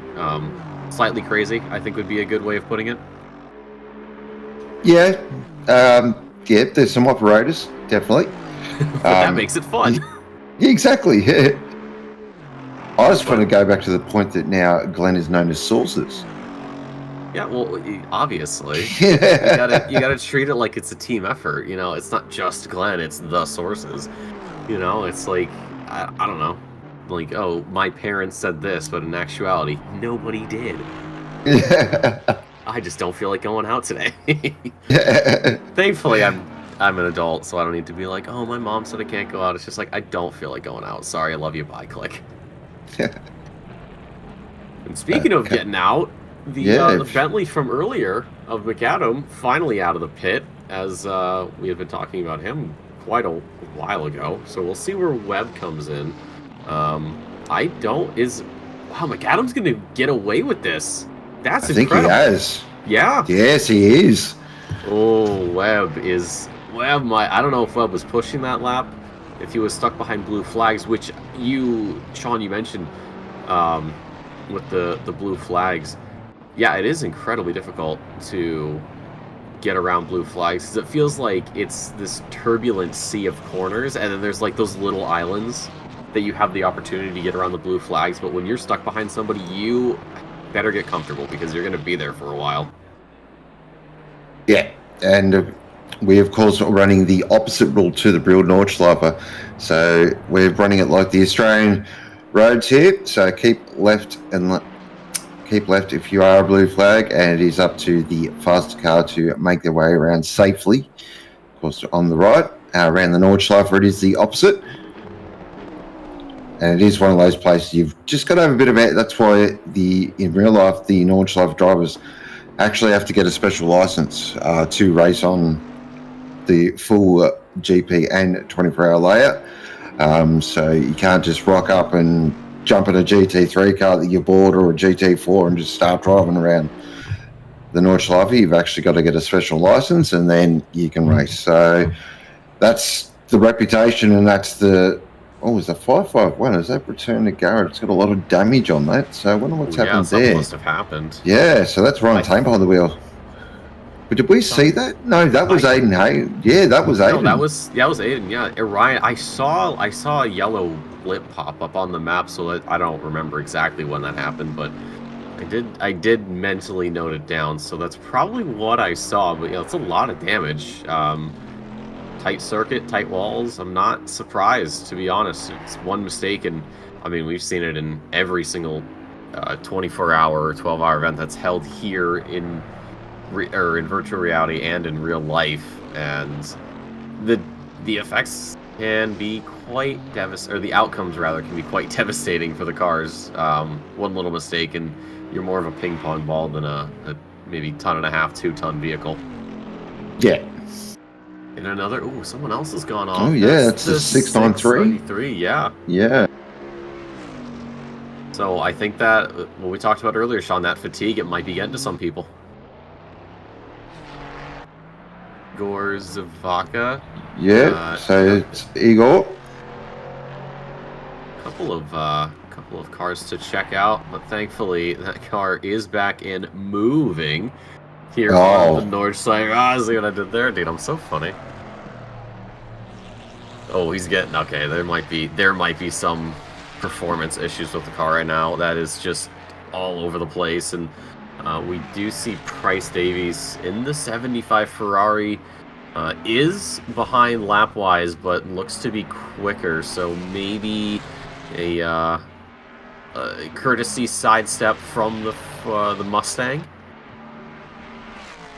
Might have been, yeah. So 695s, yeah, they're currently, it's the blue flag express in the AM category, of course. So to keep an eye on that, because Brickley, I'm just looking at the gap between them and Brickley, who's currently in 29th at the moment. So I believe that's 28, around 29 seconds. So, and now you said it. I didn't say it. I mentioned it. I didn't say it.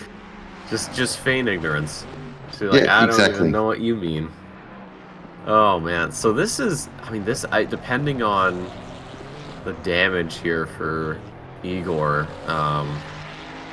might dictate the new strategy for the team. I mean, right now we are side by side just about. He's not giving up. He doesn't have to, obviously. That's not happening.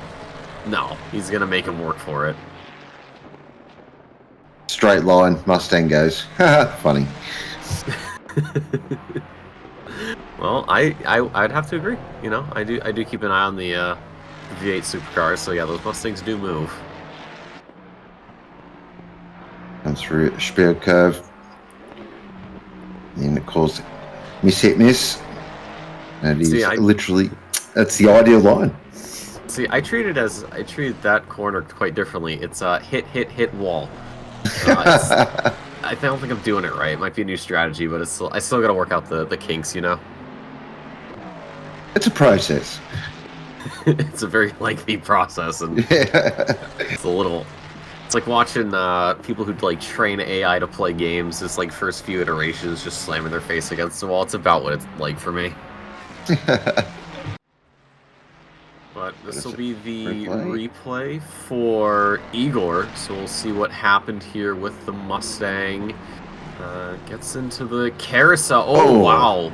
That just understeered. Oh my god, there was nothing. It almost grabs the Ferrari, so that was, yeah, there was just no grip there on the front tires, Sean. You're right, it just understeered. That looked, yeah, it just obviously carried a little bit too much speed into the mini carousel, and it, just did not turn at all. I think it's easy to kind of send it through there, though, with the carousel, because you have that camber to aid in your turning. And I won't lie, I've been a bit overzealous on the throttle and thought, well, you know, I've been a little slower last lap. Why not punch it right now? And well, that's what can happen. Yeah, definitely. And the exit of that mini carousel as well is so tricky because there's a little bump and it just throws us if you get on the throttle at the wrong time. Speaking of carousels, heading down towards the big one and just, yeah. There we go. That's a bit better. That's how you take the carousel. Well, he's carried on nicely, which is a positive, I'd say, for him, for his efforts and the teams as well. I know we talked earlier about letting the Ferrari behind, but seems to have caused absolutely the only change being a gap building, so somewhere in the background, the 75 has fallen way off.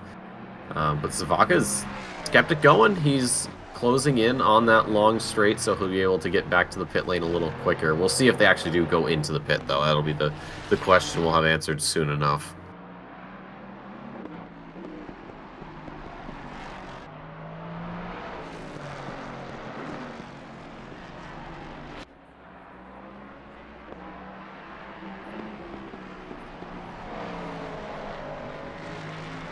So sources. Go ahead. Sources? Yeah, I was going to say sources. Yep, update the people. So the floor is yours. Yeah, so we're just double checking with that 551 just to see if there was any sort of incident or anything like that. So check back a little bit and it doesn't seem to be, but the damages seem to have gone there. As you can see now, that is a very clean looking Aston Martin. So maybe it may happen early in the sit. We're not too sure. It could be a bit of a Kunos feature, but they are back out there now, and it is Lachlan James behind the wheel, currently in 17th. Pretty good friends with Lachlan. I've known him for a while, so good lad, good kid. Also, pretty keen commentator as well. He's another one that calls a lot of Gran Turismo racing, so he enjoys that. And second one, of course, one of the good leagues around in around the gaming world, so it is great to see him out on track as we've got a couple of... hang on a minute. I'll just need a moment because we've got two Porsches going battle. Bell and Ellis, half a second, a little bit more separates these two. The battle for 9th, they are going to be pulling up to Jones here, who's running in 17th, so we'll see how much of an impact the blue flag's going to have on this battle. It might not at all. They might actually catch up at a perfect time. Yep. And get to sail past, but these guys, look at how much they're sending it for each other. They know, one knows they got to keep the pace going to stay ahead, the other one knows they got to close that gap down. Two very quick Porsche drivers as well. Brett Ellis, we've seen his skills in Split Blue. He's just been dominant in the Logitech Porsche, and Layla Bell, who's no slouch behind the wheel as well of the Stuttgart brand. Heading down in the Gullenkopf now, and this is really starting to heat up. This is for 9th and 10th on the road as well. As they hit down the Dottinger hole now. Now this will be interesting to see what happens. Can Bell get in the slipstream of the Porsche and actually pull out, or does it hit the proverbial wall? I don't know. I mean, it's the same car. They might have slightly different setups. I know We see it a lot in pretty much everything that we do here with the OOR and all these endurance races where people do have the same car, but the setups are going to be very different. Bell's going to pull out. They are going to be going side by side here. He's going to be a little bit on the lengthier side of things. He does lose a little bit of pace there and actually does back out. Ellis does a fantastic job of keeping this defense up, but he's got to do it again, this time on the GP circuit, but he'll give another slipstream over to Bell. Is he going to go for a move into turn number 1? You can see the approach speed right there. He's going to pull out to the left side, though. Ellis going to go defensive into turn number 1, but how brave is Bell feeling on the brakes? Almost a little bit of contact. Does he try the bit of a crisscross? Oh, he's gone too deep. For Ellis. Bell getting the power down, but we are having a slightly different layout. Ellis and Bell, look at these two guys. This is incredible. Fantastic. Oh, a slight touch there as well. They down into Valvoline curve. Oh, Bell with a great move though. But Ellis is not going to take any of that. I expect the fight back to come back very quickly. So heading up now from the forward curve up towards the Schumacher S. Fantastic battle between two very, very quick Porsche drivers. I reckon, yeah, this is the battle. I wait till they get on the Nordschleife proper. Ellis is going to be right up to the back of Bell again, and it's going to rage. This is going to be really, really good to see. And it's two Porsches around the Nürburgring. I mean, really, what more do you need? Oh, yeah, but I mean, look at how much Bell has already pulled out compared to Ellis. I mean, that was the the very final stages of the lap. We saw, you know, Ellis finally getting close enough, and, you know, maybe the overtake was a little tricky, but eventually got around, and we already saw a bit of a gap growing. So we are going to be hitting that left-hand turn to get into Greenhouse proper here in just a moment. Nope, wrong part. Now we're taking the left hand. There we go. So, Breno Ellis, what is your response? You've got 2 hours and 19 minutes to do it. Can you do it? Going to be, now, if you want to see some skill, watch these two Porsches through coming up towards the Hatzenbach. The Porsche just hates it here. Absolutely hates it. This section especially. There's a bump. I'll point it out when we come up to it. But there's a nasty little bump that just makes the Porsche right there. That just makes the Porsche feel absolutely horrible. It is, as you can see, Bell just struggling to get the nose in there. Just sort of slid out from the corner and missed the apex. That's maybe we'll get Ellis a bit of a run over Fluke parts. Probably a little bit far back to go into short. Yeah, that'd be bold. I'd like to see that. Oh my god, that'd be a couple postcodes back, I think, for Ellis. But Layla Bell, great driving from her to actually start building a gap now. This is surprising. Early in the lap, you know, relatively same setups, I'd assume, for these two cars. But Ellis, I had a look. Yeah, to look. That I don't know. There's a window on that door, but I don't think you can squeeze through it. Maybe Bell's starting to feel a little bit of pressure, and with all the battling, they've completely lost sight of Jones. Now they're getting right back to it. This is gonna get very scary. I don't know. Ellis might be itching for a move already. Yeah, I think so. And just watching the two cars, they definitely got different setups because Bell's just looks a little bit more pointy in the front end. It's got a little bit more sort of rotation. Just looks like, yeah, it's a bit sharper and a bit dartier. Where Ellis just got maybe a bit more understeer dialed in. Just maybe try and make it a bit safer. As you can see there, just Ellis just struggling to get the nose in sort of those quicker corners. With that under brakes though, Ellis has closed up and maybe a little bit wide there, but this is going to be rips it on. Now, just saw in chat as well, I do two things at once sometimes. Apparently the sponsor on the 987, Vija, used to make GPUs. I never heard of them. Interesting. That was Things news to to learn. me.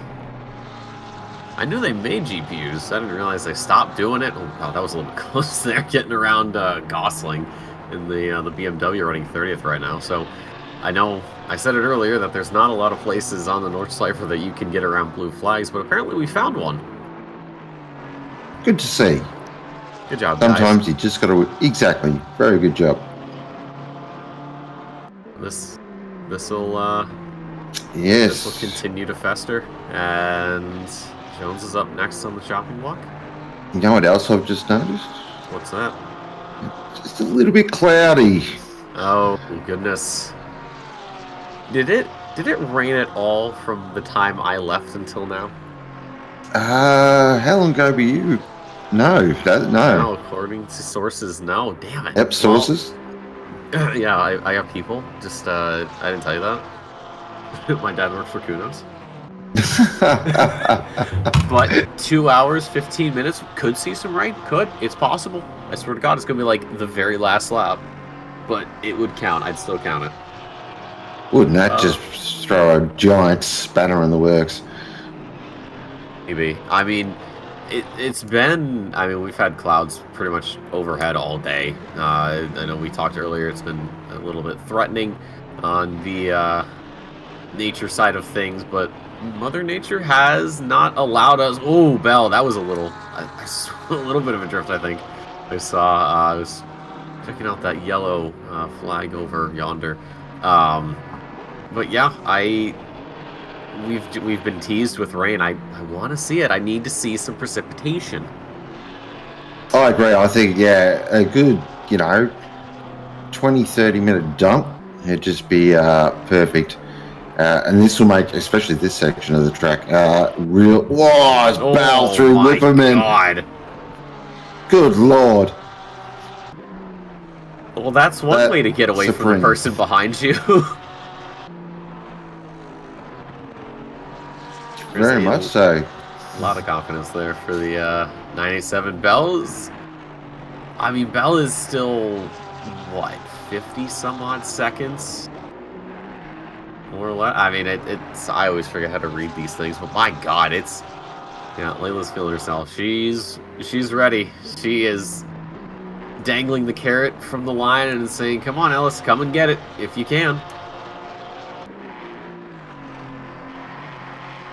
It's important to not get too eager, I think. Got to be careful with how much you're willing to throw a car around here. That's it. It's really is a fine balance, isn't it, between that ultimate lap speed and safety, really. It's a fine line, and pretty much every driver's flirted with it, so...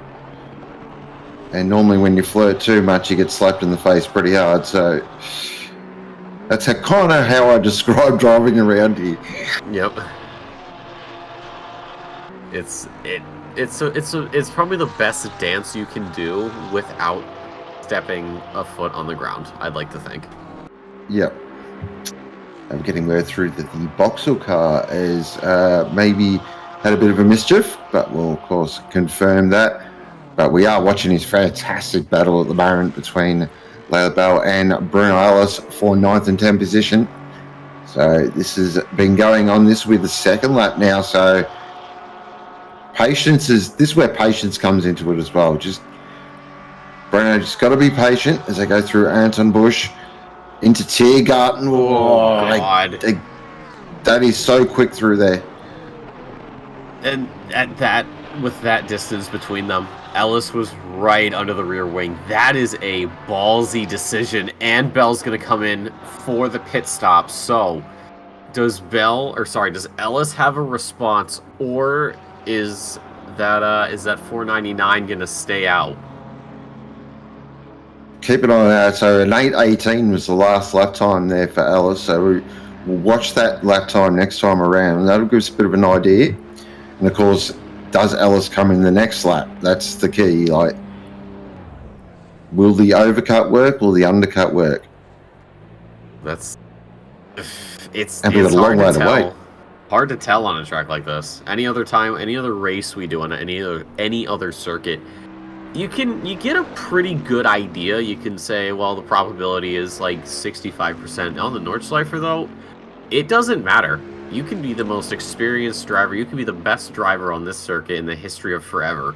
There will always be a solidly good chance that you go off and lose that chance of completely nullifying your opponent's undercut. Yeah, that's 100% correct. Here we are. Got the Kovacs Racing Blue Bentley of the law firm that is Bushel, Pickford and Johnson. They are currently trucking on beautifully in 14th position, and I believe they up to near the pointy end of silver class, so they're having a great run. And the reliable Bentley, it's still around, it's still kicking, and it's still very competitive in the right hands. And of course, man behind the wheel is a big Bentley fan. And of course, those who haven't seen, Pickers, if you haven't seen his rig, it is truly epic. So it is probably the best rig I've seen in a while. It's unbelievably good. Have you seen it, Nick? Bentley, yeah. I've had the pleasure of driving it in. I was going to say, have you seen Michael Pickford's rig that he actually drives in? No, I completely blanked out there for a second. I've already had one Red Bull, and I might need the other one. I might need the other one, but I'll wait. Maybe, I don't know. I might hop in, or I think hop out to grab it at some point. But I have not seen Pickford's rig, and I'm sure that if I saw it, I'd be incredibly jealous.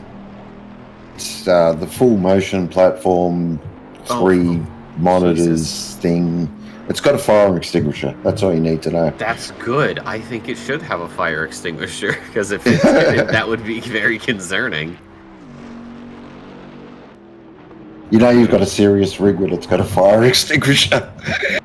Yeah, it's one of the... I mean, you see the cockpits of some people, and they have all the buttons, the dials. They model it after whatever car they want to drive. Pickford took it to a whole new level. He's like, this guy's rig has a fire extinguisher button, but it doesn't do anything. My rig has one, but it actually does. And I've tested it. Which is incredible dedication to your craft, but also, damn, you have too much free time.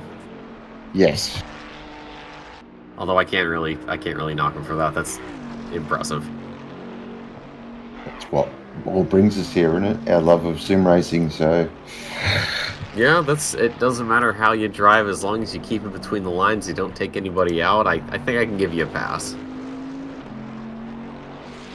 I've got some more news there through from our intrepid spotters in the chat that the 1A3, so that's the macadam entry, is on a full fuel save, max fuel save to the end, because they want to hold on to that 6th position. So it's a little bit of inside team news there, which is, again, we'll keep an eye on that, because that's that battle with Webb that we've been watching as well.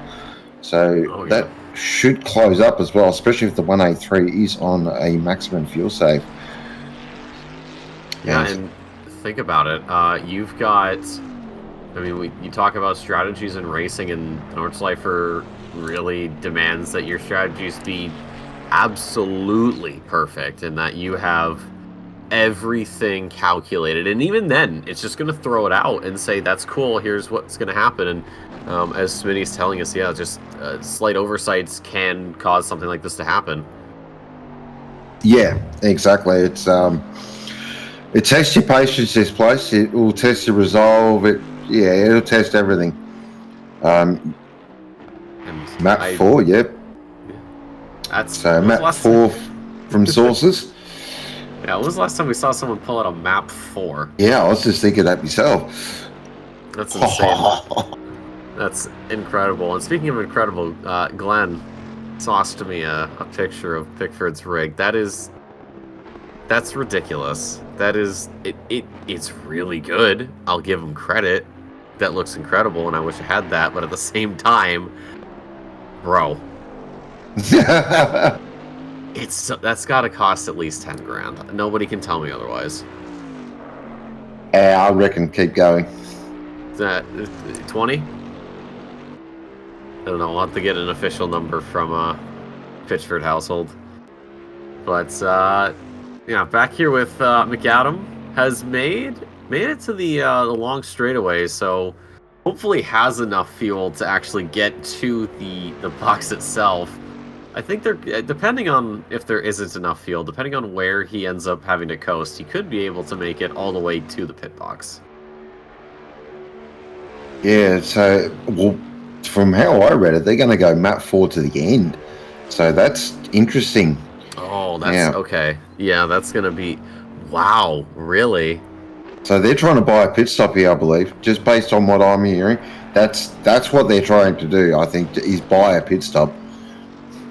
Yeah, he might. So let's see. Based on the line, yeah. All right. Yeah, they're gonna keep going. I wonder how far they're gonna be able to get with this setup, because that's gonna be tough. I mean, 2 hours, 6 minutes, and you're running 6th, and you messed up your strategy. So now you've got to just save fuel like it's $4 a gallon if you're in your daily and you're driving everywhere. It is $4 a gallon in some parts of the world, isn't it? Not near me, God bless. It just dipped under $3, and it has not moved in like a week. But yeah, I'm really interested to see how this team actually carries on to the end with this change in strategy. It's definitely going to be something to keep an eye on, because it's a long time to be on a fuel-saving map. This is going to be a watch, very much so. So we are talking about, of course, the number 6, the John McAdam, currently behind the wheel on the win and bin Bentley, who is currently on a bit of a fuel save. So they've got something that they need to do to make it to the end. And that's the thing. And that's another thing, just to add to already the complexities of this race and this track, is now you've got a fuel save. So, but that's why they're up in 6th position and they get paid the big bucks. Oh, that looked really sketchy through the chicane there. Just sort of caught that bump a little weirdly and skipped the car sideways. That'll do the rear tyres no world of good. Mm-hmm. I don't even know it's really hard to call. I'm sorry. I'm trying to think of how this is going to go for them these next 2 hours, and I just can't with the fuel, and then not overdriving the car, but it feels like they are trying to maybe shed some time. I don't know. Well, they're trying to get an extra lap. That's basically what they're trying. Oh, yeah. It just slides it through hot shine. That was glorious to watch. I don't know if glorious is the word I'd use. I'd say more traumatizing, but sure.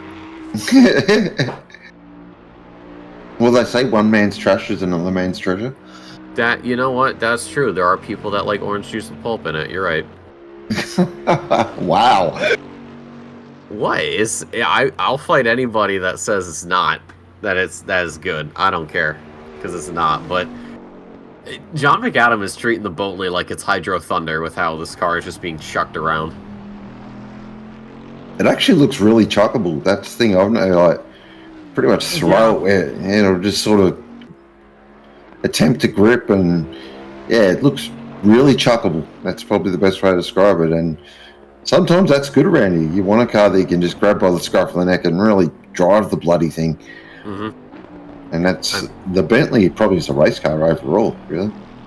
Yeah, I mean, it's probably one of the easiest cars to drive. Not to say that that's a bad thing, of course, but it does seem to give you a bit more, I'd say, leeway in terms of what you're actually able to do with it.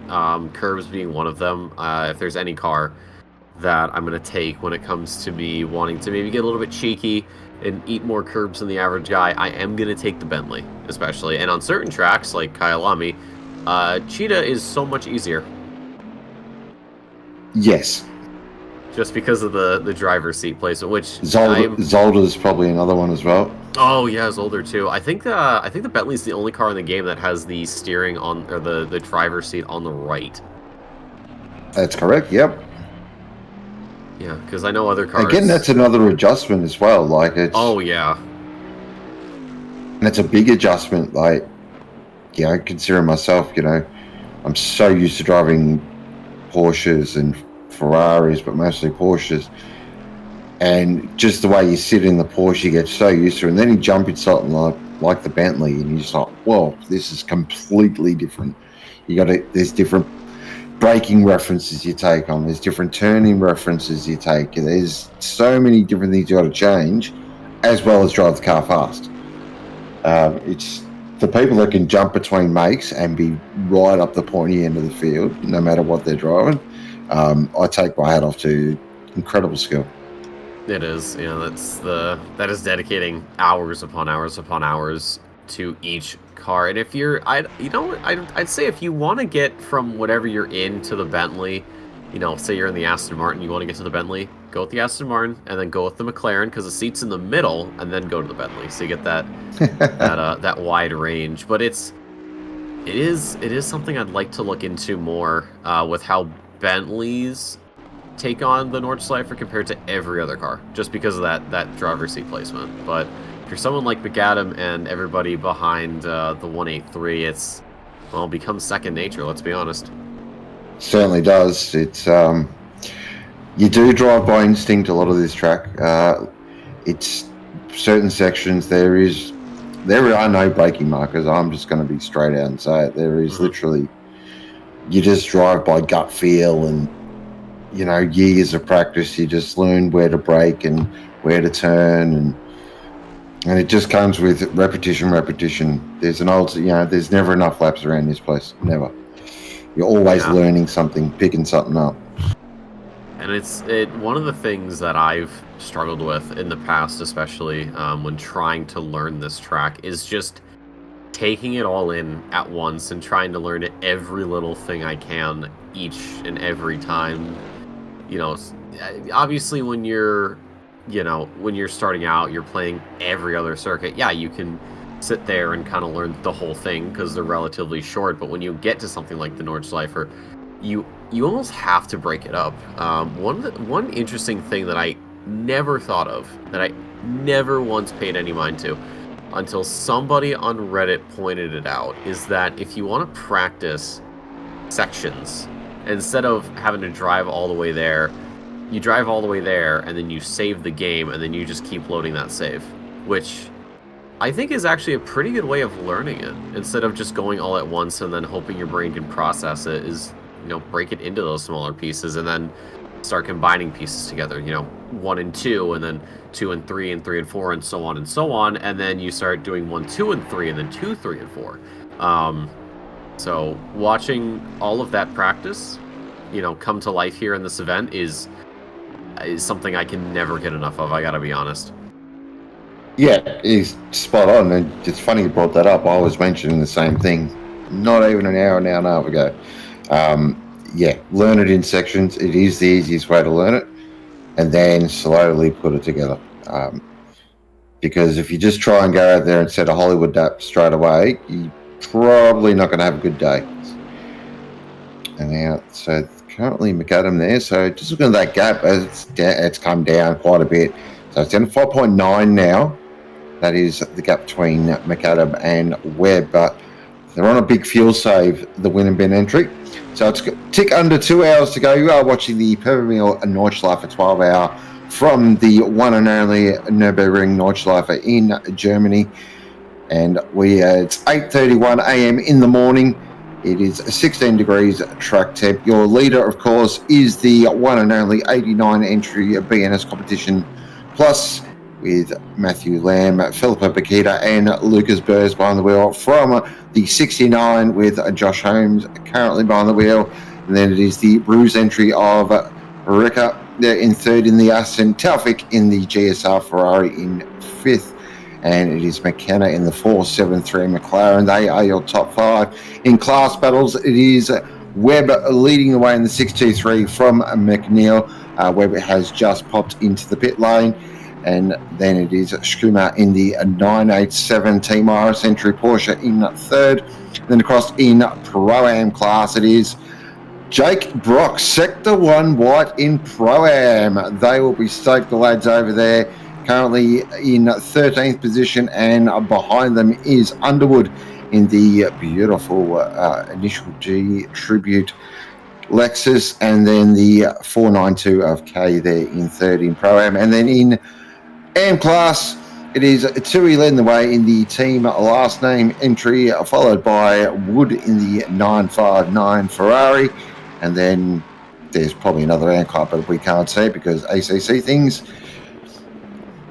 But that is your update with 1 hour and 56. It is Haynes there. Oh, fellow commentator, the Haynes entry, and they are currently in 27th overall, and that is all brought to you by myself and Nick Amone, and we do welcome the one and only Hobbsy back to the box. Hi. Hi. How are we going? Oh, it's going. How have you been with this event? It's been pretty eventful for the team.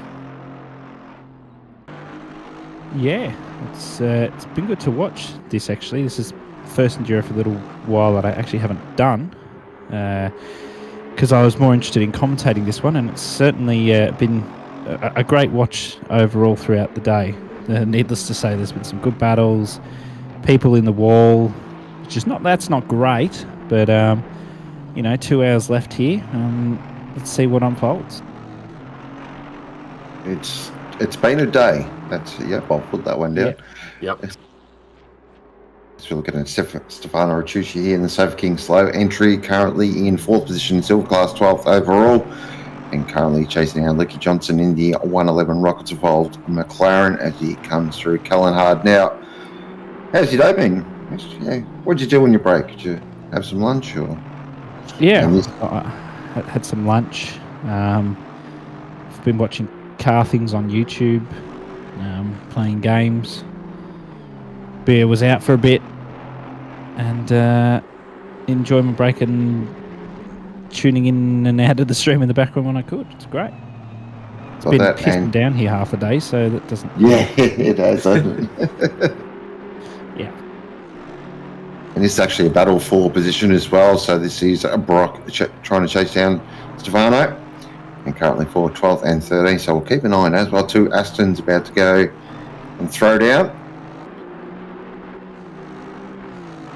It's actually quite has damage. Maybe. Does it? On the left. We're not too sure with the 552. Yeah, we noticed it before, but the pace seems to be really good, so we're pretty sure that might be a Kunos feature. Oh, that's fine. I know, Sean, we saw the battle between Ellis and one of the other Porsches. I can't quite find them on the Ashkaluna. So they come in, I think. Yeah, we had a similar car, slightly different setup. I'm interested to see between the 2 Astons here, with Ritucci and Brock, how they go about handling this. Pace on lap, not 100% on my side. I'm not 100% sure where we're at. But, I mean, just watching these guys chuck it through, we could be seeing very similar setups. Just looked over at chat, and someone asking for rain at Nord. So, Mitch, if you want to send some rain our way, that'd be great. Rain. We've got Bender on the side of the track doing a rain dance. That's probably what we need. Okay, all right. If not, well, I don't know if we have the Unga Bunga type spirit jazz that Bender does. I don't know. He just has that aura, Aura is definitely a word to describe it. Yeah. Yeah. Unga Bunga type jazz. Yeah. Look, I didn't know the words to use, so you just fill in some words. Yeah. Yeah, listen, I mean, it is cloudy though. It is cloudy, so anything can happen. That's all commentating is, just making it up on the spot. Yeah. So you're doing your job. Yeah, exactly. We're not here to script things. The only thing scripted is when we're commentating. That's which I've pissed around with Nick for half the day because the timers were wrong. Yeah, I saw that. I'm looking. I'm like, okay, I got my first stint at 1, and then I got again at 3. I'm like, that's a little weird. Yeah, and then that's a little weird. Yeah. Yeah, I got DM'd. I think from I think it was you or somebody hit me up. Was just like, hey, you coming? And I was like, yes, it was me. Yeah, that's what I was confused. Been trying to sort commentators out in the background. That's the other thing I've been doing throughout the day. And yes, I realised that the sheet that had been generated for this race, in the Eastern time, was wrong. Yeah, very. Oh, that went well. Yeah. So, of course, I definitely didn't check that because I would just assume it's correct, and I was fooled. Well, you can always DM me and be like, "Hey, does this look right? Does this line up?" And well, I'm like, I just no. assumed. Oh my goodness, what was that? That was Ooh. okay. That was a moment at the mini carousel. Continue, gentlemen. Well, yeah, it's just time zones. I love time zones. I'm I usually know, pretty it's- good with my time zones, but that didn't really click in my head. It's all right. I struggle too, especially with these events where I'm like, okay, it goes from this time to this time, and sometimes. Oh, they hang on. put the- Sorry, please hold, please hold, please hold. There's rain in 15. Please hold. Oh Rain my in god. oh yes, there is rain Bender, in you did 15. it. Wow, Bender, Bender did you it. are a god. Bless up, Blender. The rain dance worked. Mitch, you're so nice for also donating some rain. We appreciate that. Oh, look, you know, that's literally every time I'm in the cons box, it rained at the start. I'm here again for the end and it rains. But is it going to do what it did earlier where it rained for 15 minutes and then stopped? That's what I want to see. I hope. Oh, Diabol's, I don't know. Is Diabol's excited? I can't. No, I think Diabol's. No, that's I'm not- a really. That's Yeah, I'm like not feeling a lukewarm- Diabol's. I'm not No. feeling. Yeah. Kind of just like a passing, like, yeah, that's great. Okay, rain. Yeah, sure. that's- yeah. It's very dismissive. I think. Yeah. See, I mean, If you want to see some people who are happy, I mean, Annihilantic. I mean, look at how amped that is. Rain in 15. Damn. yeah, that's That is, really like, good, Annie. screaming. That's good stuff, mate. That's yeah, yeah. He's really happy. Yeah, that's Nostradamus. What's going to be interesting also is how this will affect driver stints, because we've had a few come into the pit lane, so they'll see that rain in 15 and there'll be calculators burning and all sorts of things cooking up because they'll be trying to work out where this puts them in terms of their final stop of the race. So this is perfect. We've got Hobbsy and Bender. You've done it. Brilliant. So take credit for that now. Now I deserve to have a sip of my beverage. This is great. What do you have? Anything good? A local company, Sean will know Bilson's, being. I do, yes. I don't. It's literally, no, you won't. It's a brewery 20 minutes down the road from me. But it's That, great ladies and stuff. gentlemen, They is called do vodka. dangerous. Yes, that's dangerous. Yes, it's dangerous if you drink it in high consumptions, which I don't drink responsibly, obviously. Of course. I got Yeah, you but- beat. I got you beat. I have a brewery not even 5 minutes from my house. So you want to talk about dangerous in proximity? I got you. That's ambulance on standby. Yeah, but what kind of type areas. yeah, but what do they brew? That's the big question. Oh yeah, true. I don't know. They got like stouts and regular beers and some IPA. They got a bunch of stuff.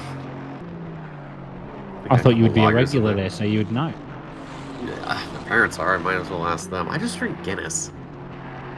Guinness? Oh, God, Oh, I had God. high respect for you, and now it's But I gone. also like tequila, so don't worry. I like my wines. Yeah, tequila. I like tequila, but still, my point stands. Guinness, no. I mean, we're all entitled to our own opinions, even if they're wrong, Mitch.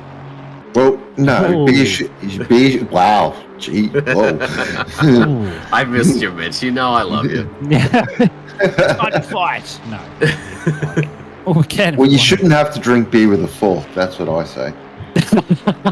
All right, fair enough. Can't argue with that. No, hang on a minute, Sean. Jimmy wants Yes. to know how the 150 is going, mate. He'd like. Oh, it's been amazing. What a day. We've had no drama at all. It's been very smooth running, completely uneventful. Nordschleife 12 hour. That's a lie.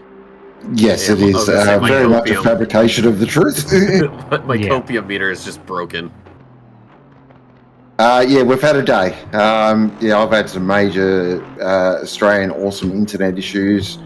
Couple of crashes. Yeah, we've had some moments. Bit of forgot to repair damage and a couple of penalties. But Mr. Ronanoa and of course Toto are circulating still, 28th position. So they've done a good job, and I believe they are catching the 16 of Haynes. So basically, yeah, we made this.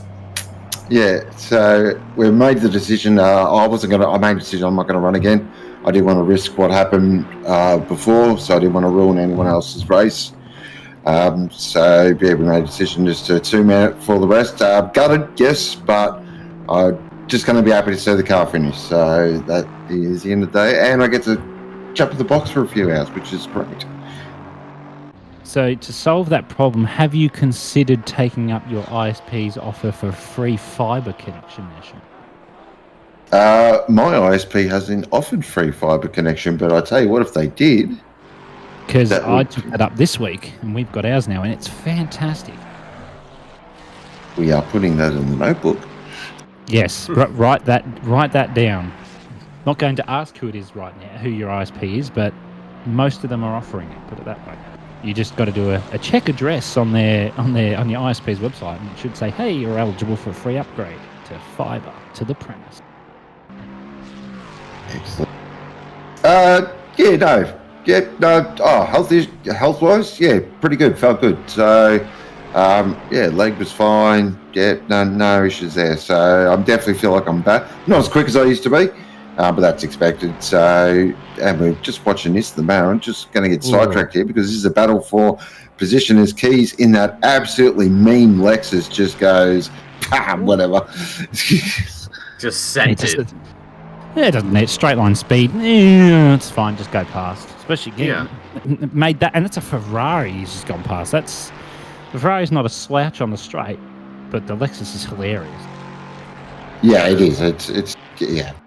He's got his feet out on the track, getting a little bit extra horsepower there. Slicks Keys, he's had a bit of an eventful race. Was absolutely flying in those early stages, and basically was close to 808 time. So he was absolutely motoring along, and then had a couple of whoopsies and some moments. Too much. Actually, I was watching it. I saw it from his point of view, and he had an absolute monster, like huge accident coming to the into the Strzelecki. So the turn before the carousel, and one of the biggest accidents I've seen at the Nürburgring, and that was a straight return to go. So that's so what you're saying is, once this race finishes, I need to flood his DMs laughing at him? Yes, that would be great. free reign. Everyone who knows Lucas. Yeah, if you don't know Lucas, don't do that, but if you do, go for it. We give you free reign. There's actually quite an interesting gap over different parts of the circuit. This wasn't like this earlier. That was many, many hours ago when I was in the box last, but it is quite a gap. The Sector 1 gap's always seems to be there, but then there's that little gap in Sector 2 and a small gap one there in Sector 3, so it's quite interesting. Rashidi, though, he's got Brock behind, and he'd want to get a move on there, although I think you'll get a good laugh when you see the Astons just hit a brick wall when it comes to top speed on the straight. I had a good laugh when I saw it myself. It basically 280 kilometres, and the huge giant parachute comes out. Mm-hmm. It's like that's wide. That is very wide. That's going to give all this interesting in it. That's going to give Brock a run. So head down now onto the Dottinger hole. Does he get enough into the toe, and he can really try? This always worries me though, because there's two Astons, and the next section after this, a Tiergarten is hold your breath stuff. So we're going to keep an eye on this. What are you thinking? Keep their underpants clean now, or put a new pair on before going through. Yeah, I don't think this. I think they hit about 2. Yeah, I think you're right. Oh, they're going uphill though. Hang on, I saw 282 on the clock, and then they just stop. Yep, that's what I've seen. So let's see if I'm going to be proven correct. He's not even going to get that. There you go, 282. He's so far behind. And that's downhill. It's the car's just the okay. That. Yeah, no, that's not the place to do it. That's a line. No, yes, that is a line. I don't recommend it, but yes, that would be a line. So Rain's still 15 minutes out, and an 8:20 for Brock. Oh, don't worry, that'll change in a minute. Oh, I know. This is probably. I mean, this would maybe. I don't want to say maybe the best time. I know there are probably drivers out there right now who. There you go, THC. And there's more rain. So we're going to have a longer shower, possibly. That's so. that weather change is actually really good for these two because they've come across the line basically as it's changed. So it guarantees, I can tell you, middle of almost end of sector 2, just before the end of sector 2, about 30 to 40 seconds before the end of sector 2, it'll start raining. Mm-hmm. Yeah, so they're going to be right in that sweet spot where they can basically just come in, throw a set of wets at it. But that's sort of the next weather update now. We're going to be really keeping a close eye on it. There's going to be some cars that are going to have that really tricky decision. And this could change the field a little bit. This is not going to be a slam dunk strategy, that's for sure. There's a bit to play out here still. We've got an hour and 40 minutes remaining, so a lot of these teams will definitely have one stop remaining. Some may have two. So we're going to have to keep a real close eye on that tree across on our left-hand side, as well as we are looking at Jake Brooks. Just made a couple little errors on that lap of the GP circuit. Yep. That's that braking point and it's worse through there. It's terrible. It's really deceiving. And again, through here, this is another deceiving one where it's a bit of a lift. It's not. Some people tap the brakes. It's just a little bit of a lift. But if you get it wrong, this is another one. You hit that curb on the inside there. Don't do that. But take this curb, but not too much. You don't want to hit the wall. A lot of this part of the sector is munch the curb, but don't not too much. Yes, exactly. It's knowing the right amount of curb to take, which most of the time it's pretty much common sense. It's just put the right hand side of the car on top of the good chunk of the curb. But sometimes people like to get a little bit greedy, and that's when they get punished. Yeah, Nordschleife does not let you get so lucky. You can gamble a little bit with it, but eventually, if you're a little too confident with yourself, then that's when we see accidents happen. But Brock's probably, I'd say teeter on the edge a little bit right now, and trying to keep pace with Ratucci, but it's 1.7. That gap has grown. Yeah, I think it just looked like, especially through the GP circuit, in comparison to Raschuti, he was struggling a little bit. So not a great one. We'll stick on board here and just see what can be done. I love this part of the circuit. It's high speed. Carry as much of it over this curb as you can. You've got to munch this curb, but again, not too much. That's about the right amount there. You don't want to take too much more than that, or else you might end up off the track, in the wall, Nürburgring style, really. But it's been good just seeing the drivers be a bit strategic throughout the laps. They take a little bit calmer, maybe those first couple of, maybe 2 laps, to make sure that they get in the rhythm, and then they really go for it. You can see Raschuti there pushing it a little bit, just getting on the dirt on the outside, and that's dangerous, especially around here. If you get too much to the right-hand side of the car on that dirt, it's going to drag you wide, and that's the last thing you want. Yeah, especially here. It's a long way back to the pit, and that's if you elect to drive to it. If you don't, teleport. If you do, well, congratulations, you now got more time. But offline there for Ratucci. Got to be careful though. Rain's going to be coming soon. Now it should be in the next 60 seconds. I'm hoping. Yeah, but when it comes down, it shouldn't dampen the track too much. At least, obviously, initially. But as it comes down, you'd be surprised. You'd be surprised. That's true. Yeah. Okay. Yeah, fair point. It's one of those things where we noticed earlier when it rained for that 15 minutes or whatever, not even 15 minutes that it rained. It went to greasy pretty quickly, but then it took a little bit to get to damp, and then never got to wet, given that it stopped so quickly. So it did take a little bit to dry out as well, given the temps, and it is similar-ish temps what it was when it rained earlier. It's probably a tad bit cooler, so certainly be interesting to see. We're coming up to the 5-minute mark, so I would say you'll see the rain pop up any second now on the windscreen of this Aston. I hope for their sake it doesn't come up right as they're coming around this left-hander, because that would throw me right off, especially around a high-speed one like this. He's tapped the brakes a little bit just to play it safe. There you go. You've got to be kidding me, Mitch. You've got to be kidding me. Yeah. I don't know whether to be I don't know whether to applaud you or absolutely be furious with you, but that is excellent. Burn the witch. Burn the bitch. I mean witch. Yeah, whatever, but yeah, so if you're... let me have a look at the track map. If you're Bender, you're in trouble because that rain's... Yeah, see, it's already fast. Yeah, so we're guaranteed a longer shower here, so this is really bad for those cars that have just come across the line. If I was them, I would have... Yeah, exactly. It's amazing how quickly it can change, but that will stay greasy for a bit now, so... It will be interesting to see how it affects the drivers. You really want to be those that you can see down there, the 375, the 16 car, they're coming down the straight. The 536 also has just come into the pits. So they're in the seat at the moment. Greasy doesn't necessarily... That's another reason. It's going to be time. It's going to be time. Yeah, so the general rule in ACC we find at most tracks is greasy is fine for dry tyres. Once you get to damp, you ideally want to be on the wets by the time the transition to damp comes, and it's not a very big window, so the drivers find they'll have to, everyone that's out at the moment have to come in this lap because it's guaranteed increasing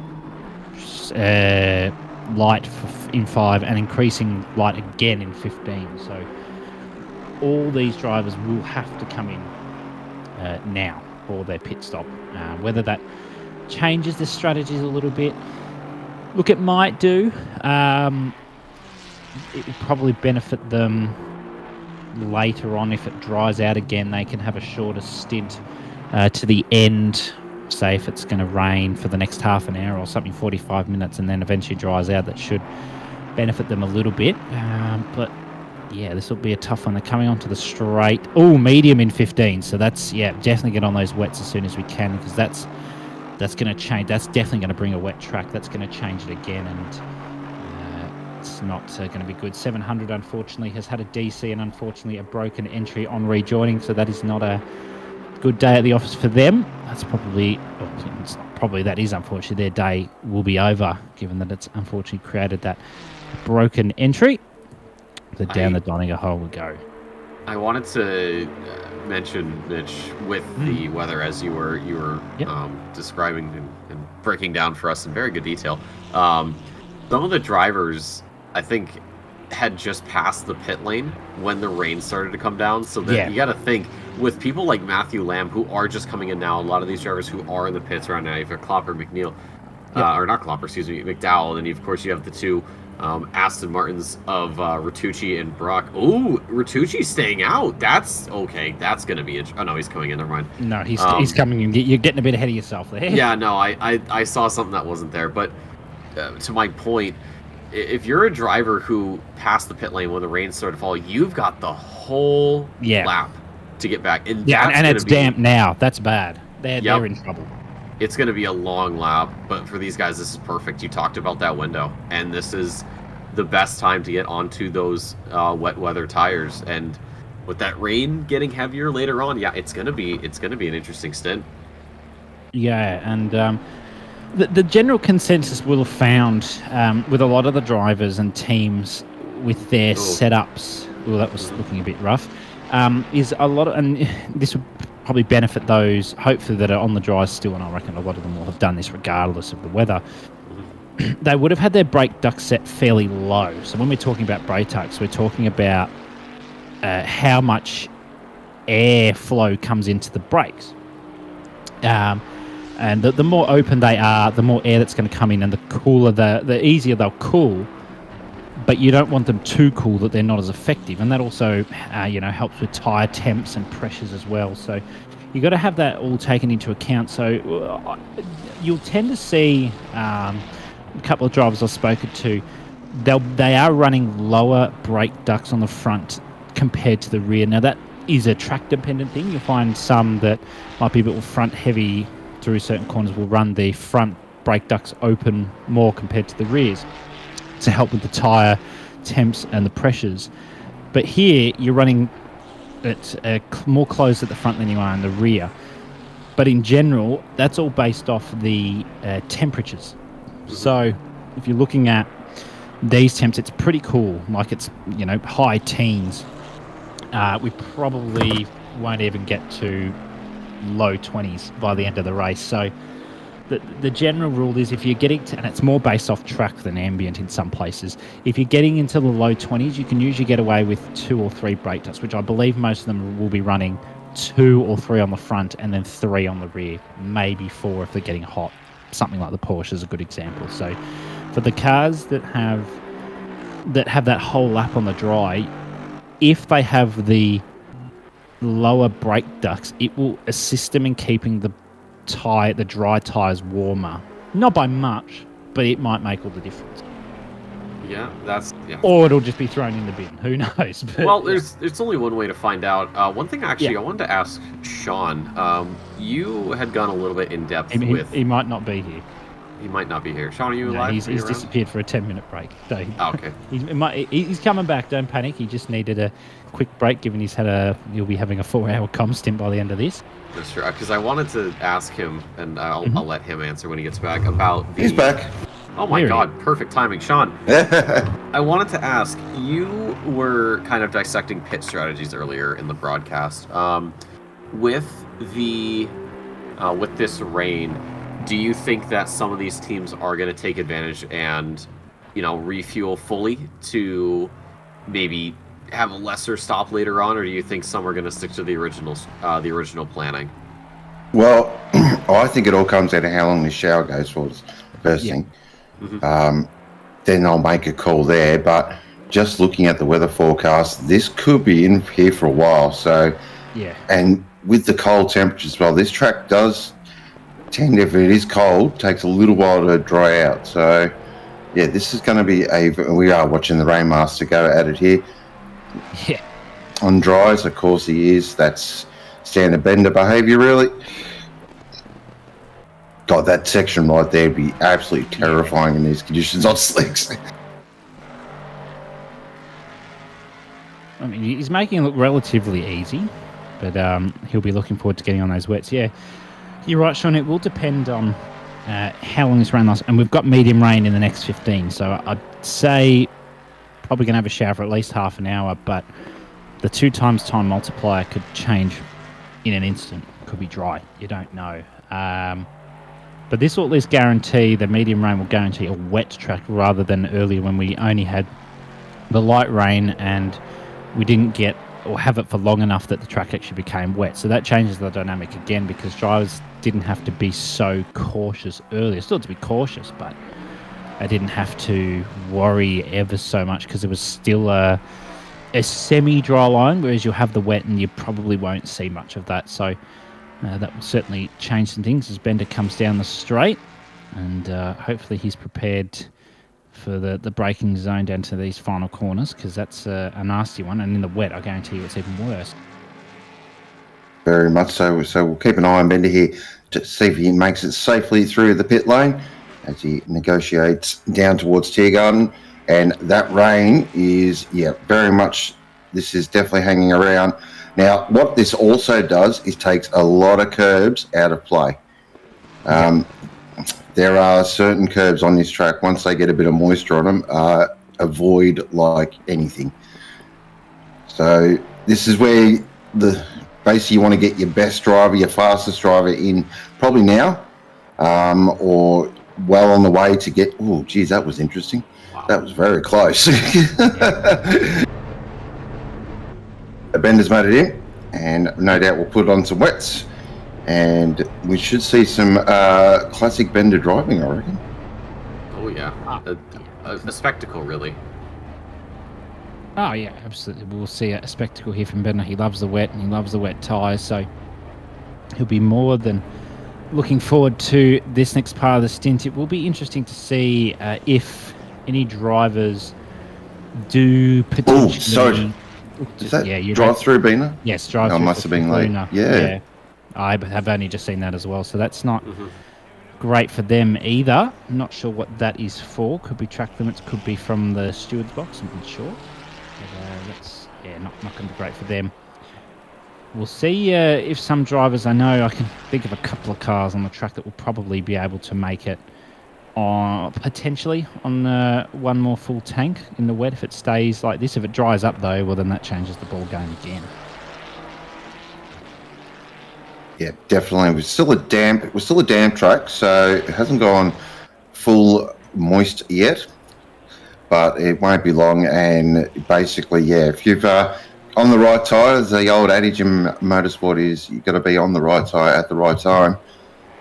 And then hopefully all these drivers have done that, and then now we can see some proper running around the Nordschleife. But this I have been looking forward to. This is where the skill really starts to come to the fore. Yeah, it does separate the just those that really have practice. I know a lot of people going into endurance events, or even just something like our sprint series, they will run the practice sessions, if not in the server by themselves, in optimal conditions. Excuse me. So it is important to put a little bit of time into the rain, because it's better to have that practice and then not end up needing it than to just go into it blind and having to discover the track as is, and that can cause a couple of issues. But yeah, hopefully these teams have been practicing their wet weather racing, because right now it's gonna be the time for them to finally put that into action. 100%. It's a skill. It's definitely a skill driving in the rain, and around here as well. It's just because there's so many curbs and bumps, and you've just got to be extra careful. As well, on board with the car in second position, Connor Hind. He's been super quick throughout the whole classification, and of course in the race. Very competent steerer. And it looks quite smooth on board that Ferrari. Actually, it doesn't look like it's actually relatively easy to drive, which is what you want in conditions like this. So now 24 remaining, still plenty to play out here. We have got weather, and it looks like it is sticking around. Wow, it's going to proper rain now. Well, it's gonna be something to watch. Unfortunately, I am going to step out. I am very much feeling it. You need to smooth. I do. I have to do another broadcast in. I gotta do math now at this hour. Shit. 9 hours. Yes, snooze time. Yeah, it definitely get some sleep, good friend. Yeah, it's about 10 to 5 here on the East Coast, so it has been a day. But thank you guys for having me, and thank you to everybody stopping by for the broadcast. Thank you to Glenn for running the whole thing, and of course the drivers. Thank you for putting on a wonderful show. Best of luck in the final 1 hour 24 minutes. Ooh, Connor Hines getting a little bit sideways there, but yes, it's good to be back here at OOR. Hopefully I'm back again for season 20 of the sprint series, see how life goes, see if I can squeeze it in there. But yeah, good luck to you, Sean, good luck to you, Mitch, and good luck to you, Glenn, and good luck to the drivers. I will see you guys at some point in the future. Thanks, Dick. Cheers, lads. Cheers. That, of course, is the one and only Nick Amone, easily the best broadcaster and commentator put together. He is the whole package, Nick. And, of course, catch him on the, hopefully, North American streams if he can find the chance. So, now 23. What are your thoughts, Mitch? What's the big thing popping out to you right at this moment? Good chat. I'm glad we had that chat. That's the dulcet tones of Mitch Hobbs there, ladies and gentlemen. He is. I've left him completely floored. But we're on board with Connor Hines, comes through Exmol. And then he's... Oh! What's happened there? So Chang, well, we just jumped on board there. Chang's had a huge moment in the wet. So that's the first sort of real proper spin we have seen in these conditions. Now, currently, they were down the order a little bit, but that's certainly going to knock the confidence. And we've got heavy rain. Holy moly. This race has absolutely been turned on its head. And my power's being turned on its head. Oh, dear. My power just flickered for 2 seconds there. I think some idiot's gone and hit a power pole. But we're back. It's okay. It took my computer, but it didn't take much else. But we're back. It's calm. Yep. That update here, heavy rain, 15. That's not heavy rain. Isn't it? Nope, that's still... Heavy looks a little bit different. Oh, God.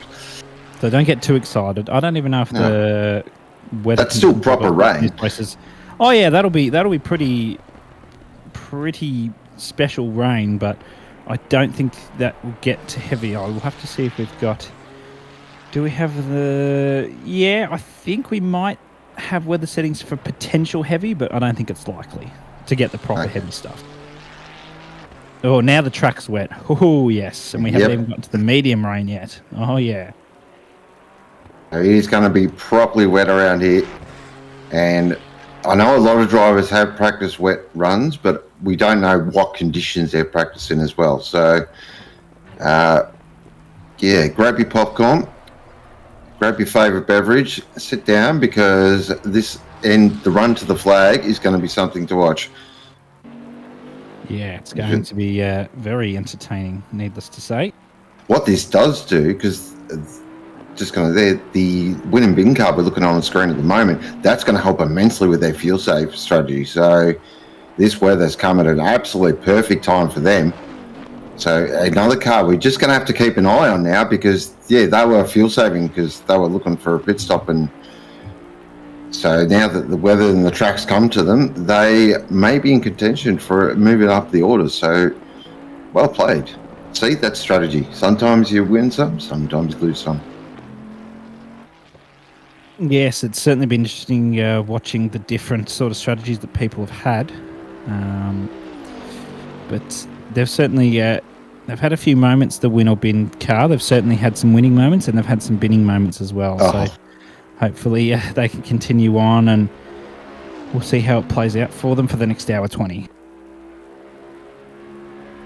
Been waiting on that one, or? No, not really. It just came to me as I was talking. I thought, this is either going to be really good or crap.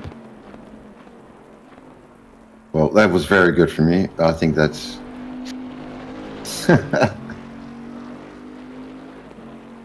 Stealing P3s on dries is strange. Apparently, calling from Annie, who's out spotting around the track. P3s on dries? Yeah. Apparently. Oh, yes, definitely. You can just tell. That's a bold... I don't... Did they read the forecast? Yeah, did they read the radar, the forecast? What did they do?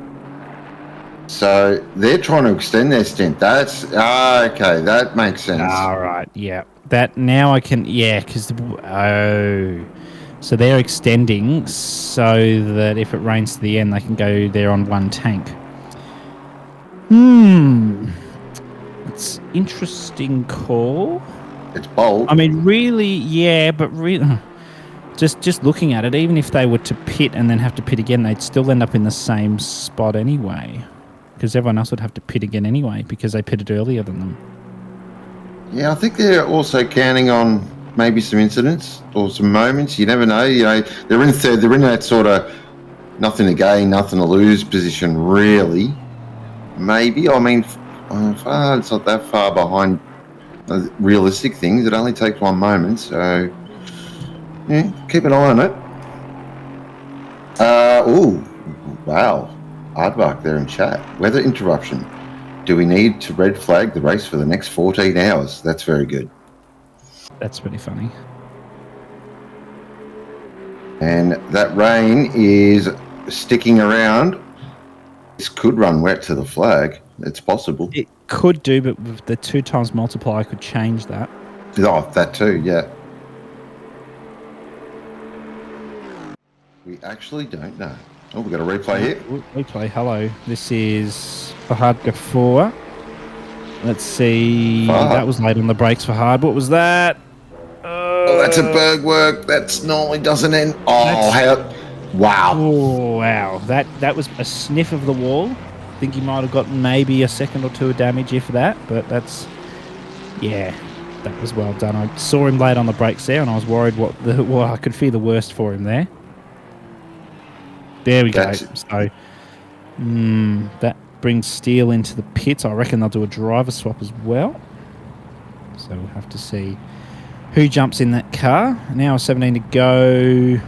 In the wet, yeah. It's possible. I wonder if that's also just that they've run out of fuel and they have to come in, possibly. Could be that. If they have to do an That's extra true, lap, yeah. they might be in the bin. So mustn't be too many laps left in this race anyway. But they're using probably 14, 15 litres a lap.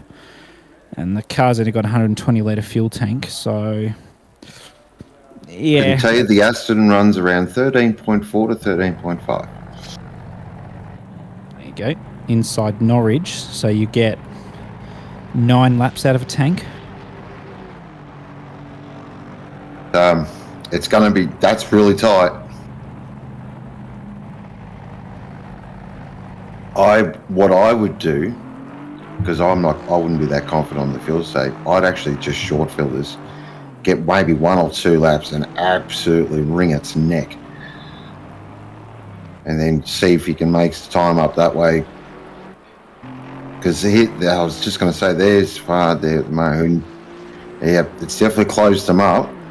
12 points, about 12 seconds is the gap. Fahad better count his lucky stars, because he was very lucky to get away with that at Bergwerk. Like 9 times out of 10, it's a big accident there. So,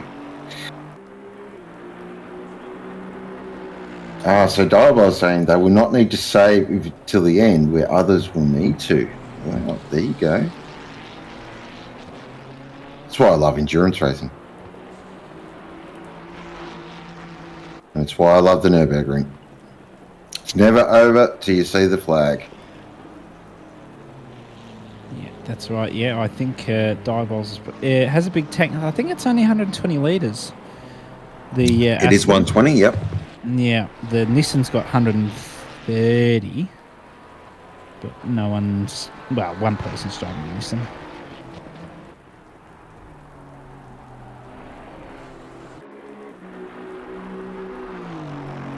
So keep an eye on that gap.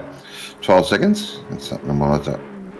If my calculations are right, if they've got full tank, which would get them, is that 13.5 litres? Is that in the dry though? It is, yes. It is, okay. I wonder how much less they use in the wet.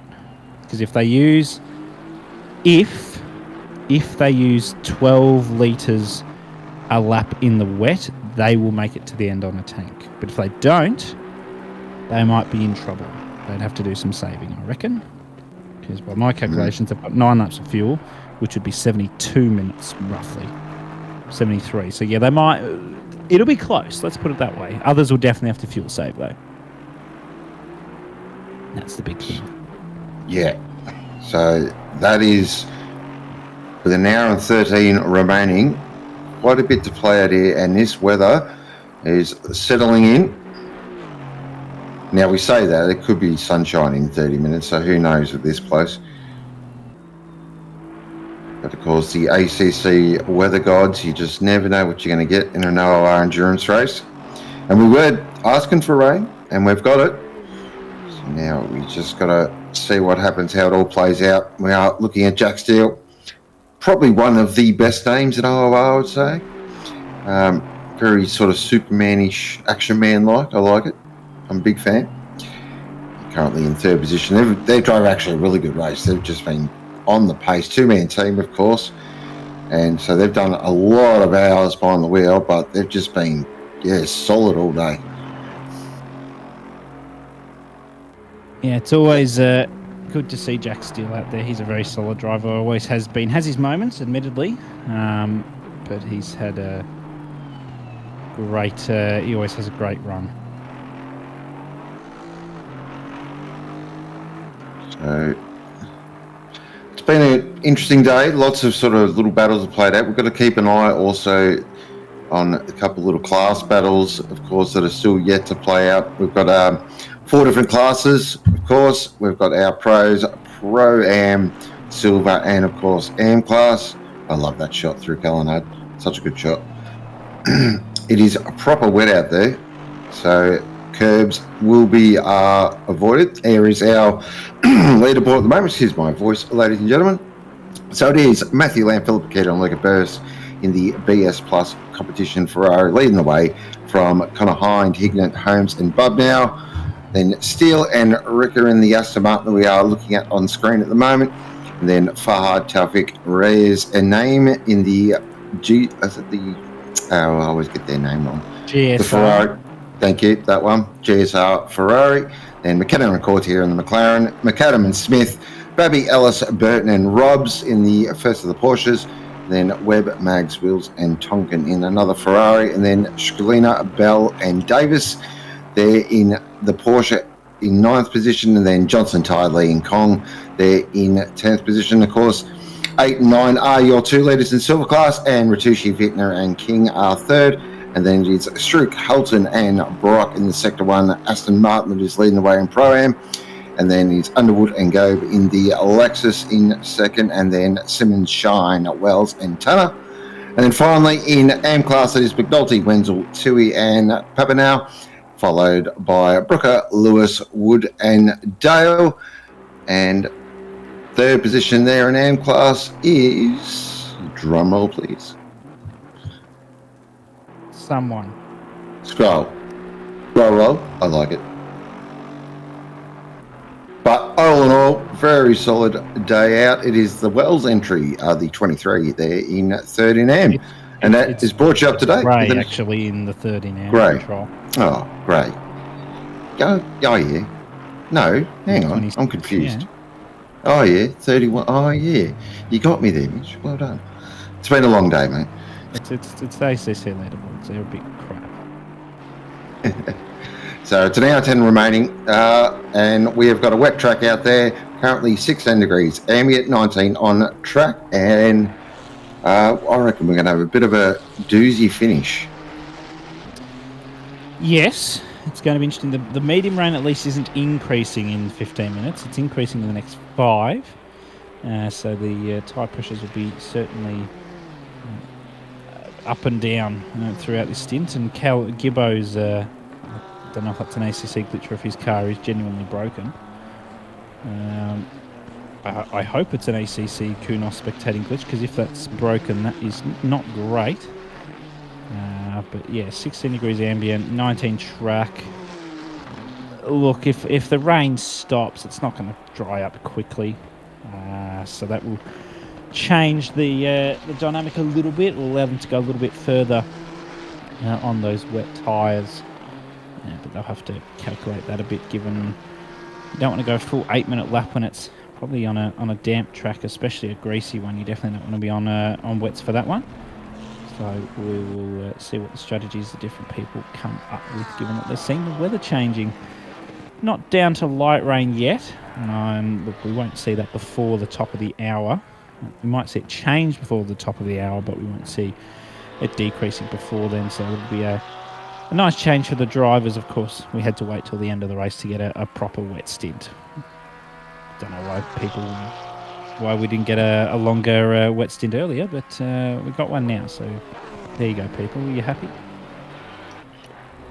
And if not, please send all correspondence to we really can't control anything at wedon'tcare.com. Yeah, that's right. Yeah. So looking at Scolina there on stream, the 987 T-Morris Porsche.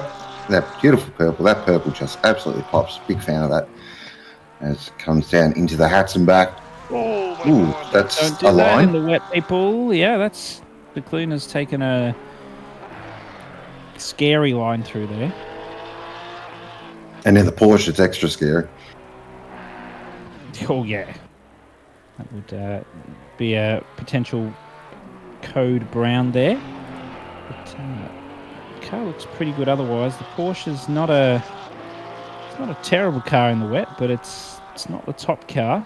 That's for sure. It's not too bad overall, but it's just one of those ones that I'm actually surprised I've seen more than one Porsche in this race, given the general feedback from people of how rubbish it can feel, and it feels that it's got no grip. So good to see people out there giving it a go, and I mean, 2 of them in the top 10, that certainly proves a point.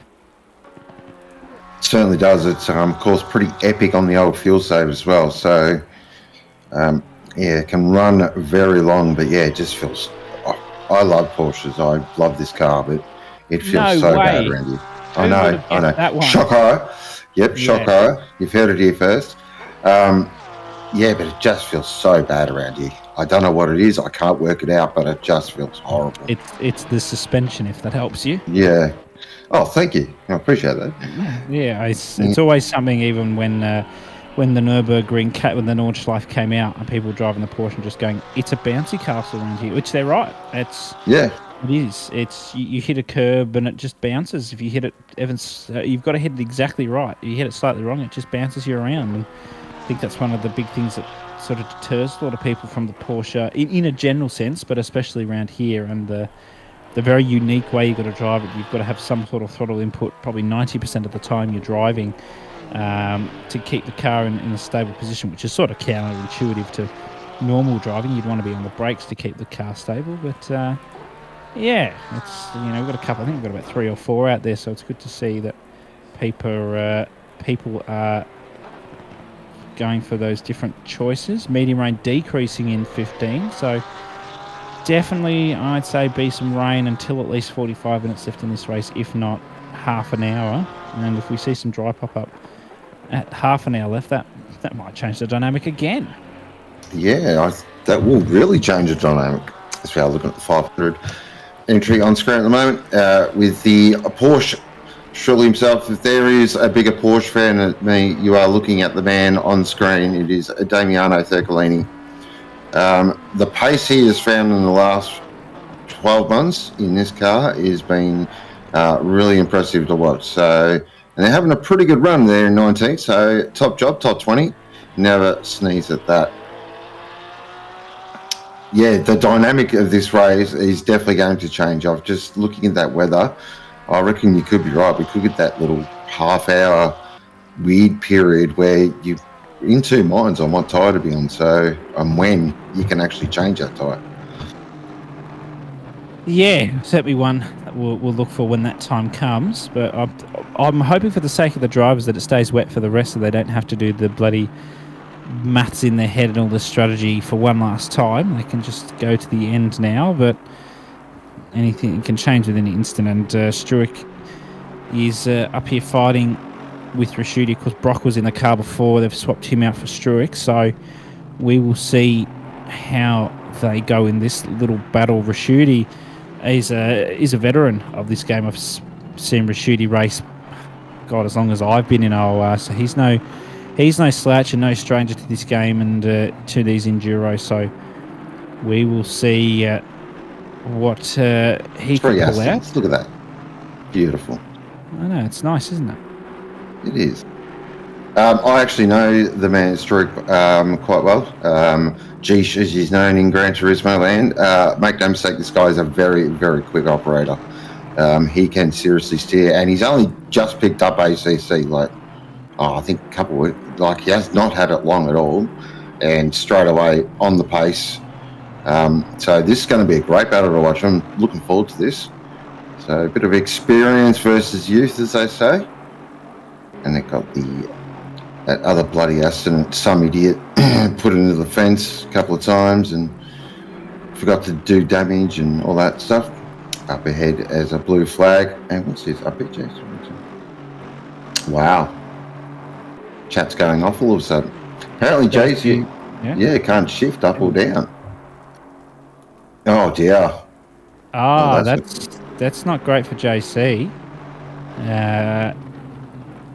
Zero force feedback.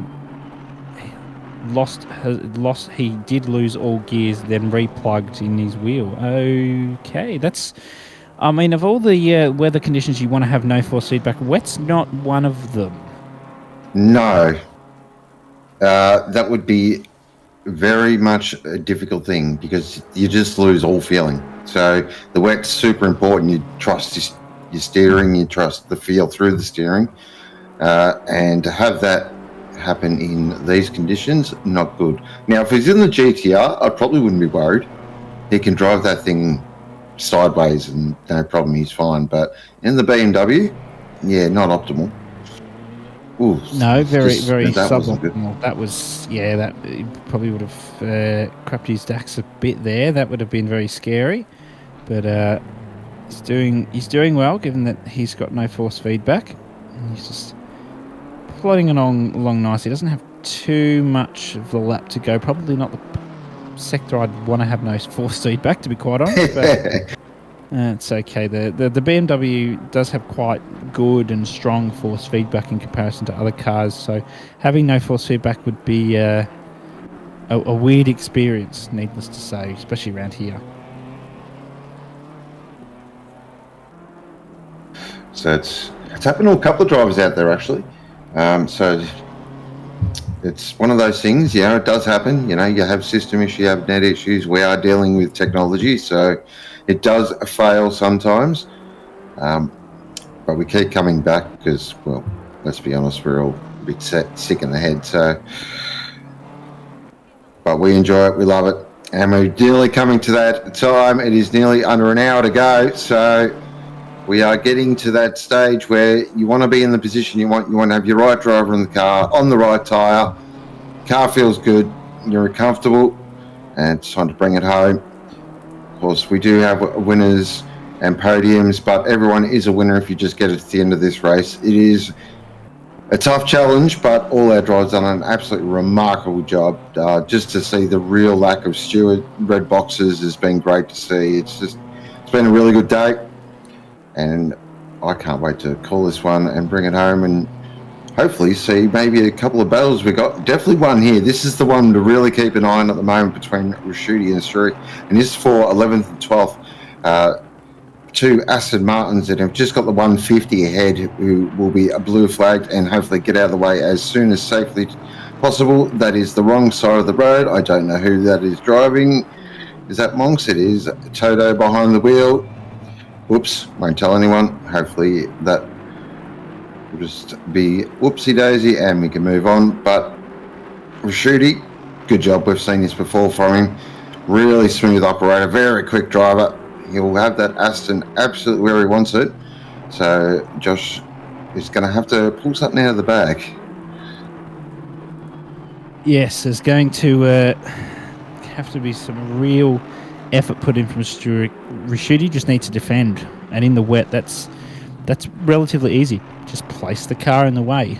It's a bit more difficult in the dry because the driver behind might have a bit more grip, but you probably got the same amount of grip as the other person. So as long as Rashudi just pops the car in the way, you can just see Stewart there just trying to take the inside lines to get any number of hundredths or tenths to make this time up, and Rashudi's couple of half a second behind, if that, through certain corners. Through YouTube corner now, don't want to touch the curb too much on the outside, and we'll see if Struik wants to get this done. Unfortunately for him, it's going to have to be in the corners because the straights, it's just not good enough, especially two Astons fighting each other. So he's really going to have to push here and try and look for an opening somewhere. No, he's pushed a little bit deep and wet, so he needs to lift through here, and he's committed. Oh my goodness, he's not holding back. He wants his position. Rashudi, though, as we said, he is a veteran of the OOR Enduros, and he's not. If I came up against him, I'd be worried if I was Struik, to be quite honest with you. He knows what he's doing, and not to say the other drivers don't know what they're doing, but he's just got that larger amount of experience against Struik, and hello. Good work. Nice. Nearly. That was fair from Struik. I think I'd have done the same there. He was almost there, but I don't know if he'd have made that dive down the inside up the mini carousel. I probably wouldn't have done it there myself. So it's a solid decision there from Struik, and he's really trying to push it. And I think he's gonna. He's got to run, but he's going to hit that top end speed, and then that's going to be it for the Aston. Don't go side by side down this. Sure, go side by side down Dotting, but don't go down in this next bit. I'm scared. We'll see. This is wild as it gets. This is down a Tiergarten. That's not good. Is Stefano going to back out? I don't think he will, given that. No, not with an hour to go. Left side. No. Unless he wants Stewart to make a mistake. I'd have to back out now if I was Stewart, and he does. Yeah, that was the right call there.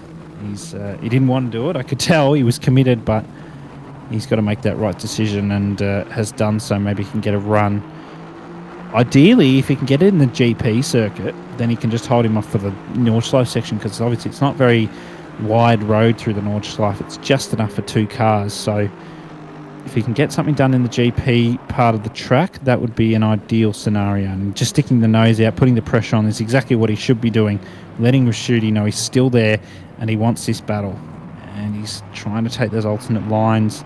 He's going to be getting a lot of spray from Rashudi as well, so that's partly why he'll be probably trying to move out of the slipstream where possible, because it's not going to have a huge effect on these small straights. That's deep for Rashudi. Struick saw that coming.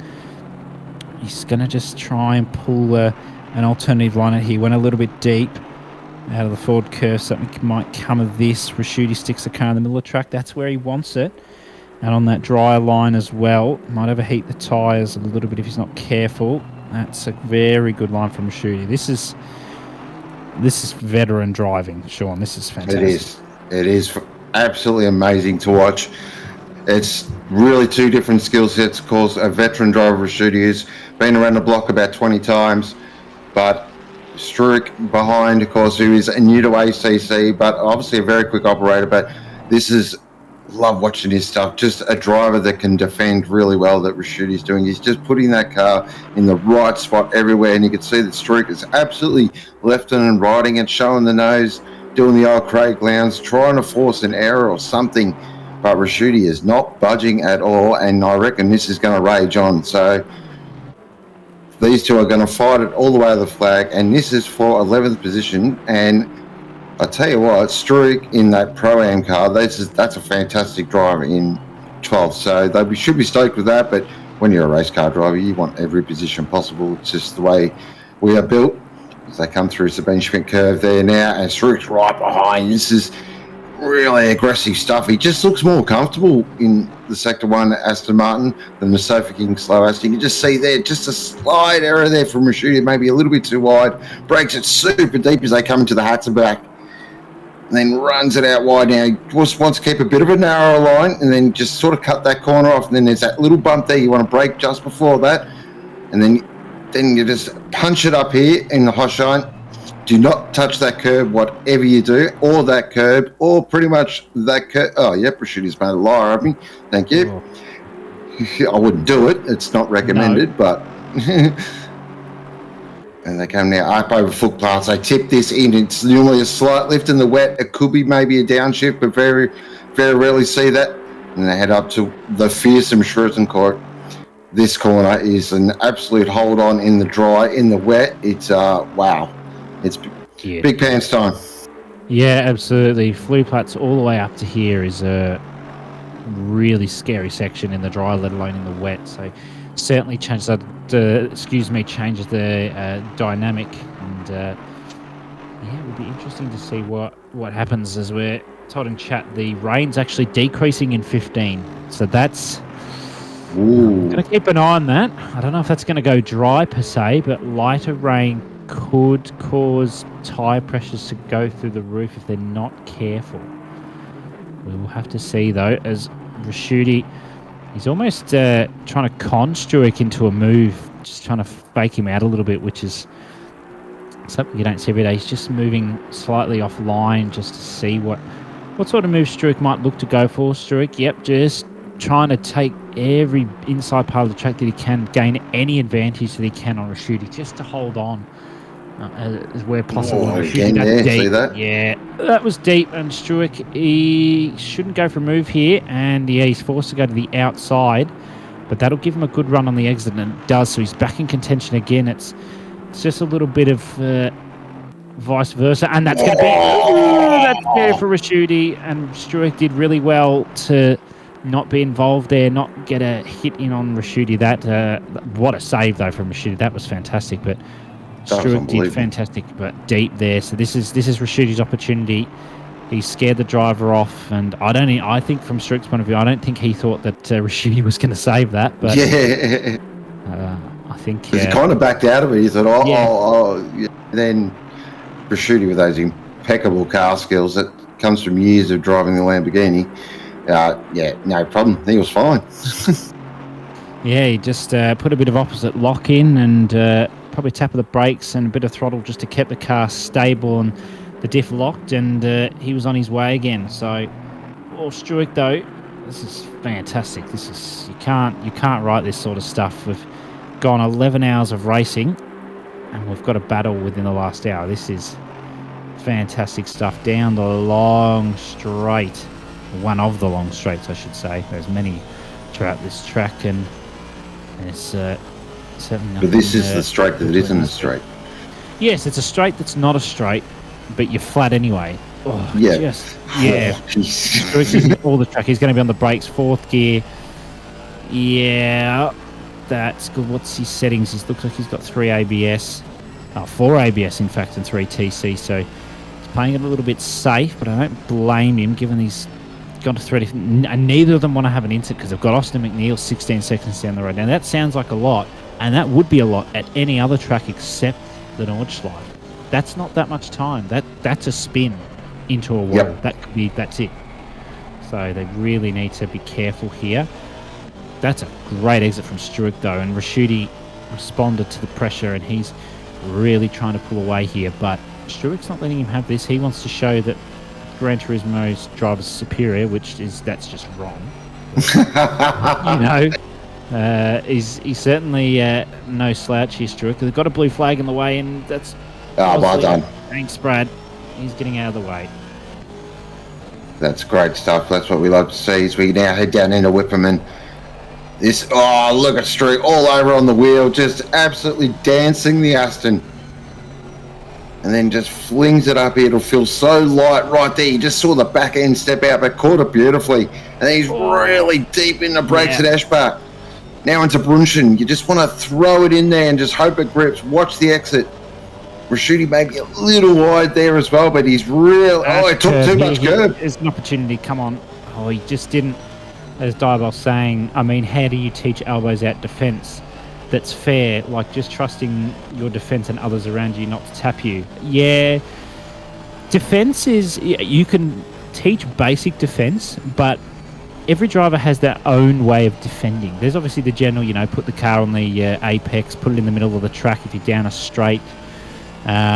But yes, you've got to know the driver and have the trust in them. If you don't know the driver, which this is a perfect example, Raschuti would have never raced against Struik before. Oh!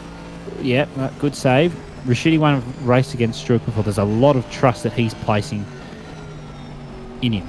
And that's something that, if you can get trust off your fellow drivers, that's a very valuable thing to have. And those two are placing all their trust in each other. They've got a blue flag up ahead.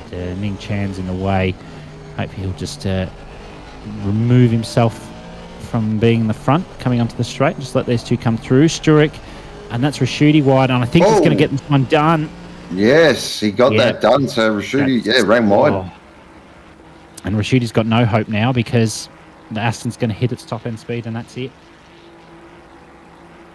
So now what's going to be interesting is see if Struik can put a gap and get off after the next position. Who is up the road from there? Is that Johnson? He's in Johnson in 10th, so he's 74 seconds up the road. And again, a couple of spins or a return to get... Oh, hang on. Rashuti's actually decided, no, I'm going to have some of this. Ooh. Down in the Tiergarten, side by side, 280 kilometres an hour. Oh, Raschuti, no, he hasn't. He has. Oh, wow. What a move from Raschuti. Unbelievable. Yeah, that is move of the race right there. Yeah, that just shows the experience. That's Rashuti's brought everything out there. He's brought the experience, he's brought the confidence in the car and himself, and he's brought the trust in Struik as well. And that is, you can't write that stuff. That is just fantastic. And Struik said, he had to back out of that. He didn't want to hit him. That is, there's no words for that. That is just pure magic. And Raschuti had the right to go for that because Struik wasn't that a lot far alongside him when Struik attempted that. So that was very well done. Struik knew he was there. He gave him the room, and Raschuti was not backing out of it. Struik backed out a little early, but playing it safe is totally fine. And that was fantastic. That was unbelievable. Great bit of driving from both drivers there. Struik runs it deep. Raschuti runs it deep. These two are absolutely putting on a show here of epic car control, but what they're also doing is showing how to race clean and fair and hard. And this has been going on for a few laps now, and just seeing the Kovacs Blue entry there, just lurking in the background now. I believe, where are they running? They're down the order a little bit as Rashidi runs a little bit wide there, and Streak's going to have a bit of a no. Oh, he had a big sniff. But Rashidi absolutely slammed the door and said, "You aren't getting past there, sir." But we are looking at this, and this is going to rage on. The chat's just lit up with that move. Fantastic stuff, and they head out onto the Nordschleife for one more run as this. We've got 46 minutes remaining. It's been an unbelievable day of excellent endurance racing, and what a finish we've got coming up. But this battle has kept us enthralled, and it is not over yet, because you just know the Streak's going to have another crack, and Rashidi's going to be ready for it. And the Kovacs Blue entry's just got to sit behind him, just play the patient game as well. So this is on for young and old. Oh, how can he not love this? Like, seriously. Yeah, this is definitely just the veteran experience of Rashidi against the trust that he's got in Struik. It's just fantastic to watch, and we haven't. Oh my goodness! And Rashidi puts it down the inside. Cheng got out of the way. He was a last-minute move from Rashidi. That was a strategic one. I kind of figured that was coming from Rashidi. He wanted to try and place a blue flag between himself and Struik if he could, but Cheng said, "No, I'm getting out of the way of this. I don't want to be involved," and that's fair enough. And Struik, he's absolutely pushed that through Flu Plats. That is total commitment. He's looking down the inside, but he can't because it's Aston versus Aston. And they're probably running fairly similar aero settings on their setup, so it's going to be all about the breaking through here and who's committed where. And Struik could go for this if he gets it right. He doesn't. He's just trying to push Rashidi. They're doing the opposite of each other. What Rashidi's doing is he's being a bit delayed on the apex of corners to really push on the exit, whereas Struik's trying to find the inside of every corner just to get the time. So it's cancelling each other out, which is why we just keep getting so close and then running away again, getting close. There's no real better way of doing things. It's up to you and the person you're fighting to see how it all plays out. And as you say, Carl Johnson is just sitting behind in there, and hopefully he sits there for a little bit longer. We don't want anybody ruining this battle at the moment. There is another battle on the bottom right of screen as well. That's Damiano Thurcolini coming up to Scott Rochford at the moment. So there's another battle unfolding after 11 and a quarter hours of racing. Fantastic. 2 battles on screen. This is what it's all about. And we've got I'm going to keep a quick eye there on Thurcolini, because Porsche actually, there's very few sections of Porsche is good here, but there's a couple sort of sections where it actually feels nice. But the problem is, it doesn't feel nice everywhere else. But, I've jinxed it. It's dry. Wow. 15. Oh, wow. Dry in 15. So another spanner has been thrown in. Oh, Thurcolini, he's going to go side by side here with Rochford. They head down the street. Is he going to get this done? Yeah, throws it across the road. Look at that. Yep, that was down in the Bergerac. It was very clever. But that's okay. I think that might actually play into the hands of Rochford quite well, because now Thurcolini has to take on the pressure, and we can be open here. Not all drivers can handle pressure as well as others. Rashidi, prime example here. He's taken the pressure from Struik in his stride. He hasn't blinked an eye at all, other than a blue flag that got in his way. That's not his fault. So let's see how Thurcolini plays this. Rochford was doing well. Thurcolini just had that little bit more pace. Struik looking for the inside. Rashidi just says, "No, I'm just going to keep behind." Just Damiano there. Wow. Yeah, it's getting very close. They're coming up to the fastest section, of course, down towards the first carousel, which is a nasty section if you get that wrong. And Thurcolini just getting a little bit squiggly all over the place there, but that will be okay. As Diabol says, track will dry up for sure. I'm pretty sure you're right, but I don't know how long it would take to dry up. It did take a little bit earlier. I'm wondering if it's going to be like a final lap dry track type thing, which will that'll change things up. I'd say people will probably try and push it on the wets as far as they can and see where they get to. Simple as that. It could. And remember though, last time it really dry. It went basically, damp, breezy, wet, dry like that. So interesting. it's Kunos thing. Yeah. So you got to be aware of that, because you do not want to be caught out at the wrong spot when that happens, especially on wet tyres, because these things, once they heat up, they are horrible. They are. Yeah, they're not very good. Getting above probably about 32 psi. You do tend to, even 33 you can push it to, you do tend to get in a bit of trouble. So we'll have to see how that goes. It's and it's going, light rain in 5, so it might even get to damp before it actually dries out if the cars are going around quick enough. So that'll, if that does, it almost guarantees it will dry before the end of the race, which will certainly have 45 to 50 seconds for a dry stop for tyres. Well, I think it's about 60. It depends how long it takes you to traverse the pit lane, which I'm not quite sure. I think it's 20 to 30 seconds on the pit lane. I don't quite know the length, but yes, it was certainly about 25 seconds. So it'd be about 55 for a pit stop for dries, and you may as well fuel up if you don't have the fuel at that point. And decreasing light in 5, so that's going to play on the mind of the drivers a little bit. It's already only light rain, but only light rain now, so that's not too bad at this point. Struick, oh my goodness, that was almost the grass. Don't panic. That was very close. This is not going to end, but the dry on the track, if the track does dry, will certainly change the strategy again. There may be some teams that do need to do another pit stop regardless, depending on when they pitted, so... Struick's got a run here on Matrice. He's backed out. That's smart. Yeah, I think that is smart. He's maybe looking for something on the straight, but I'd be interested to see what Carl Johnson's going to do here, if he's going to get something done in the slipstream. There you go, track's damp already. Oh boy. That'll guarantee it'll be dry by the end.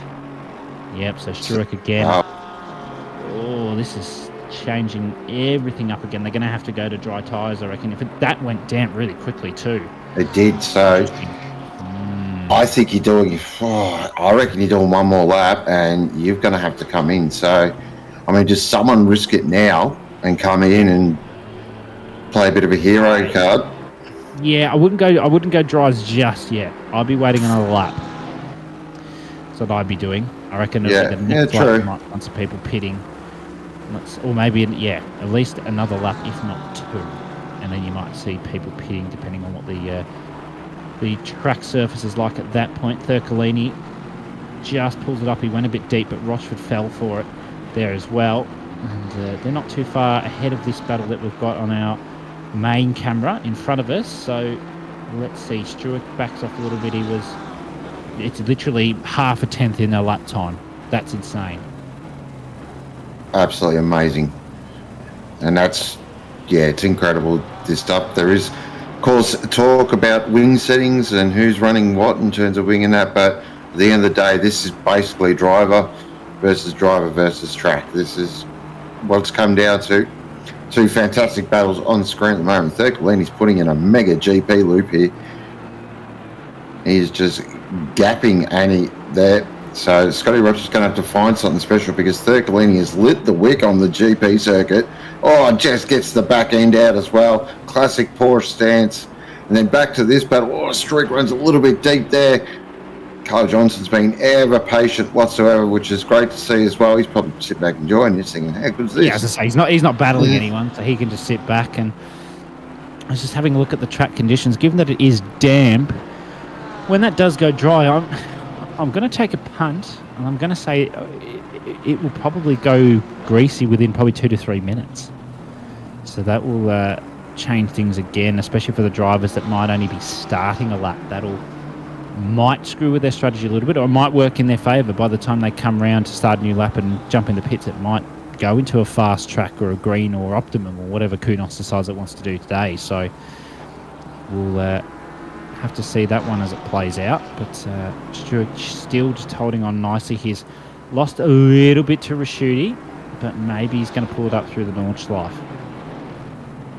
I have seen him. It just seems the front end's a little bit more compliant in that Sector 1 Aston Martin. It's just, you can place it on the apex, and you can see Rashuti's car maybe just a little bit more understeery, probably a bit safer.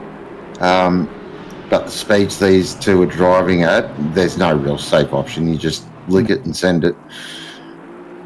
Yeah, and they've been pulling away from Austin McNeil whilst battling, which is insane.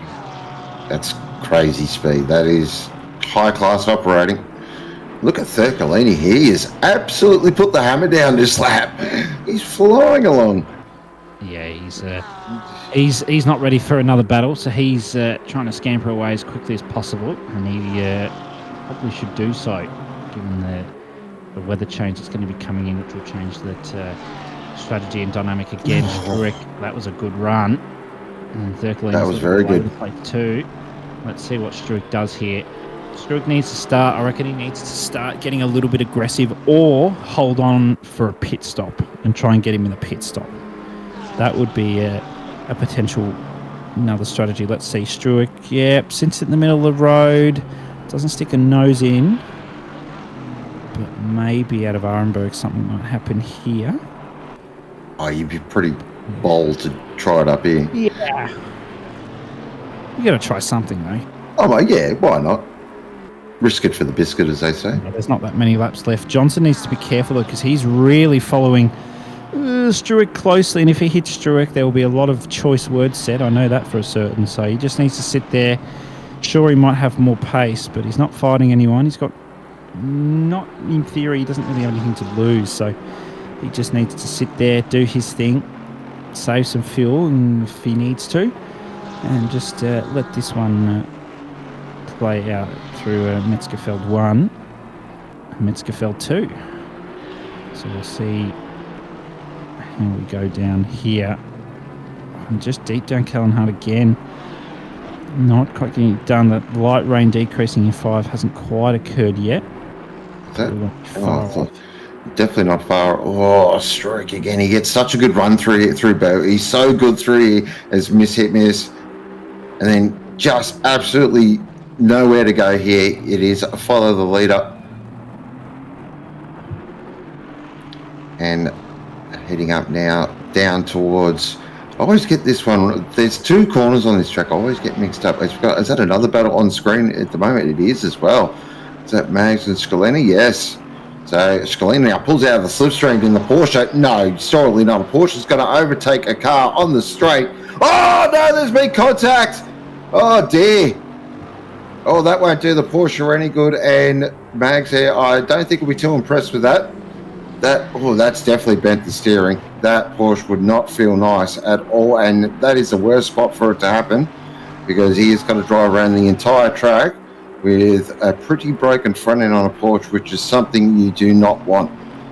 So that was, just some side-by-side contact on a straight bit of road. That will definitely be looked at by our amazing stewarding team, and I'm sure they will come to their consensus as we are looking back at the main screen. The streaks just dropped ever so slightly there from Raschuti, so maybe Raschuti just been a bit nicer on the tyre. So maybe Streaks just lost a little bit of that grip that he had beforehand, but we should see. Oh, again, geez, Raschuti flies through there. Holy moly! Yeah, I know. Now I've got a conundrum here for you. Oh, I like a conundrum. You're Raschuti and Struick. It's dry in 5, and that appeared about a minute ago. They were about 3 to 4 minutes through their lap. What do you do? I come in for dries. But do you think it's gonna dry within that next lap? I think he dries. I think you come in for dries, because basically, if you can get halfway through the lap and it does turn, you are going to be sitting pretty. Because once it turns, the grip on the soft tyre will go up exponentially quickly, and the grip on the wet tyre will go exponentially quickly away. So as that saying goes, right tyre, right time, I feel like coming in for dries now would be the way to go. Yeah. Hang on. Diabols has reported Bender has spun. He's a fraud. Oh dear. He's not the rain. He's a fraud. Wow. He's a fraud. All this hyping up, and what has happened there, Bender? Bloody fraudulent you, Bender. It would be interesting, actually, in this battle between these two, if one of them pitted now and one went another lap. I would like to see one of them. If they both pit now, fair enough. But that would be quite an entertaining one if one of them was to pit. It would, now. actually. Yeah, But see, I have it's still I just don't raining know. though. Mm. Yeah, exactly. This is my point. Is because it's actually still raining now, it might stop by the time they get to the line, but it's a 70-second pit stop.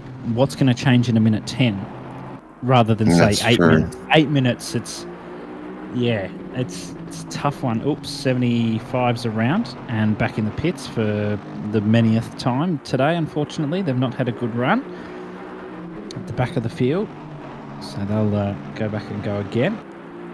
So still rain at this point coming onto Dottinger. So if the rain stops while you're on Dottinger, do you pit?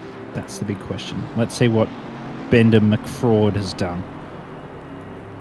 Fraudulent. Fine. Fraud. Fraud. Wow, fraud. Yeah, that's throttle Yeah. control there.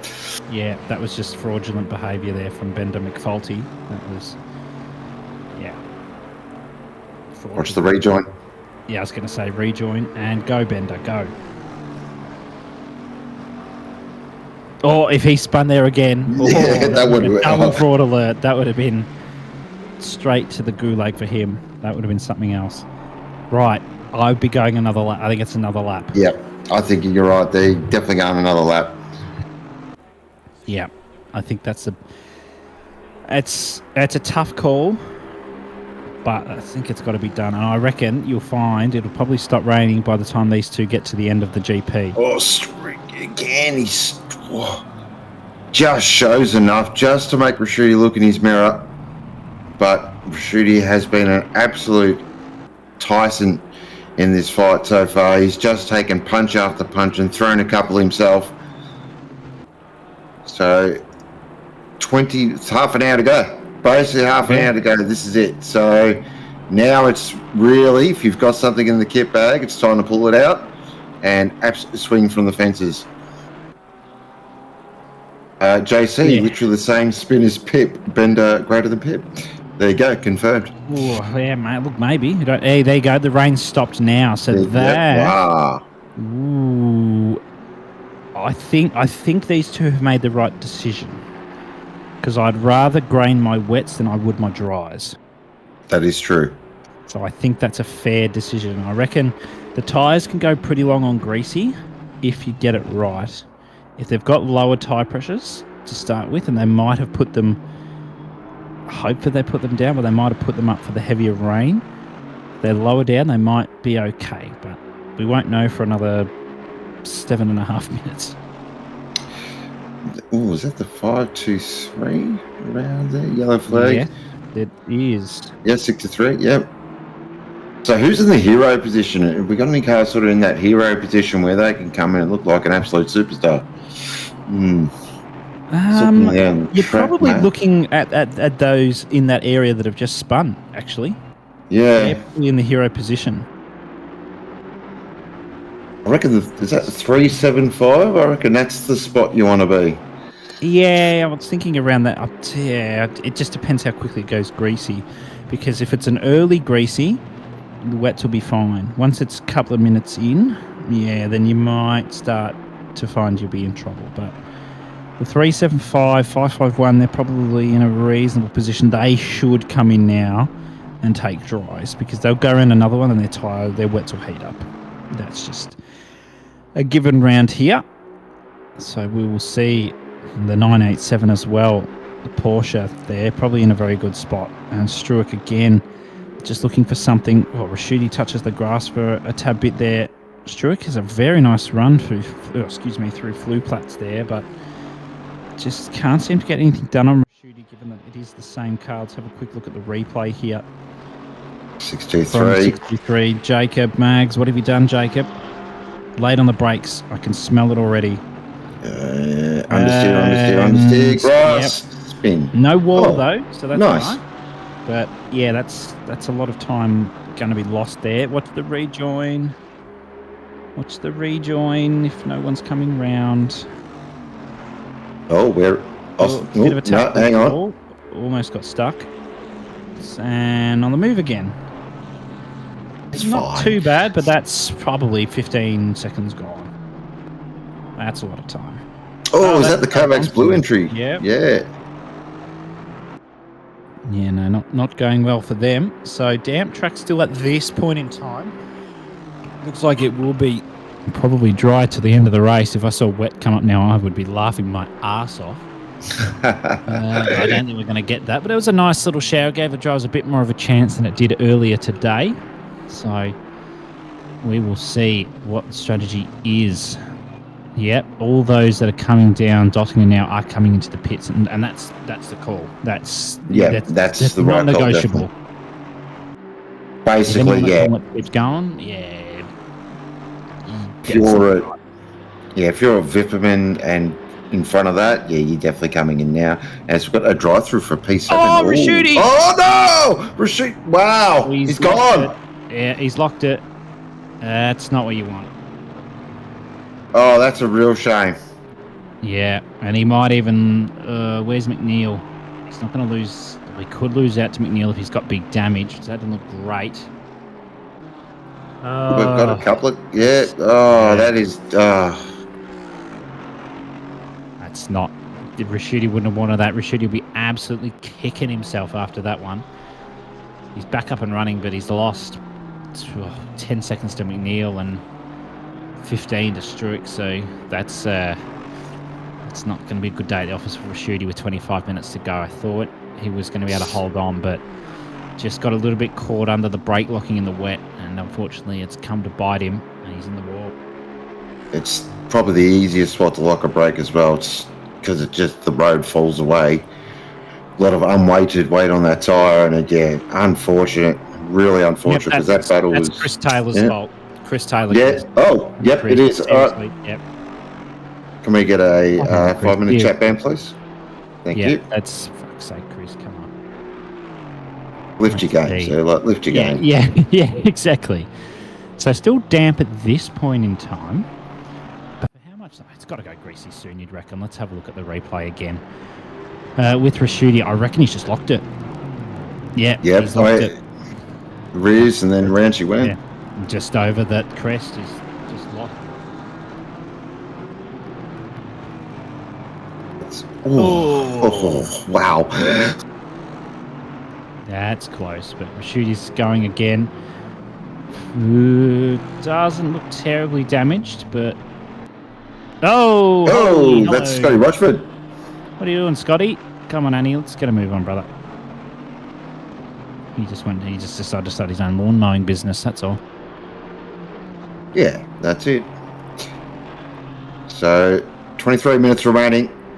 We'll see a lot of these cars that are on the wet tyre come in for dries. We've had a few drivers come in for dries, so as soon as check their pace, see if they can sort of gain some positions by being on the track, coming in for the tyres at the right time. As we are looking at Josh Truick here, and he was in a fantastic battle with Stefano Ricciucci, but unfortunately just a little lock-up, slight error, and around she went, but hopefully the damage not too bad as the track does go greasy as well. Yeah. That is perfect time.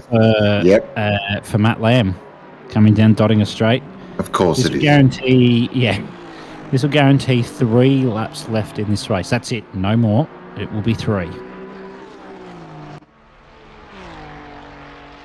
Of course it is. They haven't put a foot wrong today, so nope. This is just on their side. And he'll come into the pits, chuck a set of dries on, and they'll be on their merry way. He's still going. Hey? Yep. Yeah. Unless he's on dries already, surely not. He could be. No, by those times he won't be on dries. Oh no, an 844, dude. No, he's on wets, yeah. Maybe they're going to go one more. Change it up. They've got plenty of time to P2. They've lapped P3 and 4. So, and P2 is only 2.5 minutes up the road. So they can certainly afford to go another lap on the wets, and I dare say that will be it for them. And then they'll jump in and jump on the dries as Fahad Ghafour jumps in to the pits to get on those dries for the last 20 minutes. Wow, what a day. This last sort of couple of hours has just absolutely kicked off. But we are looking at our leader at the moment. It is Matthew Lamb behind the wheel in the BS Plus competition Ferrari. They have been absolutely flawless all day.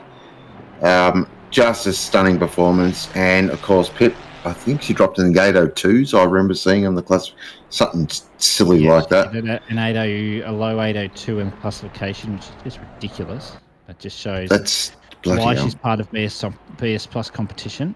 That's why she's there. And obviously not normally driving the Ferrari, usually in the BMW. But they've, for this race, opted for the Ferrari for a bit of a change of strategy.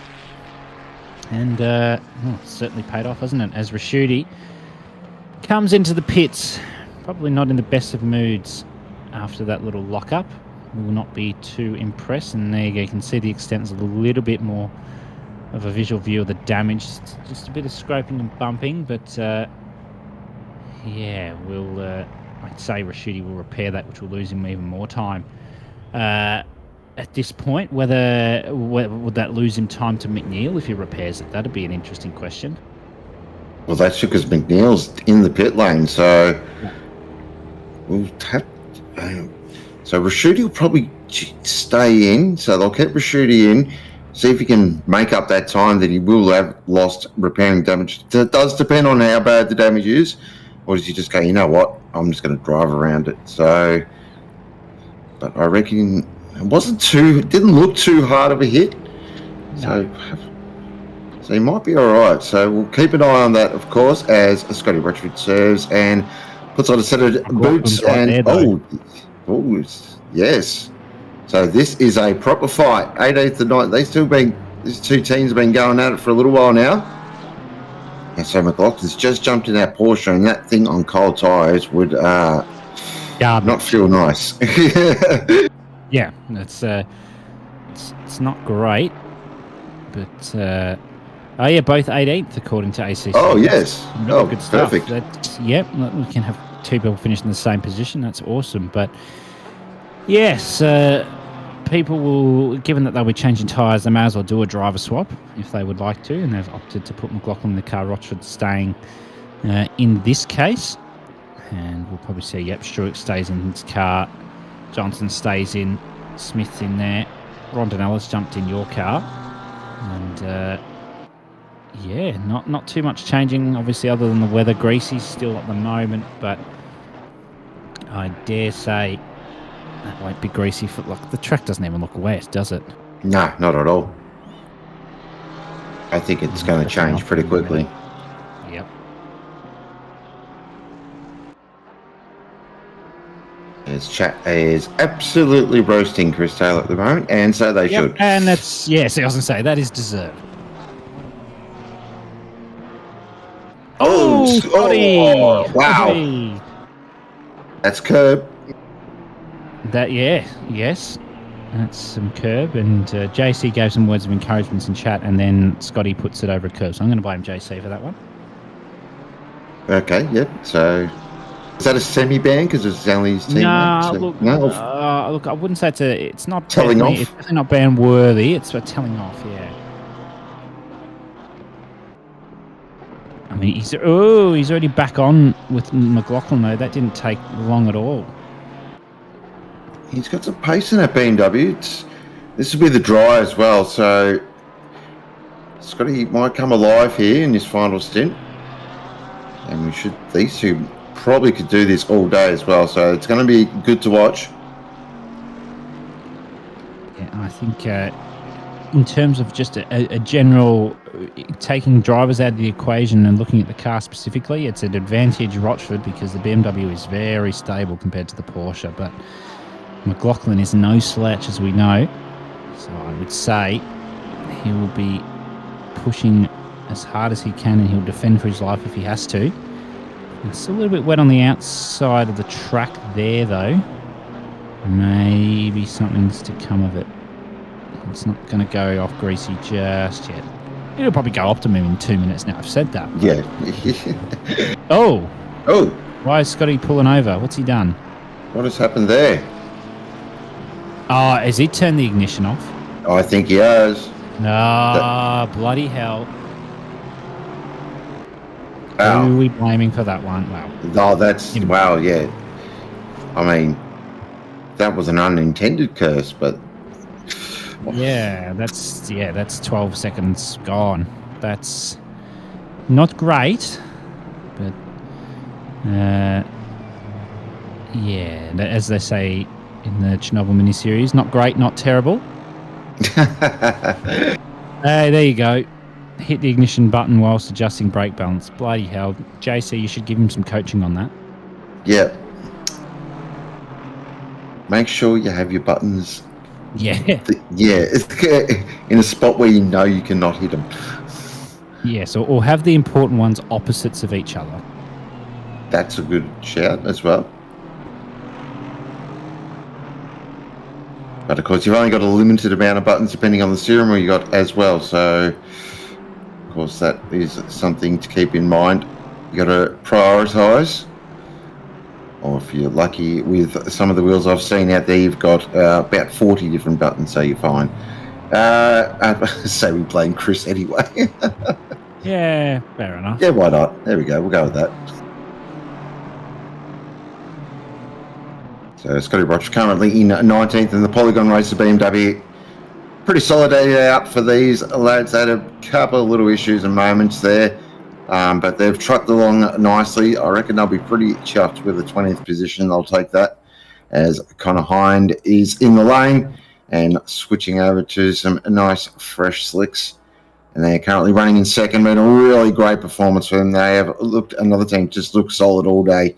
Every driver's been quick. Everyone's put in great stints. So they'll be pretty chuffed with that. I reckon they'll take that in that absolutely interesting looking Dragon Ball Z inspired entry. And then we've got Jack Steele currently in third position in the Ruse Aston Martin, another team that probably my shout out team in the sort of top 5, top 6, two manning it, and they have been absolutely fantastic and really just trucked along beautifully. It just proves the Aston is still a very, very good race car. Once you get your head around it, it is very nice to drive, and yeah, hats off to them. And we've just got, there is Gaffel Fard for GSR, currently in the 4th position, the Bisonmobile. It's been another solid performance from GSR. They've performed very well in the Ferrari. And again, another team that really we haven't had to talk much about. So yeah, they've been consistent all day. People liking we've got someone in the Sector 1 racing team liking the kind of. Yeah, I know exactly who that is. Go away, Brent. Yeah, go Brent. I only found out this morning that those ever so lovely gentlemen, and we're not going to show this on stream because it's not appropriate, but they've put, and thankfully they didn't show the other side of the car. On the other side of the car, there's a photo of me giving the camera the bird. So let's not show that. But I didn't realize they had thrown that on the car until this morning. And they were like, have a look at the livery. Do you see anything? And I was like, you put me on the car. Wow. But yeah, we're not looking at that because that's not appropriate. Don't put the bird up, people. And there you go, Matt Lamb's in the pits finally. Oh. He's had enough. Yep. Yes, exactly. Yeah. Well, no, the second position car. Oh, sorry. I wasn't meant to mention that. There it is. Look at that. Now, you got to have see me there. Yep. Yes, see me on the right-hand side as it goes. Oh, Connor, what are you doing, my brother? You can see me putting the middle finger up as you go by. Yep. So fast you can't see me. That's all right.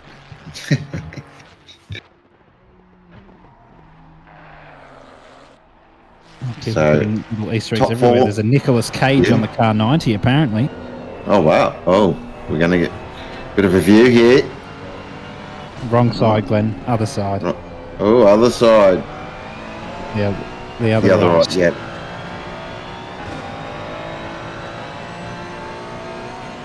Glenn's just got to work out which right that is. Can't do that at the moment. Fantastic. Ooh, that's not the sight you want to see. I think that's third hand, actually. I'll see myself out. Yeah, that is. That That was pretty poor. Yeah, that was. I'm kind of speechless on that one. Yeah, but I can confirm now we are on the second to last lap here.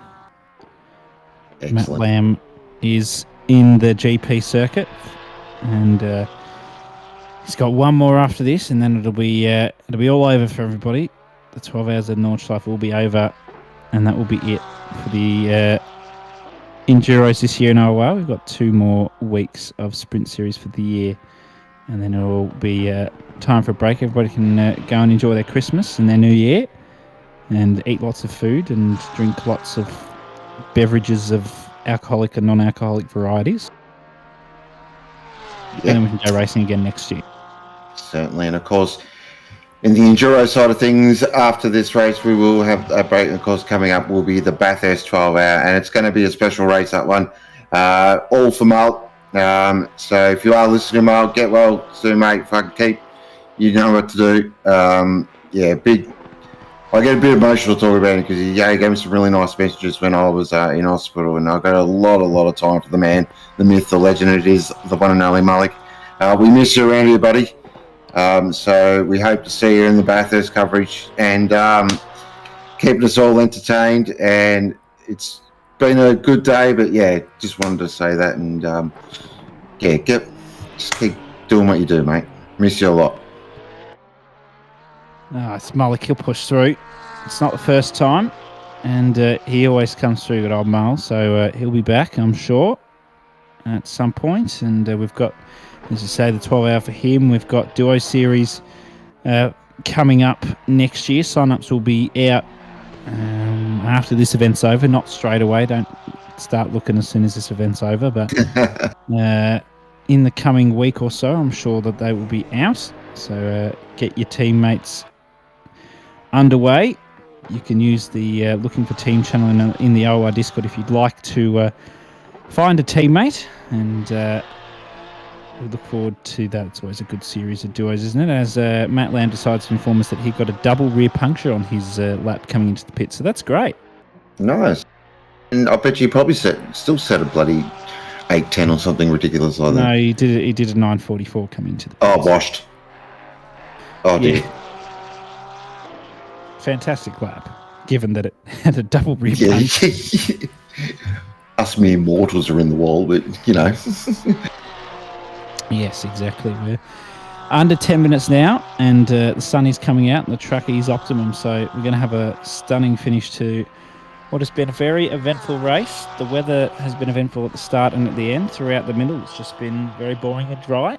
But we did get a proper wet stint at the end, which is what some drivers, and by some drivers I mean Bender, was looking for. So he got his wish. Down to the mini carousel comes Cicluna for the second to last time. And second to last time. I can do maths. I'm just that good. Maths Third to last time. He's got 2 laps. I can't. Yeah. You can't do maths. Confirmed. Yeah. And, Is that an up and down day? The 987. I feel like, but the top 8. It's been a really, really good run. And they've survived in the Porsche. Well, not yet. Yeah. No, let's have a look at a replay of an incident that's happened. And this is McLaughlin. He was fighting with Rochford. Has he copied Rochford? Yes, he has, but he's not held it. Okay, then. So has that allowed Scotty Rochford to get past? Oh, geez, he really had to spin that, didn't he? Did that allow Rochford past? That's the big question. So there Don't was a bit, think so. No. If not, he'll be right on him. He'll be right on him. I guarantee you that. So Rochford did the same thing. Was able to hold it, but unfortunately, McLaughlin's not able to replicate the lovely save that Scotty did have. So there'll be a little battle in there. Cicluna's just sitting on his own now. He was fighting with Mags earlier, and there is Rochford 5 seconds behind. So not too much loss in general. McLaughlin, probably not what he wanted at all, but it's not a terrible one in the grand scheme of things. The car is definitely not happy on those tyres though after that spin, but he'll keep pushing on. 2 laps to go, and we will see if anything happens in the last 2. Hopefully everyone will be able to keep together. I'm guessing, given that there's only 7 minutes left, People will just be nursing their cars home. They won't be pushing. They'll just bring it to the end. Pretty much. If you're not in a fight, it's just, survival mode now. And just get around 2 more laps, so everyone will be feeling the pinch. Sort of when it's also a good time to be in your team chat as well. Normally this when a bit of delirium kicks in, and some things are said that can't be taken back, because saying things over the internet is forever. And there is our leader, Philippa Paqueta, out on track, optimum track, 19 degrees, sun's coming up now. What a time to be alive. This is when you want to drive. I reckon Pip's going to go for a super quick lap here. I've just got a gut feeling. Yeah, agreed. Yeah. Yeah. I suspect a purple lap's incoming here. So we'll see what she can pull out. There's not too much left of this lap, so I'm sure we'll stay on board and just watch the mastery. You won't see many drivers around like Pip, especially in the APAC region. Sure, we've got some fast drivers, but Pip is just on another level compared to everybody else.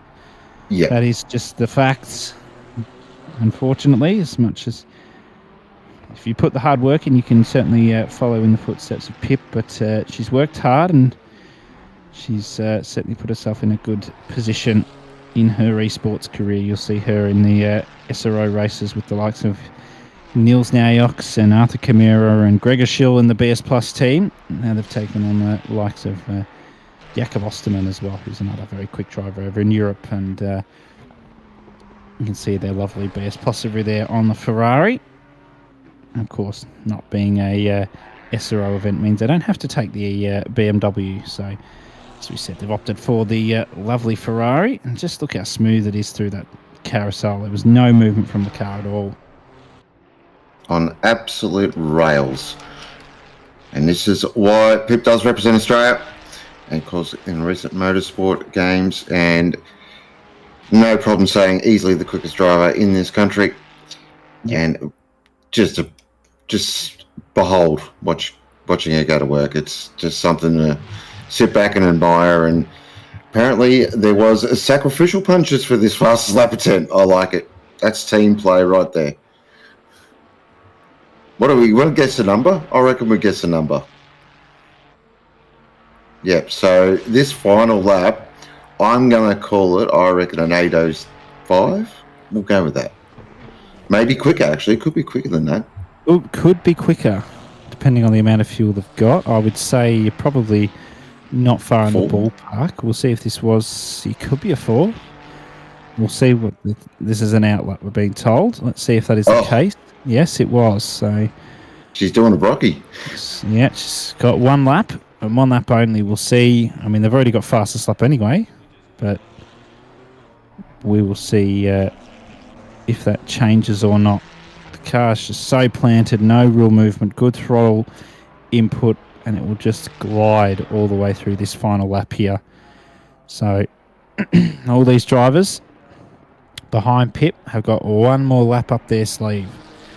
And no more, of course, you can see the 69 car up there in the midst of Sector 2. They've still got basically 1 3/4 laps to go. So we're still going to be going for probably another 10-12 minutes or around that. And the 19 car, that's Kovacs Racing Blue. Yep. They've had a moment. Yellow flag up in the final sector. That's not an easy one to take with just over a lap to go.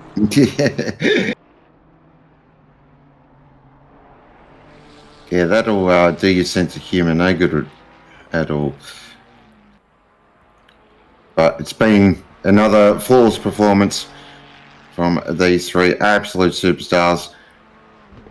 They have really controlled the race beautifully, and it's just been good, solid driving. But we do see this track, though, is the real star of the show. It's just an unbelievable bit of road, and it catches out even the very best. So to just finish is definitely a win in my book. I think everyone that crosses the line has done an amazing job. And Pip is now on the Nordschleife for the last time as we're coming through just the hats and back. You see a lot of flags and flares and all sorts of crap go off when there is the 24-hour Gets pretty loose around this part of the circuit. And the drop down. Ooh, wow. She's definitely pushing. On the throttle, yep. Just on the throttle, going for it. She's got nothing to lose, so you may as well go for it. She's got P4 a minute up the road, so no real threat of losing any positions at this point. And they will continue on. So they have almost lapped. They've lapped up to P5 in 12 hours. So they've basically pulled ahead 8 minutes ahead of everyone to P5. Okay. Yeah. So I say Picky's probably hit the bump. Looks like it. Yeah, that's up at Tiergarten, so that's big damage. Oh, and that is... Yep. That's shouting everyone around at the pub, isn't it? That's what happens? I think so. That's embarrassing for him that we caught that on stream. That's okay. He'll never live that one down. Only a lap to go for Picky, but whether he's got so much damage that he needs to pit, don't know. That will be an interesting one to see. Bokita, though, down using the curb, just gliding through the sector. Nothing really bothering the car. It's just art, isn't it? It is. It's just apex, perfect apex after perfect apex. Flat through there for sure. Oh, and probably yeah. Slight lift through here. Yeah. He was on wets. That doesn't help. Yeah, bold strategy. Give it a try. Good will. Avoid having to pit. 4.73s around. The final lap's capturing a few victims, I see. Taking a toll. I think they've seen that timer go 0 and they've just taken her eye off the road for that split second. And that's all you need around here. Literally a small lapse in concentration, and it normally bites pretty hard. As Pip now flies it, throws it into Bergwerk. And just look at that on the exit. Doesn't even use the curb on exit as well. Beautiful driving.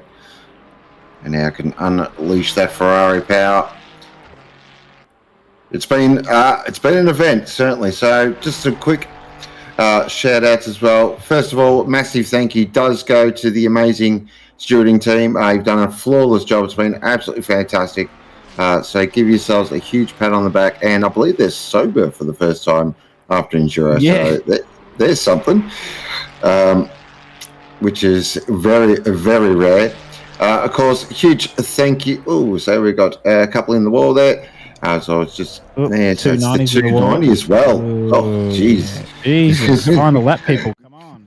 Bloody hell. Here we go. We got replays. Here. So get comfortable. So whoa. So there was an incident. So there was an incident ahead. The 422. That is so Regan Herbert. They've had a shocker of a race, unfortunately. They were up in the podium positions for quite a while, and then there was a disconnection, and then the luck's just gone downhill from there.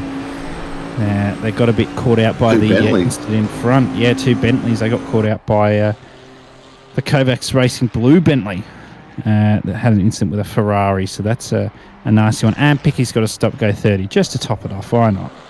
Oh, that'll do his sense of humour real good. Yeah, that'll be classic. Through YouTube corner now. Pit will be in a minute. And hopefully we don't see a YouTube clip for her. And down through first part and up to YouTube corner now. Just a nice use of the curb. There is a nasty bump through there if you do get it wrong. Nice use of curb on the out. Oh, that's just perfect, isn't it? Yep, spot on. Yeah, that's just a master. Lovely through ice curve. Look at that. Yeah, you can't ask for better. This is why she's the best. Just over the jump. Oh. Even the jump was smooth. Like, come on. Yeah, just a nice lift or a tap of the brakes as well. Got the wheels off the ground for a split second and it's back underway again. And just pushes it through this final sector up to the mini carousel. We saw that the car wasn't moving at all, and it's still not moving. It's just so planted. They've got that car set up to a T.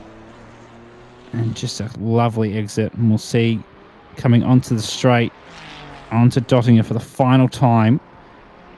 And we'll see what both the lap time is, and if it's a purple lap, of course they're going to take the win. They've deserved it. They were the ones to beat the whole day. They've led almost every lap. 6.23's round. That's Red Rebel Racing. That's not what they want. But down the Dottinger, Philippa comes now, using every bit of the inside of the track to minimise the time. Only 4 drivers not lapped. There you go. So they're going to finish essentially 7 and a bit minutes ahead of P4 and a couple of minutes ahead of the P2 and 3. Down through Tiergarten for the final time. Around the final corner, getting a little bit squirrely. And the 89 team of the BS Plus competition are going to take the win here. What a drive. At the Nordschleife 12 hour. Totally deserved. What a drive. Let's see what the lap is. I'm excited. 8:05. Oh, that's disgusting. There you go. 5.8. 8:08. Yeah. Well done to those three. Philippa Bokita, Matt Lamb and Lucas Burse. What a win. And it's just a statement to show that those three are the best that we've got in this region, without a doubt. 100%. They've absolutely put in a masterclass. And Luke Johnson will finish in 10th position. So great drive from them in the Rocks Evolved entry. They did. So that's a huge drive. And Struik in the 5.52 will finish in 11th position. That is a magnificent drive from the Sector 1 lads in Pro-Am. They should be absolutely stoked with that. That is a great drive. We will, of course, stick around because we've got quite a few cars coming across the line now. Who is that? There's the front. There's our second position car, Connor Hine for Arena Open Sports. And then Jack Steele, they're currently in third position, but they've still got quite a bit of the circuit to go. So we'll go back to our winner there. Ooh. As the Rockets Evolved entry rolls around. There's the 5.52. Great drive. That's our winner in Pro-Am. So they have had an absolute day out, and Struik has probably provided the battle of the race he had there with Brasciuti. That was absolutely amazing to watch. He's pretty happy with himself. Yep, don't blame him. Yep. 100% Jan, couldn't agree with that more. It's basically, huge thank you, as I was saying to our studio team. Huge thank you does go to the amazing, your amazing viewers in chat. You guys have been absolute superstars all day. It hasn't stopped. You really can sort of, it's been a lot of fun. I've absolutely enjoyed my time in the box here. So thank you to you guys. Oh, yeah, see that? Oh, that was a beautiful drift there from the Bentley. And, of course, a huge also thank you goes to the man that brings you all these beautiful pictures that you are seeing on at the moment. Glenn, sir, you have done a top-tier job. I think 13 hours or something crazy, or 14 hours like that in front of the PC. So huge effort that takes. Amazing job. And thank you to all the commentators as well. It's been a lot of fun just hearing you throughout the day. It's been some absolute classic bands as always, some good ribbing, which is what we love, but also some excellent racing to call.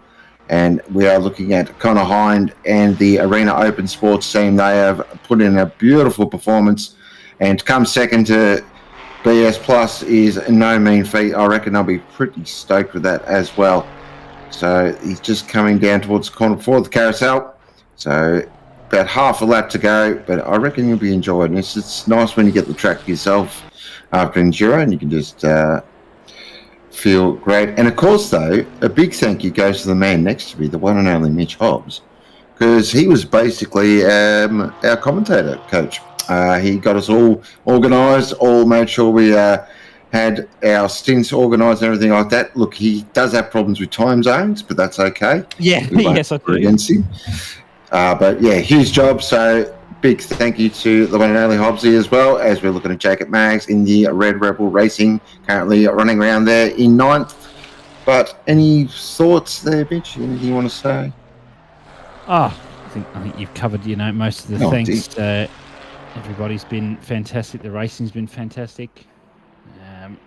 It's just been a very solid event, and certainly looking forward. If this is the quality we're getting for the end of this year, it'll be a stark quality in the duos and enduro at the start of next year, I'm sure. We've still got a couple of cars just finishing off the laps now.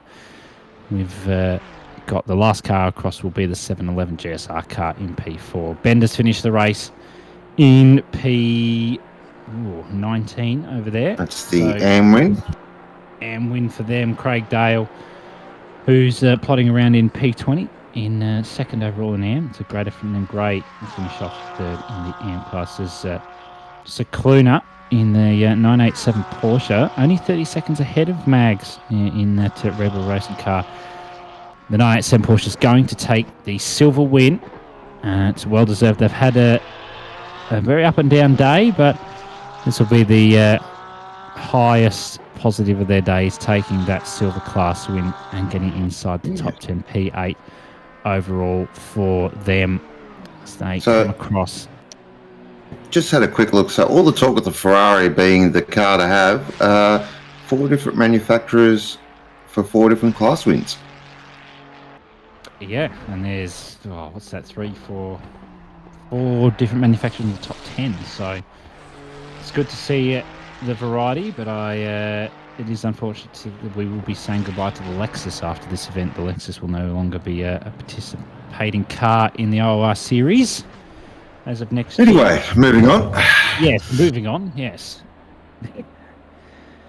Oh, that car looks a bit roughed up. Yeah, that's seen better days. Here is Connor Hine, second on the road. Been a performance. Should be absolutely stoked with that. Great team. They drove magnificently in that beautifully Dragon Ball inspired Ferrari with the one and only Mitch Hobbs on the side. Yep. And they will take second position. Great drive from everyone involved. And in third position is going to be the one and only Jack Steele. Oh, there you are. Whee, Connor. And oh, wow. Ooh. It's not going to be by much, though. They're only 6 seconds ahead of Fahad. They are.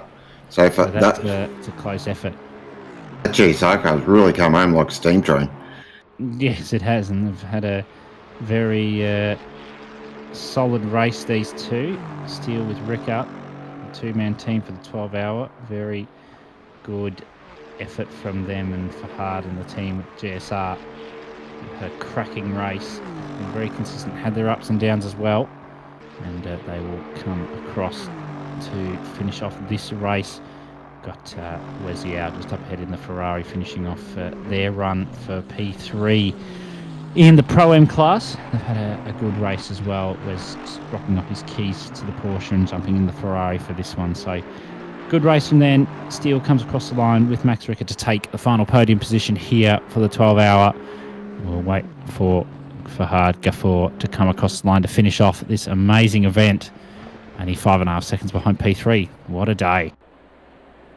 Amazing day. Huge day. Unbelievable. That was, there you go. So that was the Permobil Nordschleife 12-hour from the Nürburgring. And that has been run and done. We will go over our results now. So it is, oh yeah, that's a bit weird. Thank you. That was weird. It is Philippa Paqueta, Matthew Lamb and Lucas Burse in the 296 GT3 for BNS Plus competition that takes away the victory, followed by Hind, Hignett, Holmes and Bub now there in second, and Steele and Ricker and my driver of the team of the day, 100% in that ruse. Aston Martin will take out the final podium spot. And that is the overall. Moving across now to silver, it is Scalina, Bell and Davis in the Team RS 992 GT3R, followed by Mags, Webb, Wills and Tonkin in the Ferrari, and Wittner, Raschuti and King in the Savking Slow Aston Martin. And moving across to Pro-Am, it is Struik, Holton and Brock in the Sector 1 Aston Martin, followed by Underwood and Goab in the Lexus, and Shine, Simmons, Wells and Tanner in another Ferrari. And of course, Am, final but definitely not least, is our Am class with McNulty, Wenzel, Tui and Papanow in the Big Bad Mustang, Dale, Lewis and Wood and Brooker in the Ferrari, and Gray, Cordia and Neil Haynes in the Aston Martin. And wowee, day done, as they say. Yeah, that is Yes. the day done for us, and that's the day done for the race. So I hope everybody has enjoyed watching. I know us all in the comms box have, and again, thank you to everybody for participating, everybody that puts this event together, everybody for watching. We couldn't have done it without you, and that ends us off for the Enduros for 2024 here in OOR, Sean. It certainly does, and that's nearly got a couple of rounds left of the sprint series, and then we'll take, of course, a Christmas break. So make sure everyone have a safe Christmas. If I don't speak to you, I'm speaking to everyone here. Make sure you stay safe out there. It is that time of year where it is a fun time and a happy time, but it can be a little bit sketchy on the roads and just around. So just make sure everyone looks after yourselves. And other than that, I reckon that's it. Yeah. Cheers. A professional finish that was.